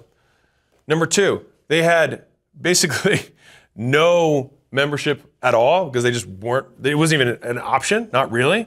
And we were to push that to 30% into memberships. This included payment plans. This is just memberships. And then we went from getting 1 additional extra visit on average per person, meaning 2, to getting 4 to 6 visits per customer by introducing this sales process. And from a money perspective, we went from $20,000 when we bought the business. So mind you, this business made a lot more money than this single product line or this service line, but this is where I wanted to invest my time because I thought there was a huge opportunity here because I saw from the secret shopper, from the constraints, I thought this was a big area of attack. And so they were only doing $20,000 a month, which in a business this size is not a lot. And then, however many dots this later, over $250,000 per month in added. And it continues to grow. And this compounds. And that's the beauty of this type of sales process and repackaging of what someone already sells. And so we went from 9 to 60, 0 to 30% on memberships, from 1 visit to 4 to 6 visits, and from 20 to 250,000. So we more than 10x'd the recurring revenue of this business by following a diagnostic process rather than just selling some traditional one-off thing. The first thing you have to learn how to do is how to sell. The second thing you have to learn how to do is get someone else to sell for you. And so in this video, I break down how we scaled a new sales department from 0 to 40 sales reps, doing $5 million plus per month in sales within 90 days. But before I explain the $21.6 million increase, let me kind of give you some context on this business and where it was in the life cycle. We brought in mercenaries. So when I say mercenaries, I mean an outsourced sales team. The founder of the business had never been in sales at all. He'd never got on the phone, he'd never done door-to-door, he'd never done anything related to getting a stranger to give him money one-on-one. I thought it was too risky to try and have somebody who's completely new to it try and start from scratch. And so I called somebody in my network and I said, hey, do you want to make a bunch of money? And he said, yes. Can you round up some of your guys and start taking calls for this company that I have? And so they started taking sales and we started making more money. We have a W. Money up, W. Fantastic. And in a second, I'll walk you through all the statistics of what the mercenaries and the outhouse team did, which then led us to a fully in-house team. Now, as you can imagine, going from 0 sales guys to 40 sales guys in a fresh company is hard. But let me explain some of the problems with the mercenaries and then I'll walk you through the actual stats. So there are 3 main problems with the mercenaries. All right, problem number 1 is that we were giving them 20% of the revenue. All right, now this is something that I was vehemently against, to be very honest with you. In this particular company, I was in a minority position. I said, it's ultimately your call. I was like, but I would not do it at this percentage. They decided to move forward with it anyways, and hey, we made money, there was a W there. But it was a problem. 20% of revenue coming in is a big fucking check. The sales team company was arguing we can't get the top guys to sell unless we give them a really big rip. That's sales slang, big commission. So we had to give them 20% of the revenue that they collected as commission to the mercenaries team, the outhouse sales team. The second problem that came up is related to performance. They were getting less than 30% of people to ascend, meaning people who buy the first thing to buy the next thing. And we wanted it to be higher than that, or I believe that it should be higher than that. We're paying a lot and we're not getting as much out as we want. The third problem with the outhouse sales team, and this is one that I think more long-term about because I'm an investor in the business, is the sellability and enterprise value of the business. Meaning, In the future, we'd like to sell the company at some point, probably. And even if you don't want to sell a business, creating a sellable business still makes the business more valuable. And so if you can make a business more valuable to a stranger, it also becomes more valuable to you. If you have an outsourced sales team, something that exists outside of the business that's responsible for 20, 30, 40% of the revenue in the business, then that could be a material issue. That's why we decided to look at these three things and say, all right, let's see if we can move this in-house. I'm gonna walk you through first the funnel, kind of before and after, and then I'll walk you through the process that we did to fix it or swap it over. That resulted in the $21.6 million increase in profit, not revenue, profit. The way that this process was structured is we had a 2-call setup. We've got a percentage of people who schedule a call, a percentage of people who show to the call, and then schedule the next thing. Then they have to show to the next thing, and they go to the next call, and then do they buy? So let me walk you through the stats here. Because everyone who bought the product had a first call that they wanted to attend, 100% of people were scheduled to show up for this call. With the outsourced sales team, we had 74% of people who were actually showing for the call. Once they got on the call, we were able to get 53% to schedule the follow-up call. And so some people call this a qualification call, which is if you're going to sell something else, you wanna make sure the person actually fits for the thing you sell. Makes sense, right? You wanna make sure they have the problem to solve and the money to spend. With the 53%, the outsourced team wanted to only give their closers, because he's trying to optimize for his dollars per hour for his team, only the easiest closes. So they weren't willing to take calls they weren't already sure were going to close. All right, so because of that, they're only passing 53%, or almost half, to the next call. Now again, this is just scheduling. Now from here, we had 63% showing up to call 2. So this is call 1, this is call 2. Now this is the close call. This is the set call, this is the close. So I'll just put set, this is close. So the last box we got to fill in here is how many people were they actually selling? All right, and they were getting 80% of people who showed to the second call, the close call, to buy. All right, and so that is where money came out the other side. Hooray. So let's walk through the math as if 100 people bought the product. So if 100 people bought the product, then it means that we'd have 74% of 100, 74 people who would show up to this first call. Now, of the 74 people, 53%, so about 37 of them would then schedule for the second call. Of the 37 people who scheduled for the second call, we're gonna have 22, so 63%. 22 of them are actually gonna show up to this close call. Now, 80% of these 22 are going to close, which means we'd have about 20 sales, or 20% of that front end that ascends. Now remember, I said at the very beginning, one of the problems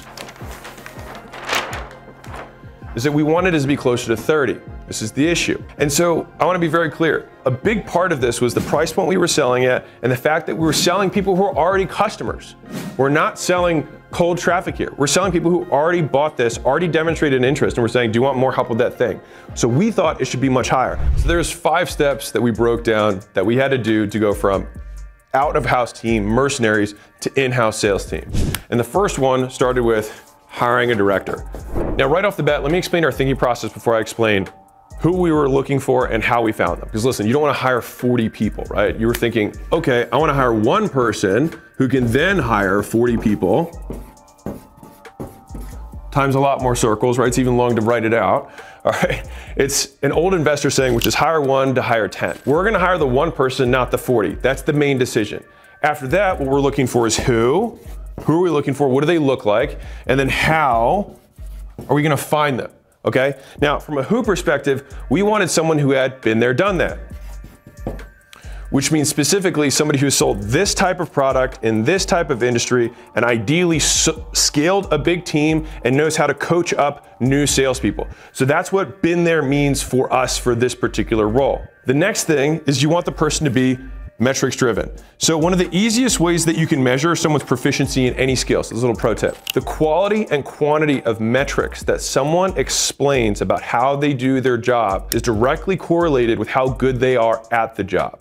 And so if someone's like, hey, I'm an amazing HR person, and I say, cool, what metrics do you track? And they're like, well, the happiness of the team. And I'd be like, what else do you track? How many complaints I get on payroll? I'd be like, okay, what else do you track? The order that they tell me the metrics they're looking at and what they track is going to tell me what they care about, what they pay attention to, and their level of expertise. Now, on the flip side, if someone says, hey, I like to take companies from on average a 45-day time to fill to 20-day time to fill, because we know that every day that a company doesn't have something they need, they're losing money. There's opportunity cost of revenue they should be making by not having them. This is really interesting because they're connecting their metrics to the company's revenue. And so how people talk about the metrics and which metrics they track and how they connect those with how it makes the company more money will show you how good they are at what they do. The third one is just kind of the, I would say, demeanor. Now, I've hired a lot of salespeople and sales directors in my life, and the personality of a sales leader is usually not the same as the personality of a sales killer. Now, there are some superstars who can do both, but it's rarer. Oftentimes, the demeanor of sales directors is a little bit more even-keeled, usually more humble, very servant-oriented. They have to be people. They have to be the type of person who wants to pour into the team and loves watching someone improve their skill set and can repeat the same directions over and over and over again without losing enthusiasm. That's who you want. You want somebody who's like a Energizer bunny of positive vibes, because for the most part, sales director is just performance management. They manage the culture of the team. Like, the output of the entire team is the direct function of the sales director. And so if you think about this like on a football team or something, you can switch the coaches and all of a sudden the whole team does way better. It's because the coach drives the culture in the team that drives the performance and the output. And so that is what they're responsible for. And so if they don't have values, everything else that comes from the team is going to be a diluted version of them. Now we go to the how. You're like, okay, well, that sounds like an amazing unicorn, Alex. How do you find that person who's going to replace this? Well, I personally have a relatively large network of salespeople. And so one of the big things here is that you can either, this is the core 4, by the way, you can do outreach, which means you reach out to strangers who you think might fit the role. You can run ads. So you run ads to go get more people. Content, you could also do recruiter. I've used all of these, all right? So there's pros and cons to each of them. But what I will do is I'm gonna cross out 2 of these early for most of you. Most people think that you can run ads for these types of roles. The reality is usually no. The higher the role is, the better the person is, the less likely they're gonna respond to an ad. Because think about it, an amazing sales director is always going to have a job and always gonna be making good money. Now, they might not like their job as much as they could, but they're gonna keep making money. And sales directors tend to be money oriented in general. And so they're gonna keep making money. So ads is probably not the way to get them. Content, unless you have a salesperson audience, probably not gonna be the way. You can always try it, it's free, give it a shot. But I wouldn't say I'm gonna bet the farm on this. So it's probably not gonna be content. And so usually you're gonna do one of these 2, which is you're gonna get a recruiter to do it or you do it yourself. But guess what a recruiter does? They do outreach too. I know this is gonna sound crazy. You message them and you say, hey, I've got this role and it looks like you're perfect for it. Could I tell you about it? Or if you wanna be a little less direct, you can say, you're an amazing person who'd be a fit for this role. Do you know anybody else like you? But they're gonna be like, screw everybody else. Talk to me. Alex, how many people do I reach out to? 5? 5? No one's even gonna read it if you message 5 people. 10? No one's gonna read it if you message 10 people. Reach out to 100 to 1,000 people. And if you get to that 1% on the 100 and you haven't found it, then you might have to go 1% on 1,000. And that's okay, because remember, would you rather have a top 1% sales director? I sure as shit would. So it's okay to turn down the first guy you talk to just because he has a pulse and has one of these things. It's like, okay, this guy talked about metrics, but he was a dick and he actually doesn't have the experience that I'm looking for. Well, then don't hire him. But the thing is it's tough to do that when you're an entrepreneur because you're like, I'm bleeding every day, the house is on fire, I need this role.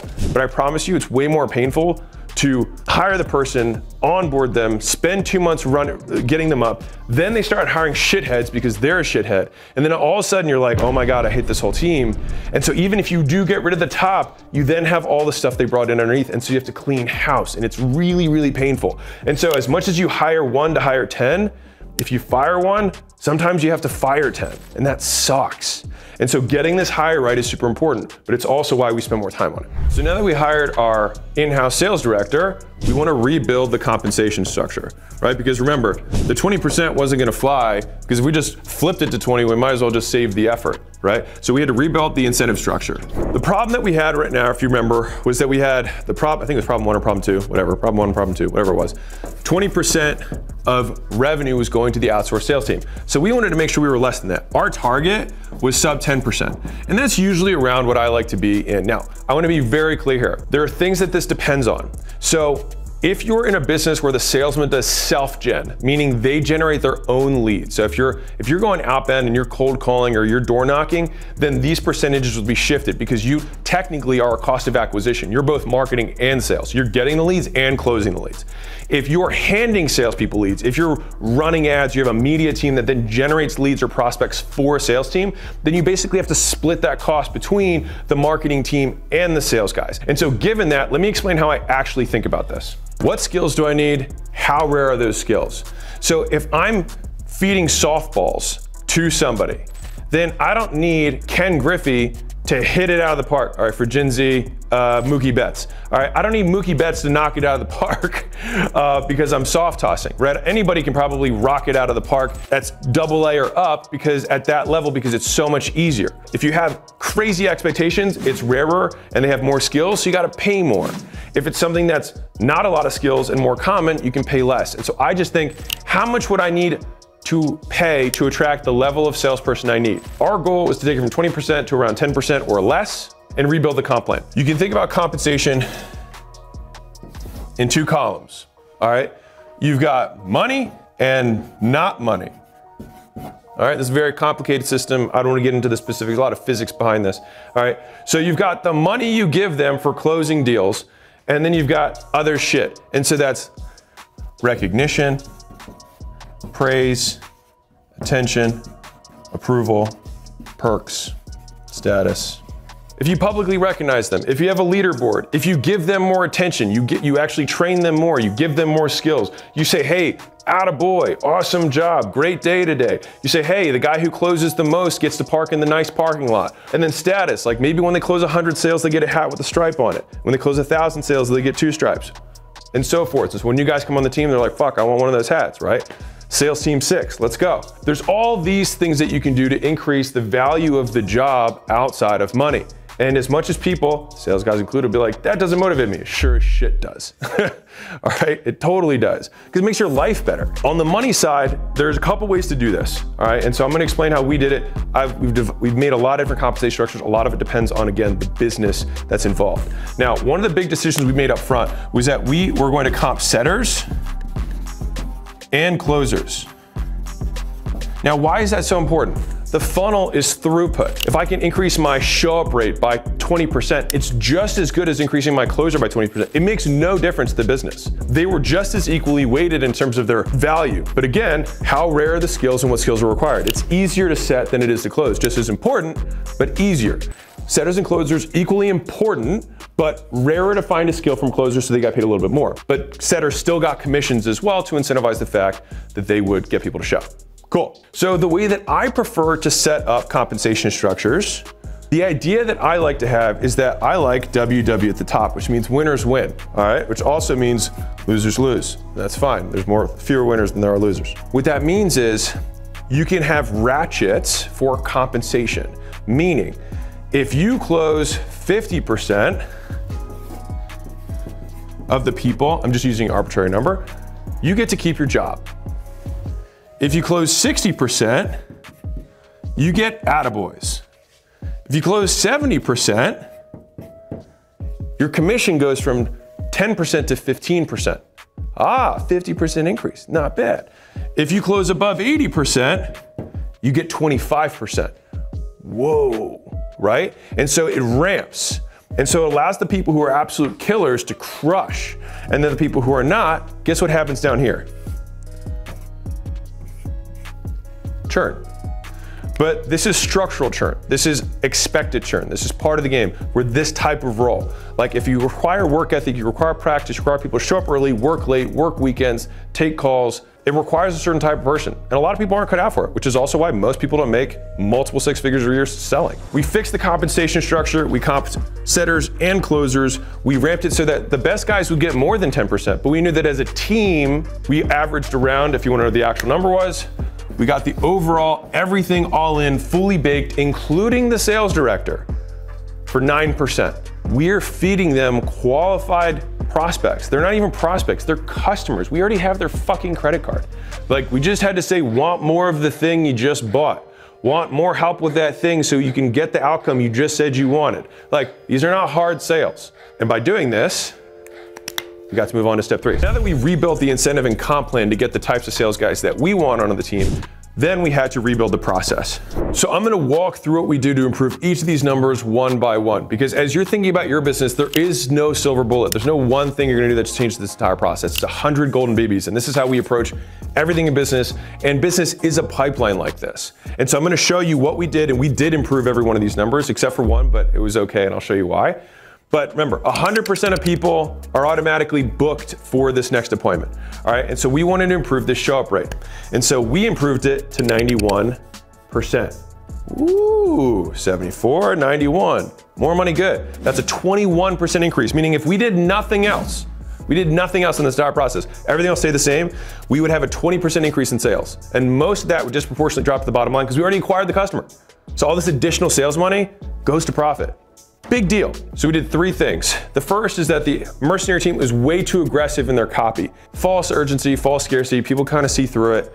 So that was number 1 that they did that we fixed. Number 2 is they were giving people way too much time to book out. I'd say, hey, when do you want to show up for your next call? People would be like, oh, how's 2 weeks from now? And they were like, sure. Our big rule of thumb, despite the fact them trying to push out 5+ days for appointments, is we try to go for same day, next day. And that's because in our history, more people show up to same day, next day appointments than 5 days plus from now. And so by just simply making the messaging less aggressive, shortening the time when they can book their next call, and number 3, setting reminders that were actually personalized. So rather than just robo texts, they're the green ones that everyone fucking hates, right? We'd have the sales guy do a 3-way connection with the setter and say, hey, my name's John. It's nice to meet you, Sarah. Looks like you've got X, Y, and Z that I can reach from your account. Really excited to talk to you tomorrow. I think I can help you with X, Y, and Z. Very simple, but it's a video or a voice memo and they see it from a real person, all right? And they can take a picture or whatever. And those 3 things together, 91%, which is a 21% improvement. So now that we got people to show for that first call, how many of them did we get to schedule the next call, which is basically the close of the set call? You're gonna see some magic happen right here. We had a major improvement. I'm not gonna tell you what it is. I'll tell you how much we improved this one in a second. But we did 2 things to improve the percentage of people who showed up to set calls who decided to schedule close calls. All right, so number 1 mistake that they were making in this particular business is that, again, this was an outsourced closing team.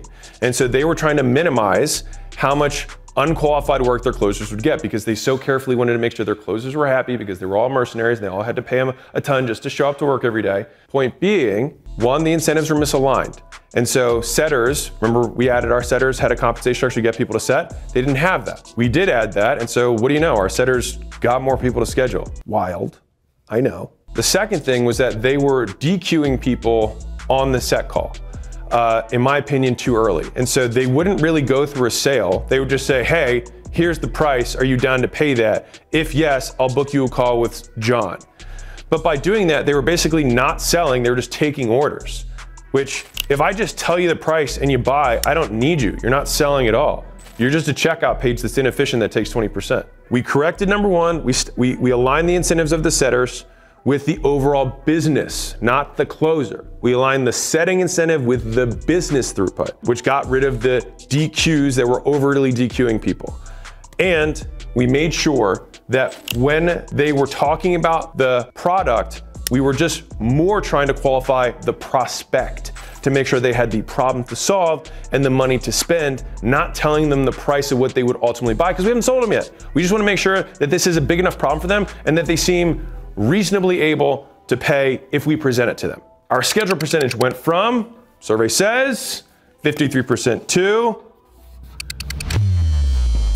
94%. For those keeping track at home, that's a 77% increase. So, forgetting this one, if we kept everything else the same and we only did this, we would have increased sales by 77%, assuming everything else stayed the same. But everything else didn't stay the same. So let me show you the next thing we did, which was we had people show up for the first call. We got 94% to schedule the next call, and now we have what percent of these 94 are actually showing? Because hey, maybe you just get everyone to say yes so they get off the phone, but are they actually showing? Believe it or not, and this is gonna sound crazy, the show rate that we had here was actually the same process that we had here. Because believe it or not, if people have a good experience and it's personalized to them, they're more likely to show. And so rather than literally repeat myself, I'm gonna say how we actually got the team to do it. So we did 4 things. Number 1 is we started implementing daily training, which means that every day the team would get together and they would role play the scripting to make sure their tone was right, that they were coming off the right way, that they're hitting the main points, make sure that they were framing things properly, adding curiosity, hitting the main pain points that the prospect was gonna have so they could set up the next call. Number 2 is that we do game tape reviews, which is very simple, but you just watch game tape with the team and you have the person who is in the call critique themselves. So rather than have everybody jump on them, because no one likes that, it's horrible, you just have them say, what are all the things you could have done differently? And then the team says all the things they did well. Because remember, there's always something someone did well. You play the tape, they say all the things they would have done differently, and most people do know when they watch it, which is one of the best ways to learn. And then everyone else says, hey, I think you did a great job here. I think you did a great job here. Bravo, next one up. The third thing is this is why the sales director was so key and why they were the first hire, was doing one-on-ones. And one-on-ones, you role play.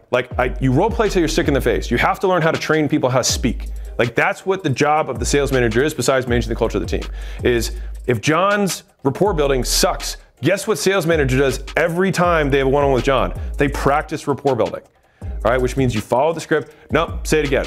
Well, say it again. Try like this, huh? Like, there you go, change your tone, there it is. Like we're talking 10, 20, 30 reps on 1 or 2 phrases in the script so they get it down. If your salesman is not talking back to you in the script on your one-on-ones, you are literally wasting time. The fourth thing was just end of day reports, which is you just want to make sure that they know you're tracking what matters. And if there's no tracking throughout the week, no one feels held accountable. It also doesn't give you the opportunity to praise and give attaboys. All right, and so every day the stats are being tracked in real time and daily leaders, daily winners. All right, so those are the 4 things we did from here to drive our show rate to 87%. That's a 40% increase. So if we did nothing else, but we just had this one improvement in this process and everything else stayed the same, we would have increased sales by 40%. Not too shabby. If you're following at home, which you should be, we should at this point have a ton more volume that is coming to these closers. Massive improvements, because remember, these are customers. This is why we felt like we could do a lot better. Now hitting the close call. So in order to improve this number to the best degree possible, because we're gonna have more disqualified people here. Remember, we told the setters, send anybody you can, because we wanted to get more at bats, okay? So 1, we also added in a VSL, so video sales letter between call 1 and call 2. So people got to have some social proof, they got to see some results, they got to have a better understanding, because in my personal opinion, I don't like salespeople repeating a pitch. I'd rather have someone understand the benefits and then have salesmen resolve concerns and personalize solutions to customers rather than have them say the same 15-minute pitch, because then it sounds robotic and they zone out, and so does the prospect. So I like to say, here's all the info, watch that, and then we'll talk about it, okay? So number 1 is we added that piece in. Number 2, we role played a lot on the common objections, and we like to do that before the call. The video sales letter covered some of these common concerns in the video so that the sales guys had a little bit more of an advantage going into the call. And then also in the scripting, we front loaded the obstacles. Before you mention the price, you overcome obstacles. After, it's objections. All right, so if I say, hey, do you think your husband supports you in doing this new thing? Before I say the price, then I've overcome an obstacle. If I say the price and I didn't overcome it, it becomes an objection, which is way harder to close. We call it killing zombies, right? You want to kill the zombies, you want to defuse the bombs before you talk about money. And so we front loaded the script to accommodate those issues that people were losing in the sales. And we focused the script far more on what they were going to experience afterwards rather than the features within the service. Because at the end of the day, they don't care about the features of the service, they care about where they're gonna go, what life's gonna be like afterwards. So sell the vacation, not the plane flight. So we made those changes and we got the close rate. If you're like, wait, 42 is lower than 80. Sure as hell is, great math. If we're doing the percentages here, and we have a 21% increase here, and a 77% increase here, and we have a 40% increase here, so that's 1.2 plus 1.77 plus 1.4, we have far more than a double in terms of how much volume was going there. In fact, we had 3.5 times more volume, but we cut the close rate in half. But 3.5 times 0.5 is more than 1, meaning we increased the total throughput of this system. And so the end result of this entire process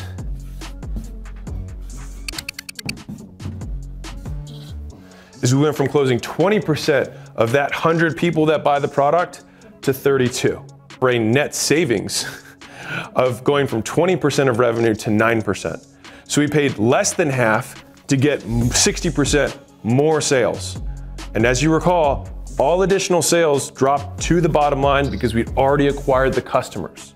So now that we had our in-house director, we rebuilt the incentive and comp plan, and we rebuilt the sales process. Now we wanted to scale. So we had to go from 0 to 40 reps, and we had to do it in record time. All right, so number one is that to go get all those people, we went everywhere. All right, so we actually did all the things that I outlined, but we also hired 5 to 6 recruiters right off the bat.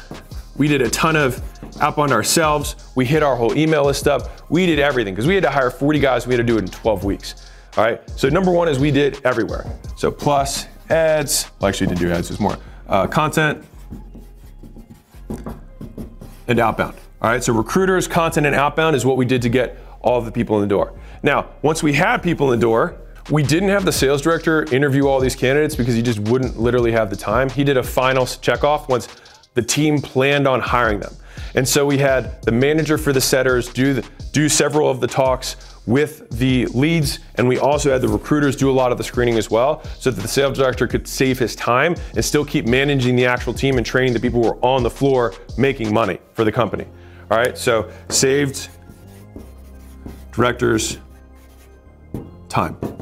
The next thing is, okay, great. So we got a lot of people, we got them hired, but how do we make sure that they're actually good? So we automated the sales training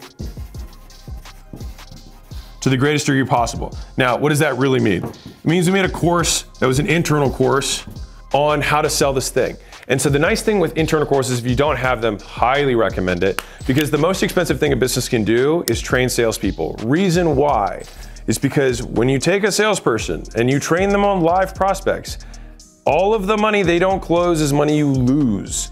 And you lose you lose the money that you could have made, and you lose the money that you spent to get them there. Very expensive, all right? Especially when, and this happens a lot too, you do all of that only to have them get fired or leave or burn out or whatever, all right? And so we want them to take as many reps as humanly possible in a fashion where there's no risk to the company, which is why we have them watch tons of game tape footage. They attend all the meetings, they listen to tons of live calls, they go through the course, and then they role play. There's one takeaway from this fucking video. It's that you role play with your team and that you get really, really narrow on the things that you want them to improve, and you keep nailing that thing until it's perfect, and then you move to the next thing. There's no point in trying to tell someone to improve 6 things.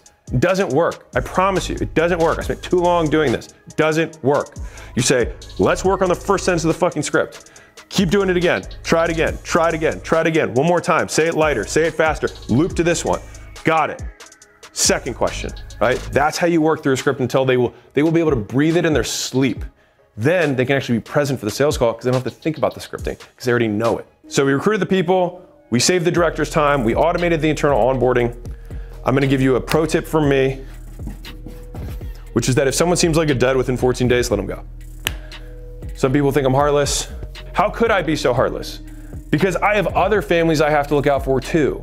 And if we don't keep the sales team profitable, the whole business doesn't work. We give people a shot. We get them to all this stuff. We give them a ton of free training. All right, they actually technically get paid to get trained. And if they're not up to chops, we gotta let them go. But we set that expectation up front. And one more thing, and this is a little pro tip from me. I don't know how to spell that, but no prima donnas. All right, so no special snowflakes. Because the thing is even if you have one killer on the team and they don't follow the process, they undermine the entirety of the process and they also kill the culture. And so if one guy does double the sales of everybody else or triple the sales of everyone else, I can almost guarantee 9 times out of 10 in my experience, they actually take those sales out of the organization overall. So one guy does triple and everyone's like, oh, we should be like him. But if you have like a 20-person team and everyone goes down by 10% because of this guy, because the cancer spreads, not worth it. Just cut it out, keep the system. And now that we had the in-house director, we rebuilt the incentive and comp plan, we rebuilt the sales process, we scaled the sales team, and we stabilized it so that we were consistently beating the other team and doing it for less. Then we're able to move on to step 5, which is get rid of outsourced team. So with the outhouse team, we did $7 million in cash collected in Q1. The commission on that was $1.4 million. Remember, 20%. So the company got to profit 5.6, I'm saying profit loosely, 5.6 the company got to keep after paying the outsourced sales team. This 7% with the in-house sales team became $12 million the next quarter. The commission, because instead of 20%, we went to 9%. So the commission went from 1.4 million on 7 to 1.08 million for 12.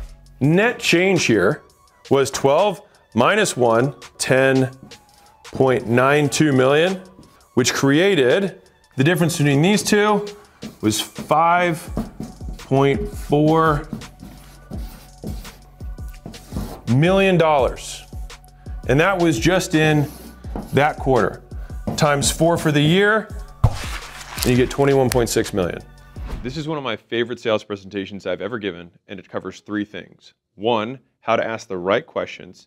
2, how to ask them the right way. And 3, how to duplicate those words and that tone across a team of people. If you're building your first sales script, if you're scaling a sales team, and you want to make sure that you can onboard new people and get them selling at the same percentage or better than you are right now, which for many people is the biggest bottleneck, especially when you're coming to for your first million or first 3 million per year, scaling the sales team is one of the most difficult tasks. And so I've broken this down into 3 frameworks that I've used very successfully to scale lots of different sales teams. I say that the company I'm referencing in this video has 14. That one company already now has almost 30 sales guys. So this process continued to work past when I made this presentation. So if you're trying to scale sales, you want to close a higher percentage, you want to get more guys closing at that same percentage or better than yours. And if you don't know who I am, my name is Hormozi on acquisition.com. We have a portfolio at this moment of 6 companies that do $85 million a year. Keep being awesome. Love you and enjoy the video.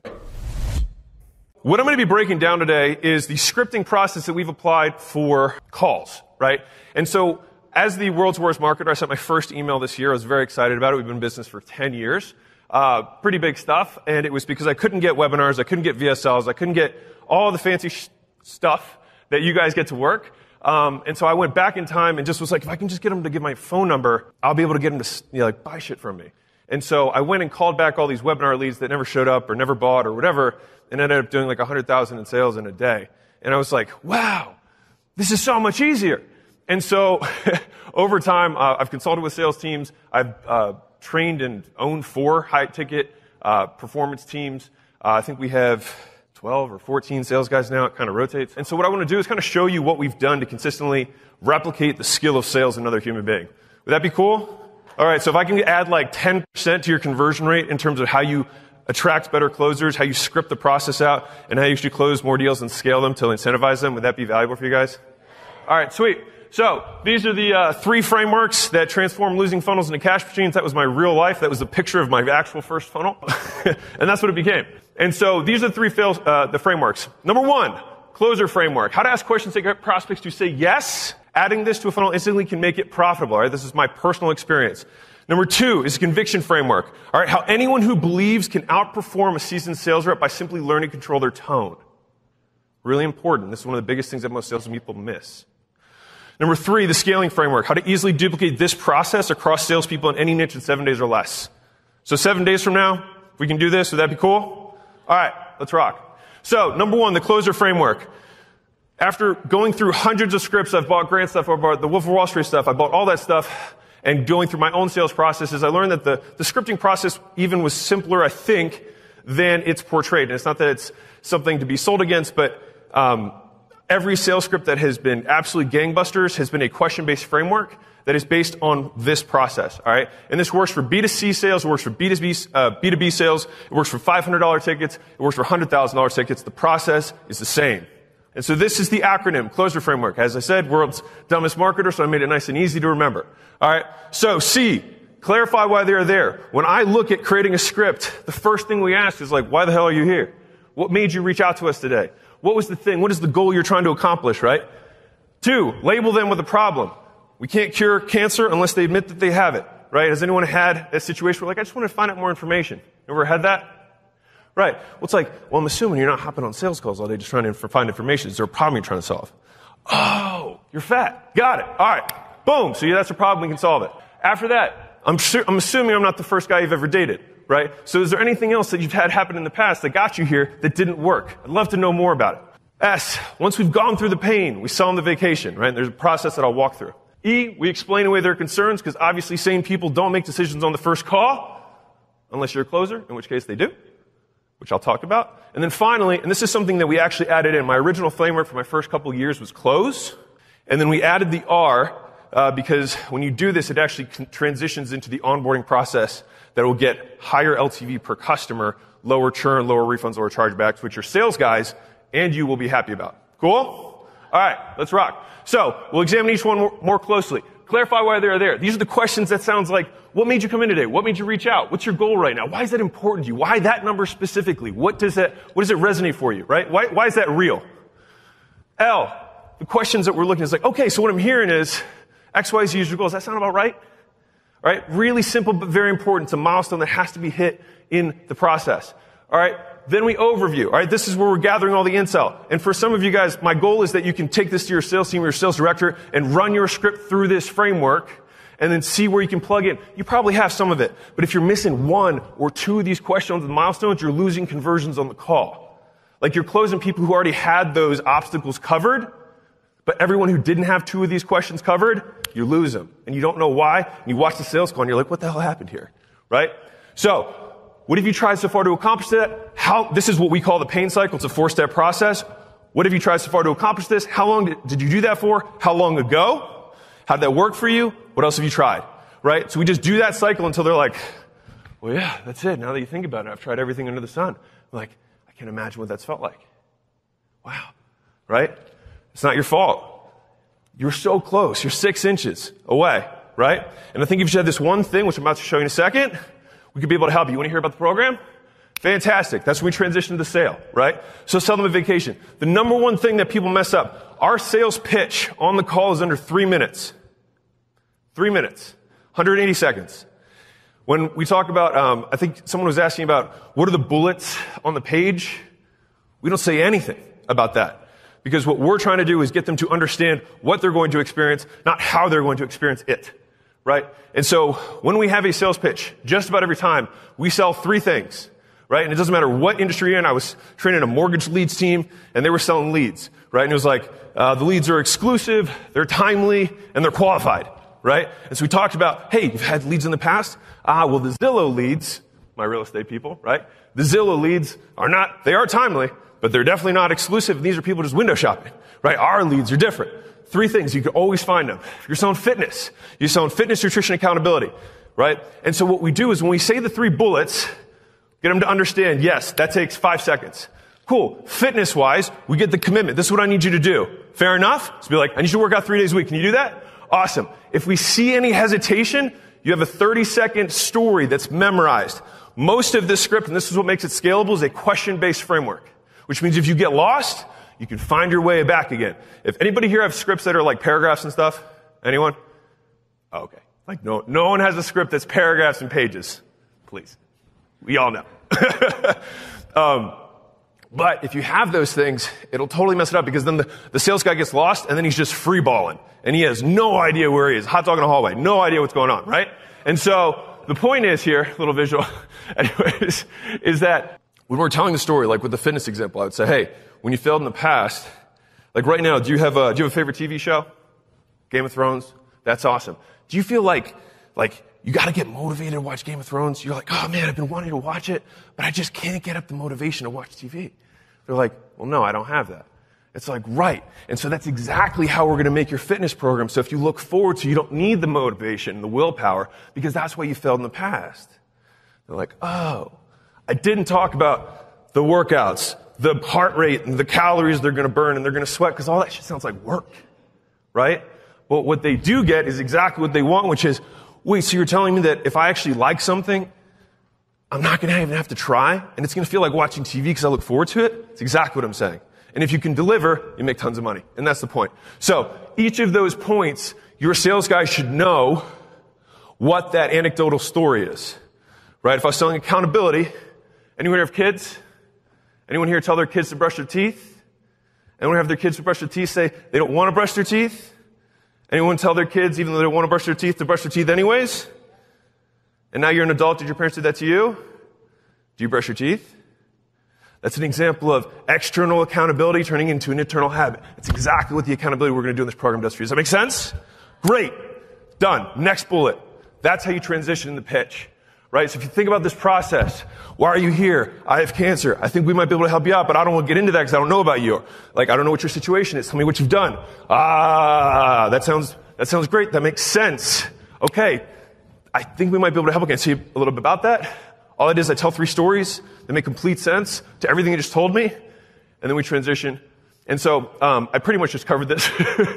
But we call it selling the vacation, not the plane flight, right? And so we're not selling TSA. We're not selling your modules, your meal plans, your macros, your workout, your sport team, your URLs, your whatever, right? We're selling Maui. We're selling the final destination. And it doesn't matter what level of service you are selling. You're always selling the same thing. It's always Maui. It's just, how do you want to get there? Do you want to swim to Maui, right? Do you want to take a boat to Maui? Do you want to take a normal flight? Or do you want to take a private jet to Maui? Right? It's your call. You're getting to Maui either way because we're a man of our word. And I'm not going to sell you something that's not going to deliver. Right? But it's going to be a little different. It's a little bit rockier, but we're going to get you there. All right? And so everyone gets to Maui. The variables are the speed and the quality of the journey. All right? The likelihood of arrival is assumed. So, since it's always the same thing, you probably have multiple levels of business, but it's always the same process, right? And so once we have that, they're like, got it. And then we just make the ask. All right? From this point going forward, it's explaining away their concerns like any human being would normally do. I could drill price over comes with you, but I think it's more valuable to explain the thought process behind price, stall, and decision maker objections. All right, so the first and obvious one is, I can't afford it. Anyone get this one? Right? A couple people? 2 people have gotten this. You guys have the best leads. Give me your leads. And so the easy question that I use to explain to our sales team, because it's really about breaking their beliefs, is if we were giving away Ferraris right now for $5,000, do you think they'd find a way to get the money? Yes. So that simply they do not understand the value we're trying to provide. And if you can get your team to believe that, then they understand that it is always their fault if someone cannot afford the program. Does that make sense? Fantastic. Second, decision maker close. One of the hardest things to overcome, right? I got to have my business partner, I got to have my husband, my spouse, my whatever, right? So we have a specific process that we go about this. And so what we do is in the very beginning, we just say, we circumvent, then we go over past agreements, and then we ask for forgiveness. All right, this is the best way that I've seen to overcome this. So the first thing we say is, well, what if they say no? 1 out of 3 times, they'll be like, well, I'd probably do it anyways. And we're like, well, let's get started. Boom, it's done. You'd be amazed how many times that actually works. It's hilarious. If they say, well, then I wouldn't do it, then we divert. We say, well, what do you think their biggest objection would be about it? Because now they're just using a foil. Even the person's not there and has no idea what the program is because they're not involved in the call, right? They're like, well, I think this. And at this point, we can attack the actual obstacle even though the decision maker isn't there. Now, if we still can't overcome it, then we go to past agreements. We say, well, does your business partner know that you guys are struggling on sales? Well, yeah. Does he approve of that? Well, no. Then why would he be against something that he already doesn't approve of? That doesn't make any sense. Why would he be against a business partner solving a problem? Isn't that what you do? Well, that's great. You're being a great partner. Let's go. Right? And so we try and rely on past agreements that are obvious and use those to project into the present. Right? And then finally, sometimes it's better to ask for forgiveness and permission, right? And so we'll tack that on to the end. You can put that at the end of any of the closes. And so when we're dealing with this, with price, it's value. With decision maker, we go on past agreements. And with stalls, we just teach people to make decisions. People are just so afraid of making the wrong decision. They're petrified. And so what we do is we literally teach them on the call, here's how you make a decision. These are the variables you should be considering. X, Y, and Z, right? Can the product meet your needs? Do you think that if you work with us, you'll have a greater or lower likelihood of losing weight? Greater. Fantastic. I think we're halfway there. Do you want to work with us? Do you think it'd be fun to hang out and see me every day? Because believe me, this stash, I had to work 12 months to get my wife to say yes to that. So I understand if you're hesitant. Does that make sense? Would you be willing to do that? All right, let's rock. Right? And then, do you have access to funds or know someone who does? Right? Because it's not just about you. Because if it's something that's amazing, we can find other ways to finance this. So do you have access or know someone who does? Yes. Well, then great. Let's get started. And if for some reason we haven't closed them at this point, we say, how about this? Let's take a card down. We'll delay the payment to Friday. You go to your husband, you go to your business partner, right? You go to your, I love this one. You go to your husband, right? And he says, baby, I want you to live a shorter life. I want you to be a terrible example to our kids. I want you to not have generational health in our family to be passed down. I want you to sit in that corner. I want you to pull those sweatpants up, take up a bag of Cheetos, rub your fingers on there, right? And just get comfortable with the fact that you're never going to look better than you are right now. It's like, if your husband says that to you, you call me back and I will tear this contract up. Fair enough? Right? And you close them. All right? So we explain away their concerns. And then finally, we get the yes. We reinforce the decision. This is stuff that we started doing and it helped a lot. So personalized video from the CEO. Hey, welcome aboard. So happy to have you. Thank you for trusting us with your business. Hey, we're so happy to have you. Thank you for trusting with your weight loss journey. I know how personalized this is. We want to do everything in our power to absolutely amaze you. Right? Little things like that. Because the customer is usually deciding whether or not they like your business in the first 48 hours after the sale. I learned this later. So how you hand off from sale to customer experience and activation is where this all happens. Does that make sense? Is that cool? Was that nice? Little framework to work through? Okay. So that's the disclosure framework. That is the first thing. That's what you can run your script through. All right. How to ask the questions to get the prospects to say yes. Check. 1 down, 2 to go. You with me? You still good? All right. Let's rock. So conviction framework number 2. How anyone who believes can outperform a seasoned sales rep by simply learning to control their tone. All right. So after I reworked all of our scripts using the closer framework, some of my guys were really successful, but other ones still blew. And I was like, well, this sucks, right? I was really excited. I had a little acronym and everything. I was like, that took me a long time to come up with the acronym, right? And I was like, what gives? And so I talked to some of my friends, and they recommended this book, which was awesome. And the biggest takeaway from this book is the concept of tone. And this was something that really helped take us and give an extra edge to our sales training, our sales process, and the coaching that we give people, right? And so in the book, he talked about the hidden dialogue, which I just love. And I just never want to take credit for an idea because I got it from him. But there's 2 dialogues that are happening, right? Because the words are the logic, right? What you're actually saying is talking to the logical brain. How you say it is talking to the emotional brain, right? And that's the one's making decisions. That's the one running the shop. All right?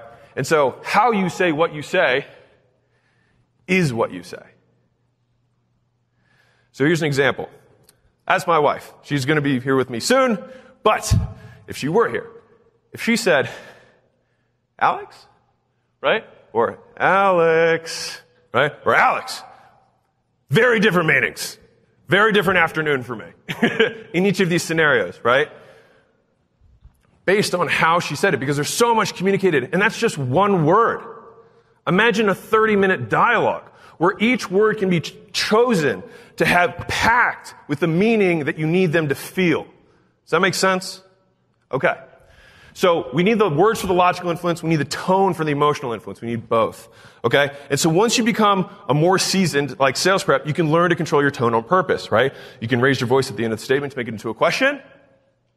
Right? It's a question. This is John? Right? I didn't need to ask him. I'm saying, you know to answer that as a question. I didn't ask you that, but you know that based on the tone. Right? Or I could lower my voice right now so you know that what I'm saying is extremely important. Right? Tone matters. And so it takes time to develop this level of unconscious mastery. So there's 2 ways to develop this. And I believe that you can either trick yourself into it or you can train yourself into it. And since I don't have enough time in 30 minutes to train on the influence of tonalities, here's the trick. Is that all right? I'll just give you the hack. Conviction will correct your tone. If you believe in what you sell, you will say it the right way. And that's why some of you guys have a sales rep who comes on, crushes it, and then tanks. Because they did believe, and then they saw your reviews, or they got customer support feedback, or someone called them up after buying it, was like, fuck you, I can't believe you did that. And they're done. And then all their tone's off because they feel like out of ethics, right? And so I'm lowering my tone right now so you know that this is really important, right?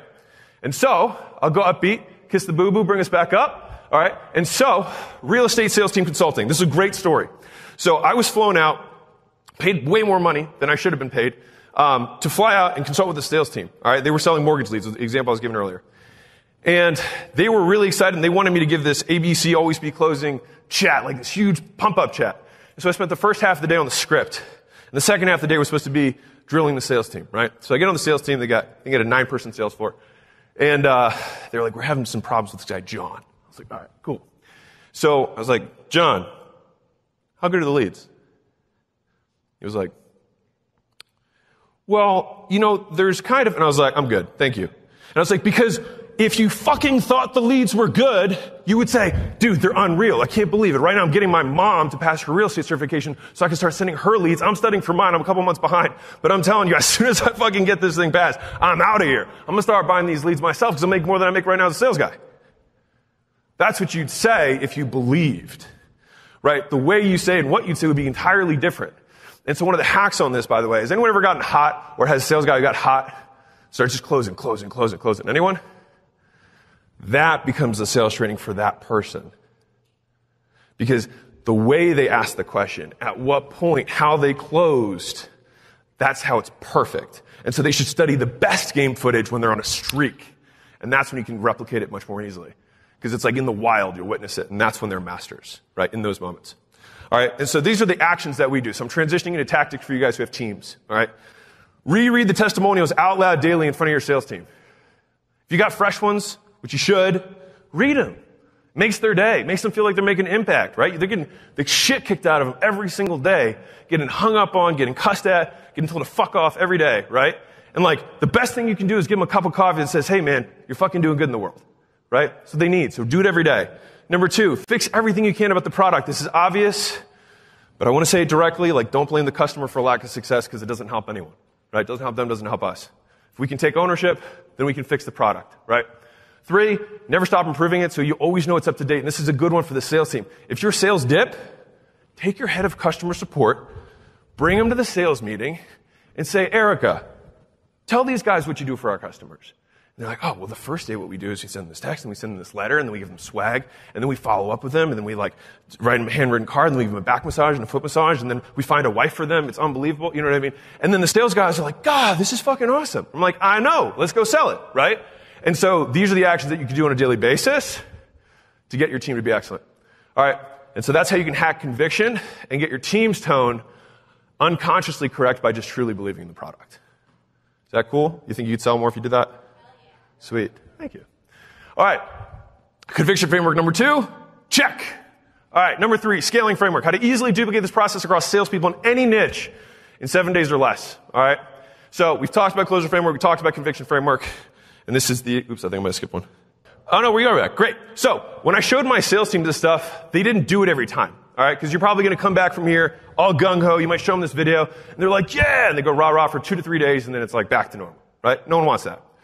So piece by piece, we implemented processes to get the same outcome over and over and over again. Because of the $110 million we've sold, which is crazy, it's been 100% over the phone. No one over the age of 20. No, we got one guy who's 40. But besides him, everyone's younger than 27 years old. All right? Like these aren't like crazy, you know what I mean? Like crazy veterans, right? You just do this process over and over again and get the right thing. As a total aside, find people and educate them about your prospect, not your product. That's a big fuck up because like they shouldn't even be talking that much about the product. They should be knowing everything about the prospect. And so right now, if your sales training is focused on your product, you're doing it wrong. These are the 6 C's that I use to scale teams, from little guy to lots of guys. All right. So this we use this to build a 3,000 person affiliate base in our physical products company. It added 35 million in sales, which is cool, which is awesome. And so I will show you how this works. All right. And so, we've used these sales teams, and this is how these were all multi-figure teams, and I'll show you what we did. All right. So closure sequence is the first C, which we went over earlier. The second C is consistent daily training and conviction, and I'll show you how to do each of these. Call recordings, you gotta record them. Communication cycles, cuts, and competition. Those are the 6 C's. All right. So, number 1, make sure you have a question-based framework that follows those steps in the script. It should just be questions. It's so much easier to just follow questions. Because if someone's out in left field, wandering onto the highway, you're like, whoa, hey, come back over here. This is the next question in this process. So thank you so much for sharing that. That must have been so hard for you. So what do you think that brought you? Right, you go right into the next question in the sale. All right. Number 2, consistent daily training. This is the number 1 thing if you take one thing away from this besides conviction, because that'll do more for your sales than anything. This is the second biggest thing. All right. Is that daily training, our team trains 60 minutes a day, 5 days a week. We actually do twice a day stuff, but that's okay. Anyways, for right now, if you just do this, you'll already be way better than everyone else in your market. All right? So we do talking and listening because a salesperson needs to know how to speak with the right tone, you know how to listen, right? And so we drill both skills. For talking, we have them read the script out loud and the questions with the correct tonality for 25 minutes, and if they fuck up, they start again. Simple. 5 minutes, we drill obstacle overcomes. I need to think about it. I'm not sure. I don't have the money. Can't afford that right now. I got to talk to my partner, right? I know it's going to work in my market, or whatever your specific obstacles are. Because those, when they're in the red zone, they shouldn't have to think about those. So the only two things that someone will ever truly memorize will be those 30-second anecdotal stories I mentioned earlier and your obstacle overcomes. It makes it much easier to get new people on the team. Listening. So every day, we'll listen to a 30-minute recording, and we'll go with what went right in this call, what went wrong, what are you going to do next time? Very simple, right? You play the call, everyone watches, it's game tape review. We're like, man, you got kicked in the balls on this one, right? But you had great rapport in the first 5 minutes, right? You're like, what went wrong? And that was about it. And what you going to do next time? I'm going to transition from the rapport to the question asking without sounding like a douchebag. Fantastic, all right? Next day. And you continue to improve. I know this sounds crazy simple, but it's so simple, no one will do it. So, number 3, C's is call recordings. If you don't record your calls, 1, you're not compliant, but 2, how are you going to study game film? You know what I mean? Everybody's got all their data, and you've got your mouse tracking on all the pages. I'm like, where's the mouse tracking on the calls? Right? That's where you're going to train your team. This is like every NBA team. They play the game and they watch the game footage. Right? Why are we not doing that with the sales team? And so you have to record it. If you use Zoom, Gong is absolutely the best. Highly recommend it. It's been awesome. We use it for 2 years. They'll tell you exactly how many minutes people are talking versus someone else. They'll tell you who's talking the most, how many questions were asked. The AI they have there is unbelievable. It's expensive, but it's worth it. 4, comm cycles and feedback. I don't know if you guys have heard the story, but if I were trying to fix your golf swing, right? And I said, okay, so I take a swing, looking like I do, like an idiot, right? And he's like, all right, man, well, first off, lose 40 pounds so you can rotate. All right, after you do that, change your wrist by 2 degrees, turn your other hand over, put your thumb underneath. I need you to take your first foot, put it forward, and then point it the other way, and then put this foot back and try again. I'm fucked. No chance of swinging, right? But if he just said, hey, take another 20 swings and just put one thumb under the other one, I'd have one thing to work on, and I could probably get better. And so when you're training, and this is for the sales directors, if you're helping them out with that call, well, what went right, what went wrong, what am I going to do about it is the one thing. Does that make sense? And so in terms of communication cycles, we do weekly with the team. We've got daily training. We've got daily wrap-up at the end, which is really just to pump up and kiss them on the forehead goodnight to make sure they feel okay, right? Because they do get punched in the face all day, so it's worth being like, hey, you see Derek's overcome this morning? It's fucking awesome. He killed it. Let's watch that as highlight footage. Watch him say he's going to have to talk to his wife. Boom! Overcome, right? And then they're like, dude, you killed it. And then it just makes them feel like they're part of the team, right? And so that's where we do the feedback and the communication cycles. And then we do once a week if they're new. We'll do one-on-ones. If they're a little bit older, we'll do once every other week. Does that make sense? Can you use this right now, what I'm giving you for your sales teams? Okay, sweet. Number 5, cut the fat. Cut it fast. Randy probably knows this better than anyone. When you hire salespeople, at least in my experience, it's sink or swim. If guys can't close in the first week to 2 weeks, unless it's some sort of crazy complex thing, they ain't closing, right? And then I've got somebody who now came in neutral. Now they feel like they suck, right? They're actually worse than someone who's new. Because now I got to overcome all your beliefs and then bring you back up. And so in my experience, it's been much easier to take a 6 and get them to a 9 than try and take a 2 and get them to a 5. It's more work and it's not good for me or him, right? Does that make sense? So in most cases, does anyone have a salesperson that you've been waiting for them to turn the corner for the last 6 months? They're not going to turn the corner. Unless they have a come to Jesus moment, which does happen, but it doesn't need to happen on my team. You can do that and come back, right? All right. Number 6, competition and career path. All right. It's a big one. So salespeople are competitive, right? As they should be, right? They are hunters and they should go hunt. And so having competition on a regular basis, what we have found is that 6-week cycles tends to work best. It is long enough that they believe they can accomplish something, but short enough that they believe it's going to happen soon. And so we run our competitions on 6-week cycles. For us, I think what you said, whatever Ryan said about the percentages, 10 to 15% actually works pretty well as a group goal. when we have those as like top salesperson, we did like weekend to Vegas, so we'll split all the guys up. We had like 4 teams of 4. You know what I mean? And they're all so it's like you get the competitiveness, but you still get the camaraderie. Because if it's just one versus everyone, sometimes they can get a little bit too teethy.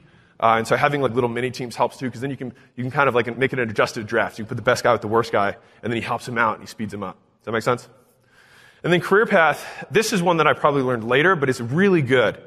Is that you can have minor road milestones, like 50 deals closed, 100 deals closed, 150 deals closed, right? And they just get a little, they go from 500 a deal to 525 a deal, right? They go from 525 a deal to 550 a deal. Just the fact that there's this roadmap of where they're going and there's actual progress, because sales is one of the most repetitive positions in the world.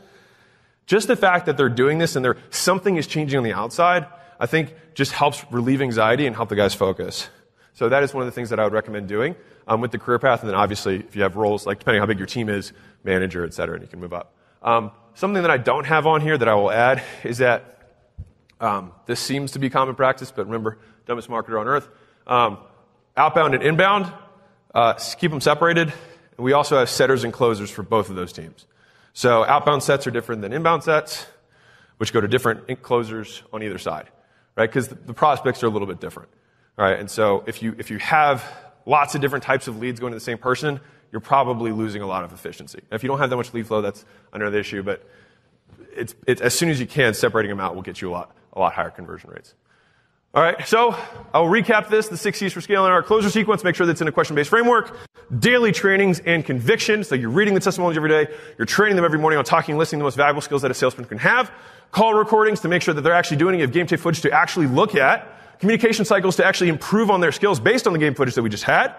You cut the bottom people who are just dragging the team down that probably just don't have the makeup for this, and then you keep it competitive and you give them a career path so they have something to look forward to in the future.